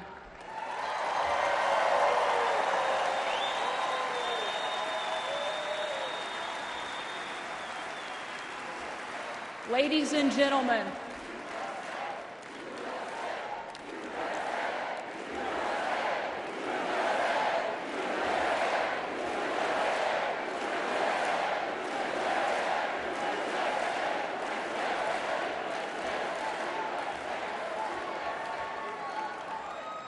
tonight, let us not leave here just excited about a great few days, but let us leave here energized and committed to making sure that we protect our freedom and we have the ability to pass it on to the next generation, because America is the greatest country that the world has ever known, and our kids and our grandkids deserve to enjoy it the way each of us did. And will, with President Trump back in the White House. Thank you so much. God bless the great state of Arkansas and the amazing United States of America. Thank you very much.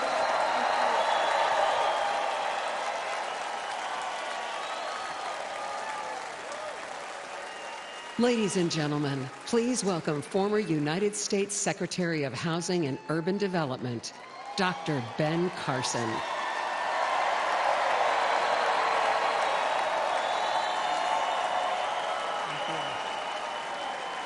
Thank you. Thank you so much. Thank you. You know, Sarah Huckabee always says to me, I hate to follow you, but I think she turned the table on me tonight.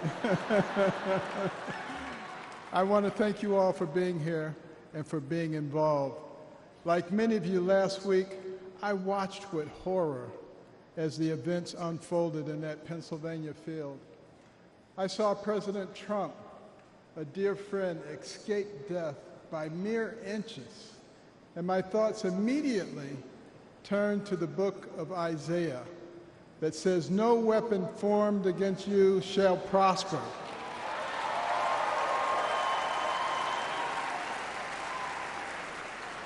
Well, let me tell you the weapons that they used. First, they tried to ruin his reputation, and he's more popular now than ever.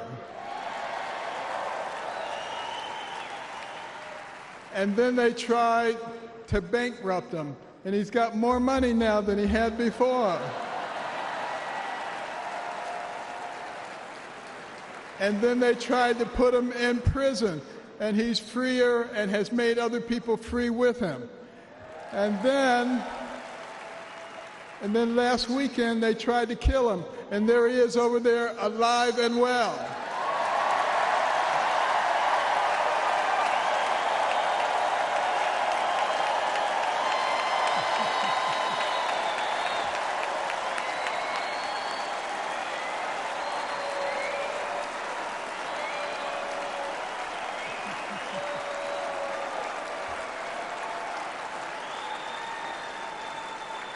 You know, I have no doubt that God lowered a shield of protection over President Trump. And I join millions of Americans in thanksgiving for President Trump's safety. And I encourage you to join me in praying each day for his continued protection. You know, our hearts go out to the victims in the audience.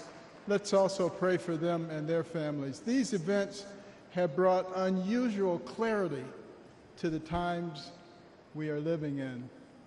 We have all harbored the nagging feeling that everything we love is slipping away. All you have to do is turn on the television. The free press, a pillar of any free society, has abused the public trust and resorted to lies, deception, and disinformation.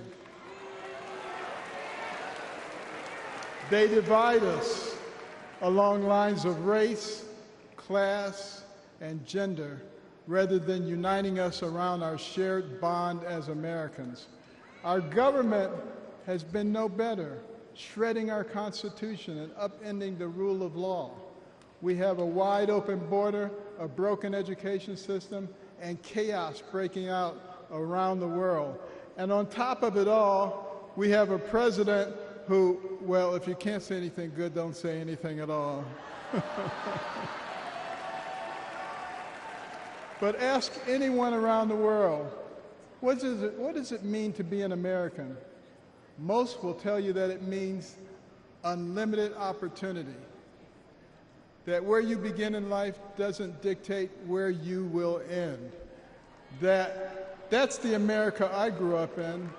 In no other country could a poor inner-city kid raised by a single mom make it to an Ivy League school, then to medical school, become a successful neurosurgeon, run for president, and eventually become a member of the president's cabinet.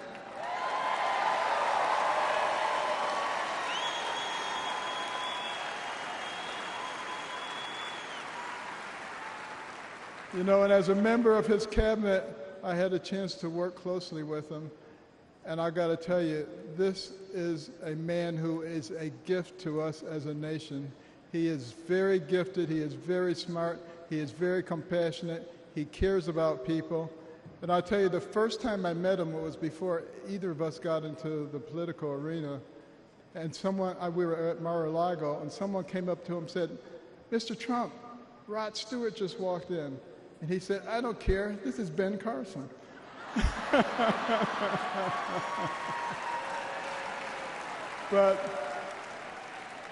I feel blessed that I've been able to live the American dream. But my story is moving further out of reach in America today. The lessons my mother taught me, like hard work and the value of well-rounded patriotic education and faith in God above all else, are being forced out of the public square. But we're all here today because we know we can bring these things back. By God's grace, we live in a country where the people rule. We have the power to choose the kind of nation we will be and the kind of men and women that will lead us. And today the choice could not be more clear. The most repeated phrase in the Bible is this: do not be afraid, or fear not. It appears 365 times in Scripture, a reminder to live each day with faith, hope, and joy as joyful warriors for Christ.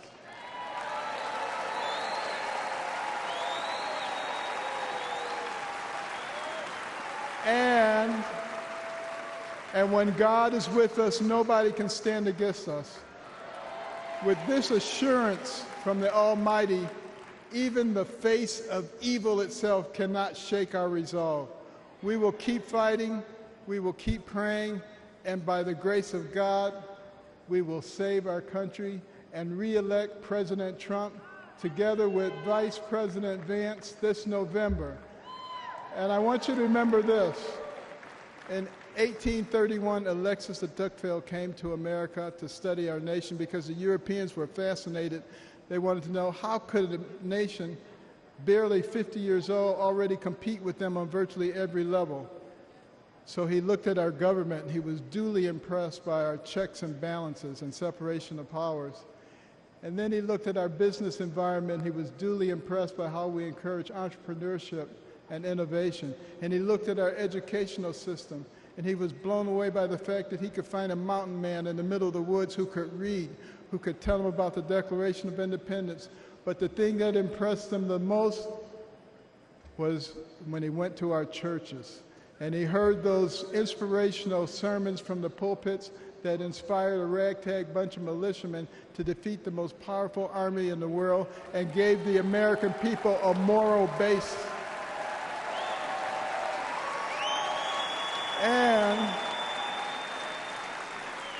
And he concluded his 2-volume set, Democracy in America, with these words. He said, America is great because America is good. And if America ever ceases to be good, she will cease to be great. It is our job to make America good, and let's do this by re-electing President Trump so we can make America great. Thank you very much.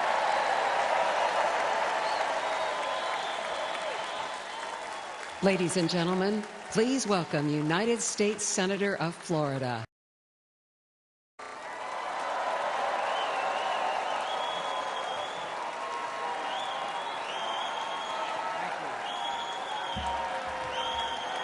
Thank you, thank you.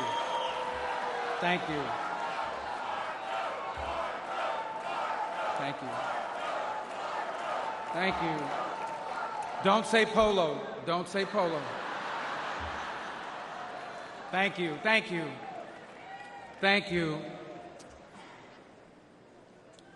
The last few days remind us that the life of every living thing and the breath of all mankind is in the hands of God.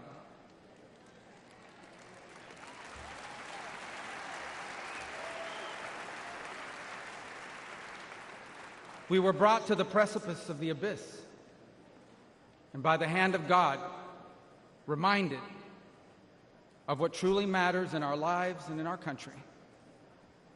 This thing we do called politics, it matters. It's not unimportant. But it is our people who must always matter the most in everything we do.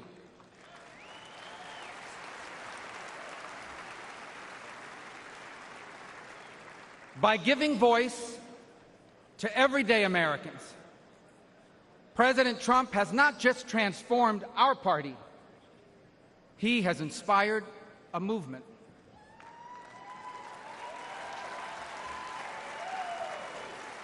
A movement of the people who grow our food and drive our trucks, the people who make our cars and build our homes, the people whose taxes fund our government, and whose children fight our wars.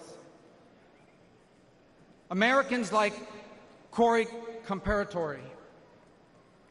He was a former fire chief and a loving husband. He was described as the best dad a girl could ever ask for. As a man of God who loved Jesus fiercely and looked after members of his church. Corey was one of the millions of everyday Americans who make our country great. He wasn't rich, he wasn't famous, and the only reason why we know his name and story now is because last Saturday, he shielded his wife and daughter from an assassin's bullet and lost his life the way he lived it, a hero.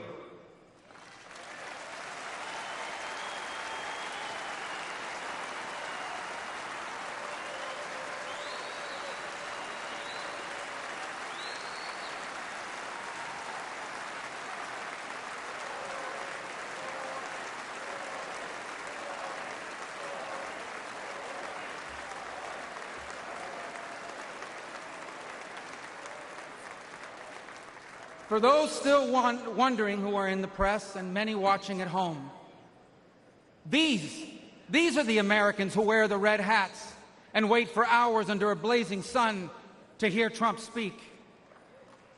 And what they want, what they ask for, it is not hateful or extreme. What they want is good jobs and lower prices. They want borders that are secure, and for those who come here to do so legally. They want to be safe from criminals and from terrorists.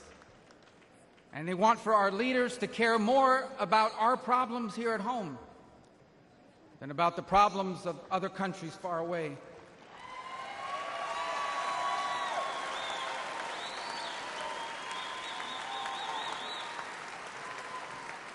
There is absolutely nothing dangerous or anything divisive about putting Americans first.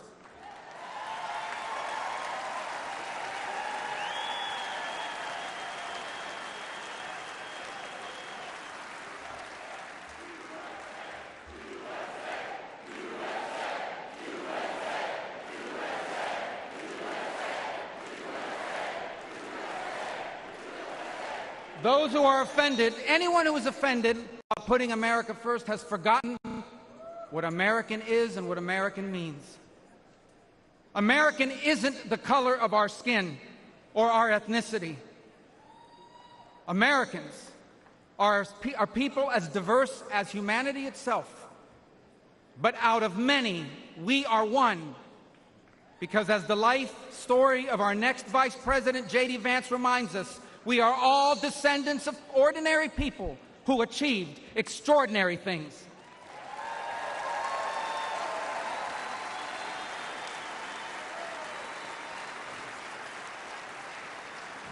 Who do we come from? We come from pioneers who ventured west to chase their dreams, and slaves who overcame bondage to claim their right to the promise of America. We come from exiles who fled tyranny in search of freedom, and of immigrants who left behind all they had and knew because they could not be or achieve God's purpose for their life in the nation of their birth. That is an American.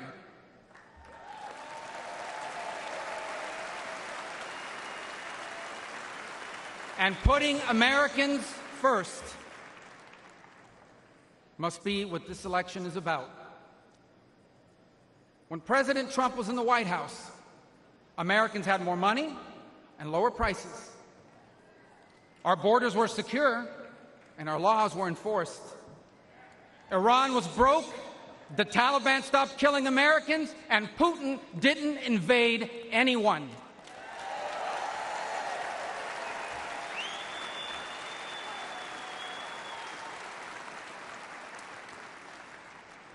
Now, under Biden, high prices devour paychecks. Criminals and drugs are allowed to flood into our country and terrorize our people. And Iran has money to support terrorists. The Taliban humiliated us in Afghanistan, and not one, but two major wars have broken out. My fellow Americans, the only way to make America wealthy and safe and strong again is to make Donald J. Trump our president again.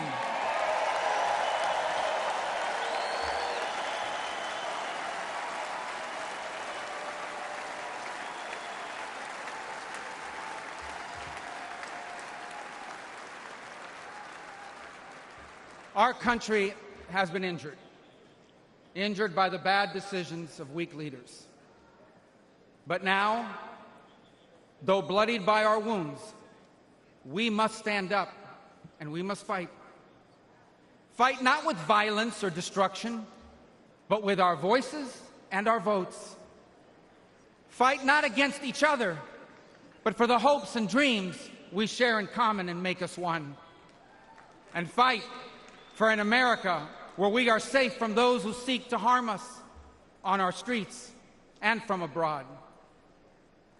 And we will not be alone in this fight. For leading us in this fight will be a man who, although wounded and facing danger, he stood up and raised his fist and reminded us that our people and our country are always worth fighting for.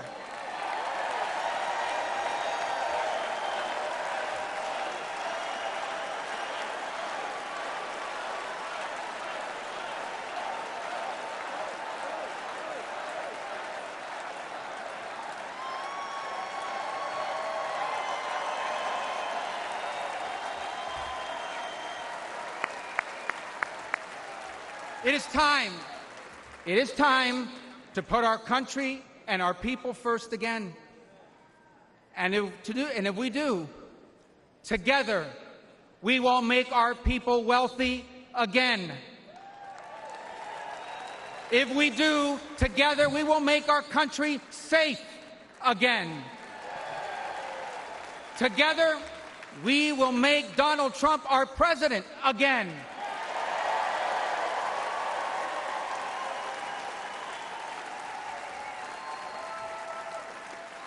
And together, we will not just make America great again. We will make America greater than it has ever been. Thank you. God bless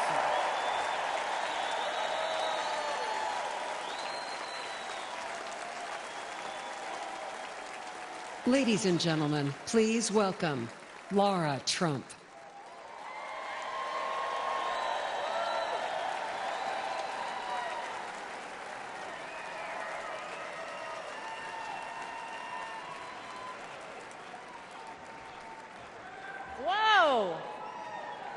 I don't feel like I actually have to ask this question, but is anybody in this room ready to send Donald Trump back to 1600 Pennsylvania Avenue?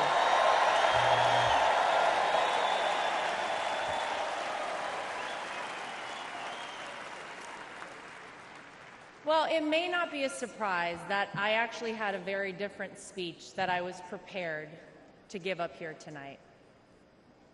That all changed at 6:11 on Saturday evening. Nothing prepares you for a moment like that. Our family has faced our fair share of death threats, mysterious powders sent to our homes, tasteless and violent comments directed towards us on social media, but none of that prepares you as a daughter-in-law to watch in real time someone try to kill a person you love.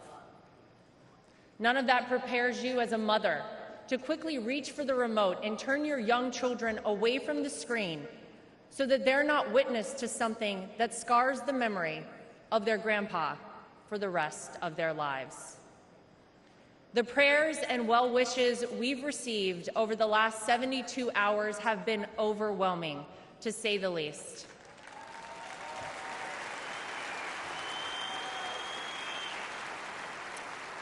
And my heart goes out to the family who lost a husband and a father because of this senseless act. All of you here tonight and watching at home mean the world to all of us in the Trump family.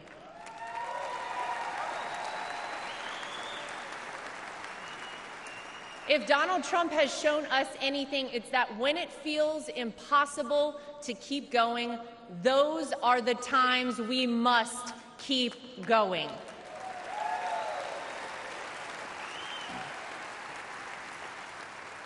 I don't know how many people here watching at home have ever been to a Trump rally, but if you've never been, let me tell you about them. Oh, some of you have been. Oh!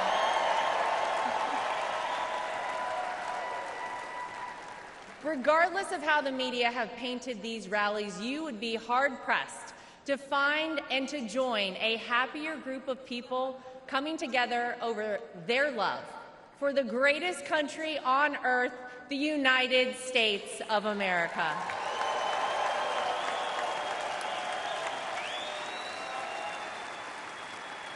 I dare anyone trying to leave a Trump rally without leaving with some new friends. You always make friends out of Trump rally, right? Veterans, teachers, blue-collar workers, white-collar workers, active duty military, police officers, firefighters, small business owners, Latino supporters, Christian supporters, Jewish supporters, black supporters, white supporters, Asian supporters, gay supporters, Republicans, independents, and yes, even Democrats.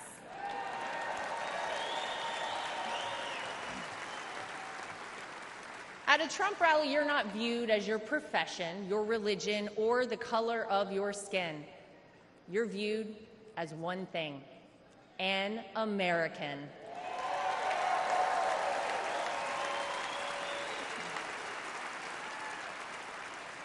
Last Saturday was a jarring reminder that we, as Americans, must always remember there is more that unites us than divides us.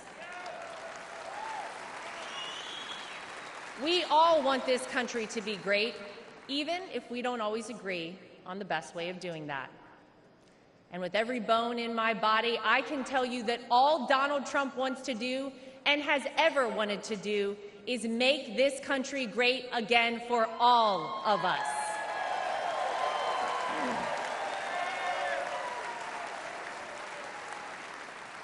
Proverbs 28 reads, "The wicked flee, though no one pursues, but the righteous are as bold as a lion."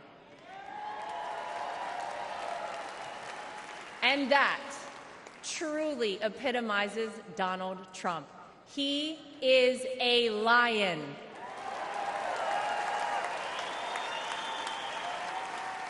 He is bold, he is strong, he is fearless, and he is exactly what this country needs right now.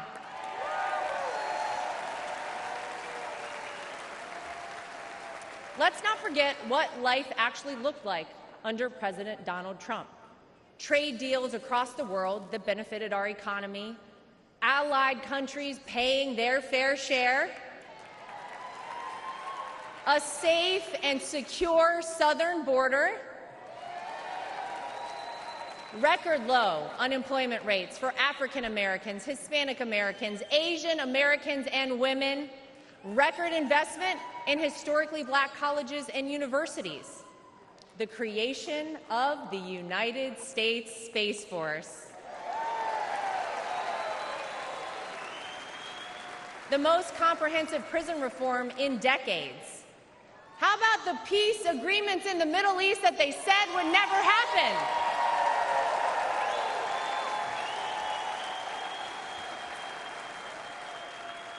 The largest tax cuts in American history, our energy independence, massive amounts of red tape cut, and no new wars when Donald J. Trump was president.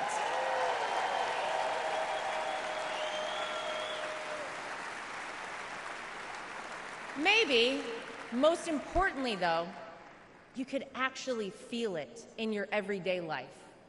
Now, you didn't have to love everything that he tweeted, but you cannot deny you were better off when Donald Trump was in office. Americans were finally able to start saving money. Home prices were affordable, and gas hit a low of $1.87 a gallon.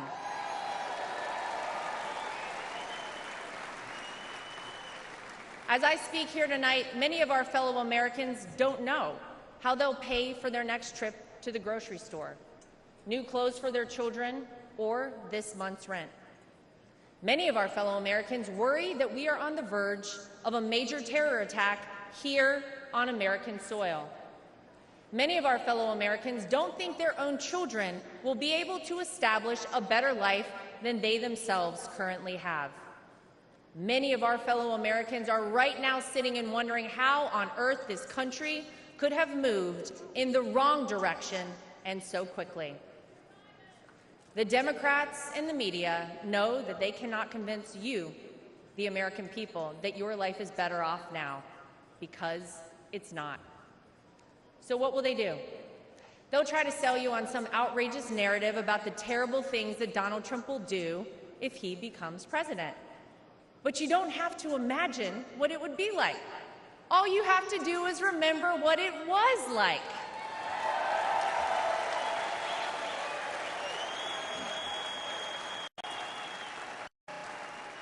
I know. Oh, yeah.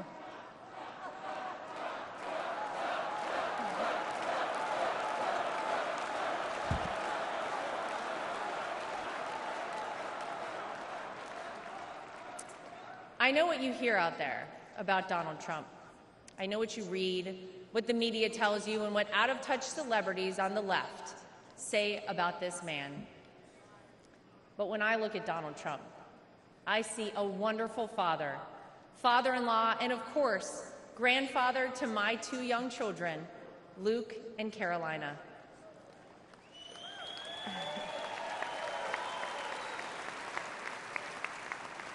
I know that I'm lucky enough to get to call him my father-in-law and see him a little differently than all of you.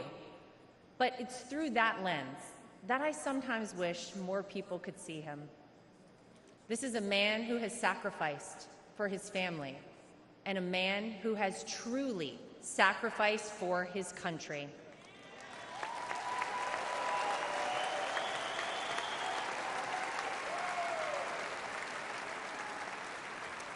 Donald Trump didn't need to run for president for fame or money. Trust me, we all know he already had plenty of that. I'll tell you why he did it and why he continues on, even in the face of the unthinkable. Because he loves this country.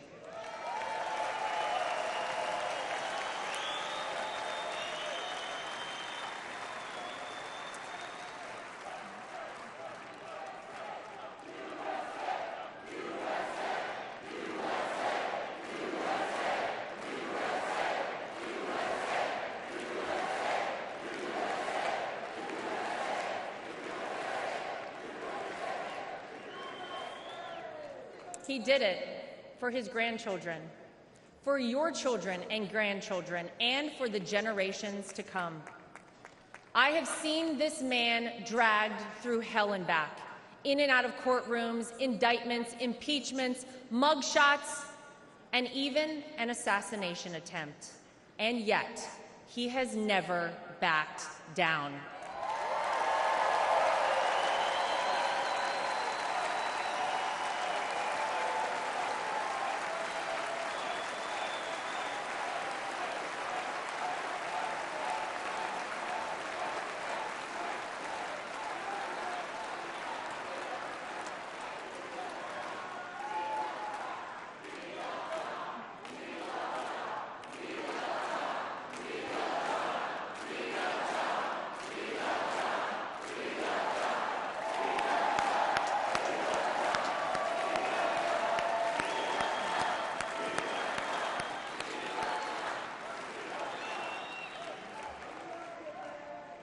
I'll never forget watching my two children run up to him with their drawings and hugs for Grandpa just moments before he took the elevator down in Trump Tower to address the media the day after his wrongful conviction.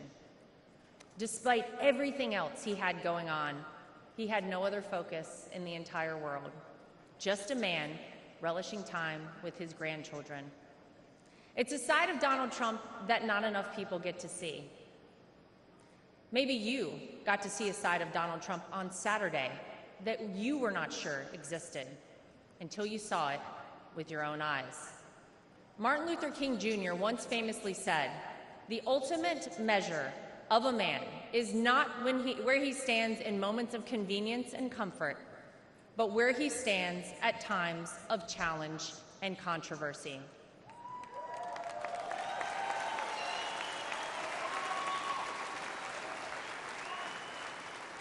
There's no doubt that Saturday was one of the most frightening moments of my father-in-law's life. Millimeters separated him from life and certain death. And yet, it was in the midst of it all, as he was jostled off stage by Secret Service, that he knew how defining that moment would be for our country, and he hoisted his fist in the air.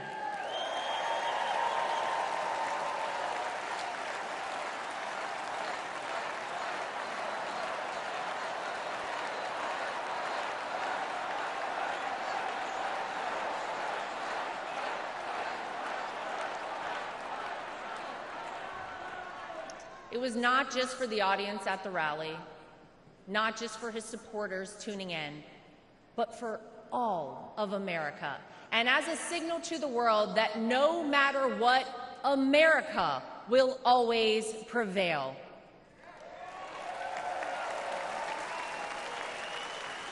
Though it's been strained and attacked, no enemy, no force, not even a bullet is strong enough to break our American grit and our American soul. We are the country whose founders gave their fortunes, freedom, and lives to pursue the dream of a free society. We are the country of Thomas Edison, Susan B. Anthony, Henry Ford, and Harriet Tubman. We are the country who fought and won 2 world wars. And we are the country who always rises to meet the moment, no matter how insurmountable the task. And in that split second, on Saturday, Donald Trump reminded us all of that very history and who we are at our core as a nation. That is the Donald Trump that I know.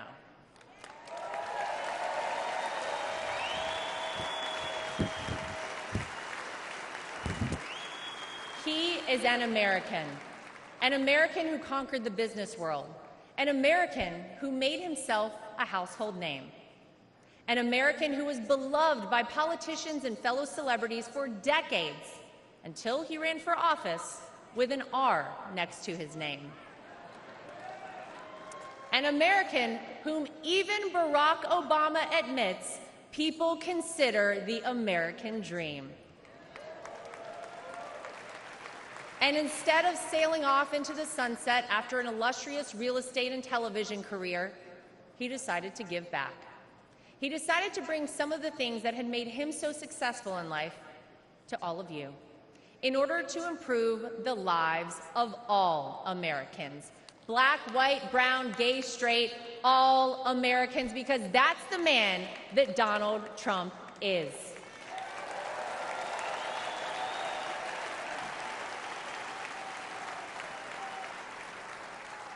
I can tell you that my personal experience with Donald Trump has shown me his heart. There wasn't a second that he made this small-town girl who was way out of her element in New York City feel anything but welcomed and part of the family. And if not for the support and encouragement of my father-in-law, I wouldn't be where I am today. It's been said by many that Donald Trump sees things in people that they don't even recognize in themselves. In 2016, when he asked me to help him win my home state of North Carolina, I'll be honest, I was terrified. I had no idea how I would make it happen, but he knew I would, and I did. When I was given an opportunity to join a television network as a commentator, it was the push and support of my father-in-law that gave me the confidence to take that job. Always the first one to call or text me after a TV hit and tell me, "Great job, keep going." Not bad, right? Or even a few months ago, when he called and asked me to be the co-chair of our party,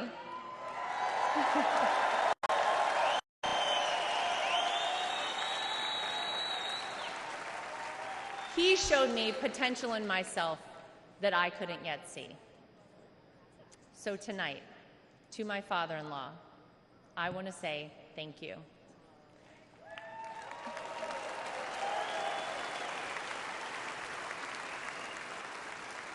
Thank you for your resilience. Thank you for continuing on. Thank you for raising wonderful kids. Thank you for being an amazing grandfather. Thank you for never giving up on me. And thank you for never giving up on our country.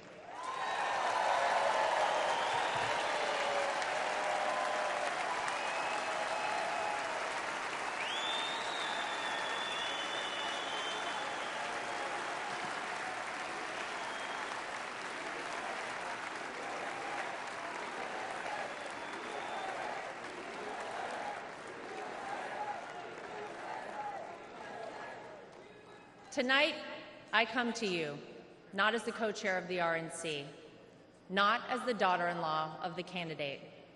Tonight, I come to you as a mom and as a citizen of this country. For those of you watching who have never voted for Donald Trump, I know what the media and his political opponents have tried to tell you about this man.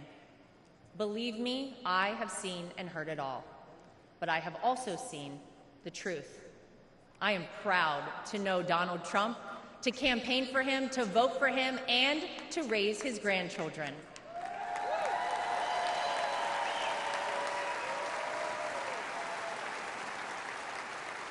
He will do what is necessary to protect you, protect your family, and protect this country. Because Donald Trump wants us all to be successful, to be safe, to be happy, to be strong, and to be great again.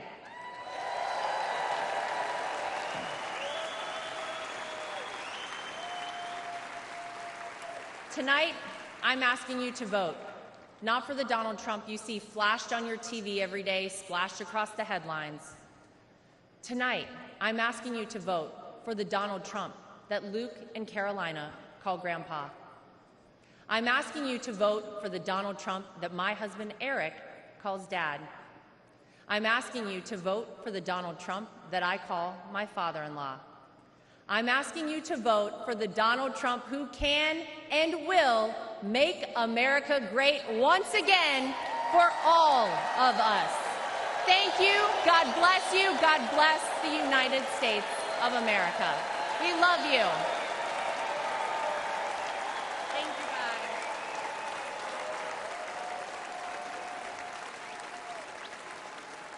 Ladies and gentlemen, please welcome back the chairman of the Republican National Committee, Michael Whatley of North Carolina.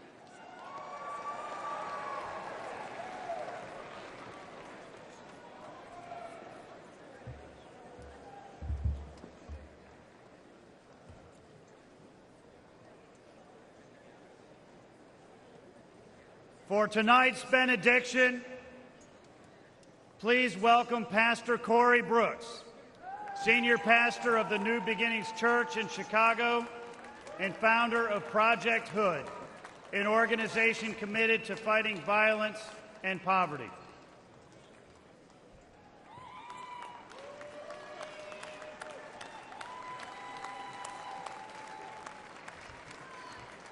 All right. If you wanted to end on a boring note tonight, with no emotion on a benediction or a powerless benediction, then you probably shouldn't have invited a black pastor from the south side of Chicago. For our prayer, let me say three things real quick. Number one, let me thank President Trump and the Republican National Convention for giving me a platform to lift up the name of Jesus and to pray for our great nation. Number two, I'd be remiss if I did not give the great state of Illinois and Chicago and the South Side a shout out. O Block, Opportunity Block.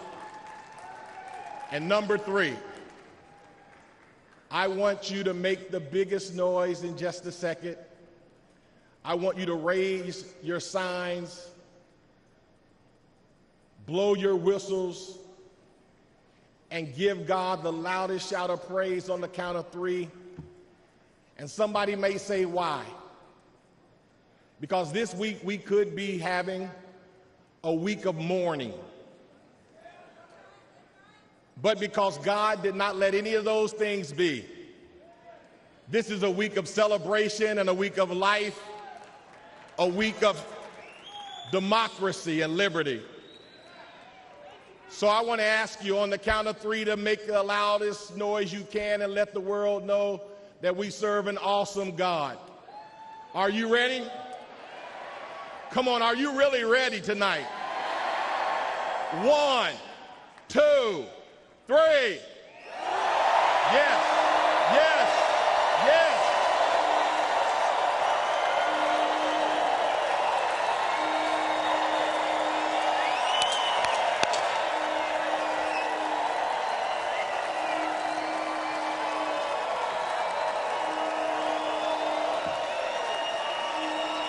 Are you ready to call on God tonight? Heavenly Father, we come before you today with grateful hearts as we gather for this Republican National Convention. We thank you for this moment to seek your guidance. As I stand before you, many believe America is in trying, divisive times and has not been her best. We know this to be true. We have not been steady, firm, resolute. Too many of us have forgotten how to be Americans. I see this on the south side of Chicago where I'm from. But I refuse to give up.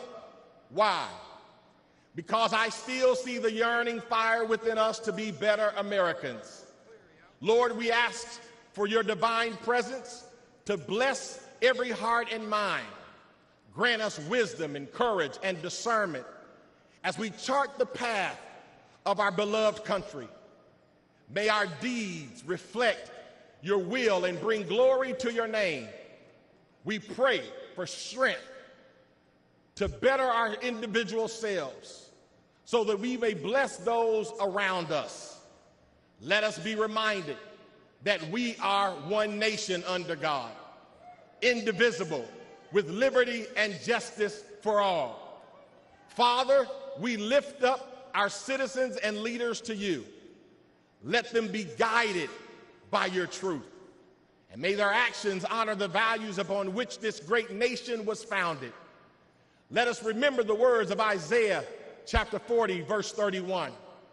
But those who hope in the Lord will renew their strength. They will soar on wings like eagles. They will run and not grow weary. They will walk and not faint. Empower us to rise, persevere, and to pursue excellence. Lord, bless our great nation, from Project Hood on the south side of Chicago to all four corners of the great nation, from the hills of West Virginia and Tennessee to Beverly Hills in California, all the way to the homies in Los Angeles and the homies on the west side of Chicago. May we renew our Americanness and strive to uphold your word. With you, Lord, all things are possible. I said all things are possible. All things are possible. In your mighty and matchless name, Jesus, we pray. Let everybody say amen. God bless you and God bless America.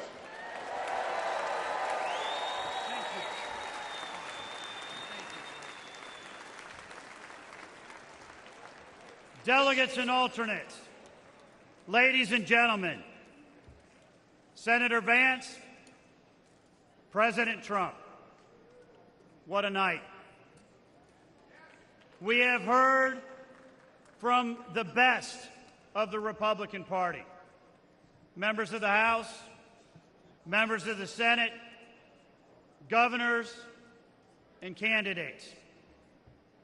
But more importantly, we have heard from real Americans who understand that America needs to do better and will do better when Donald J. Trump is our 47th President of the United States. I would like to ask every single one of you to please raise your voice in thanks to all of those real Americans who spoke tonight about their families and their world and their vision for a better America.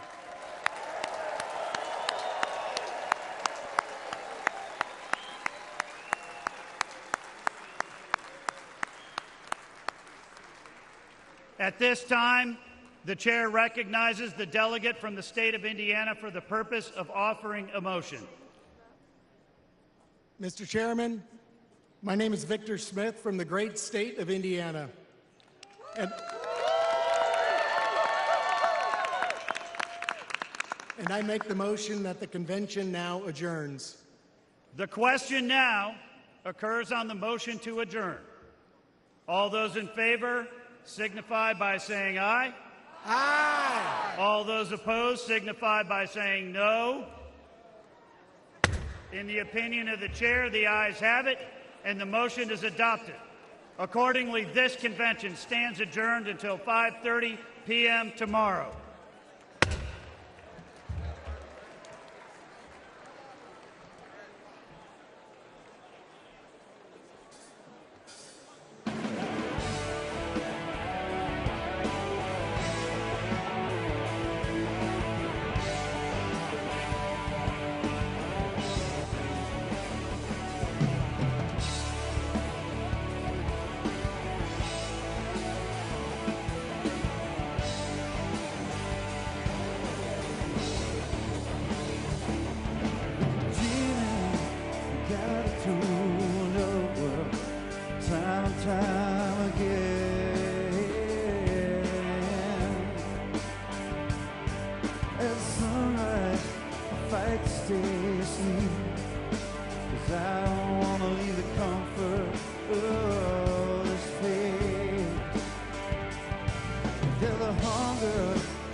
To a place where I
set up high, I'm strong enough to take these dreams and make them mine.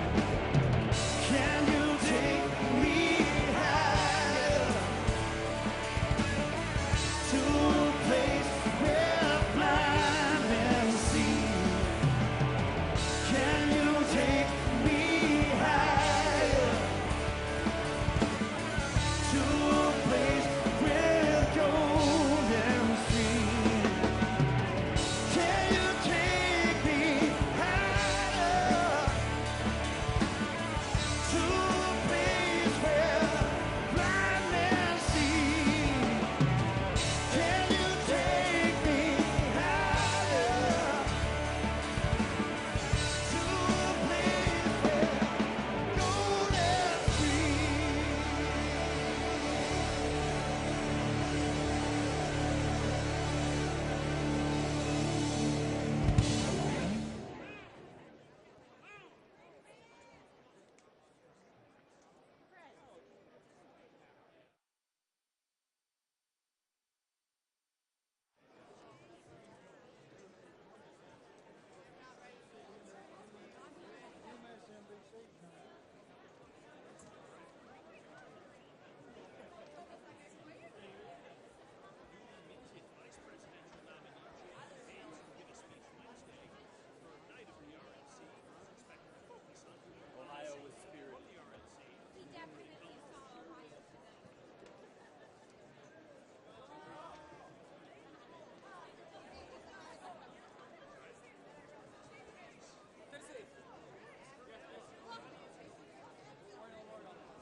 Between us and takes me far.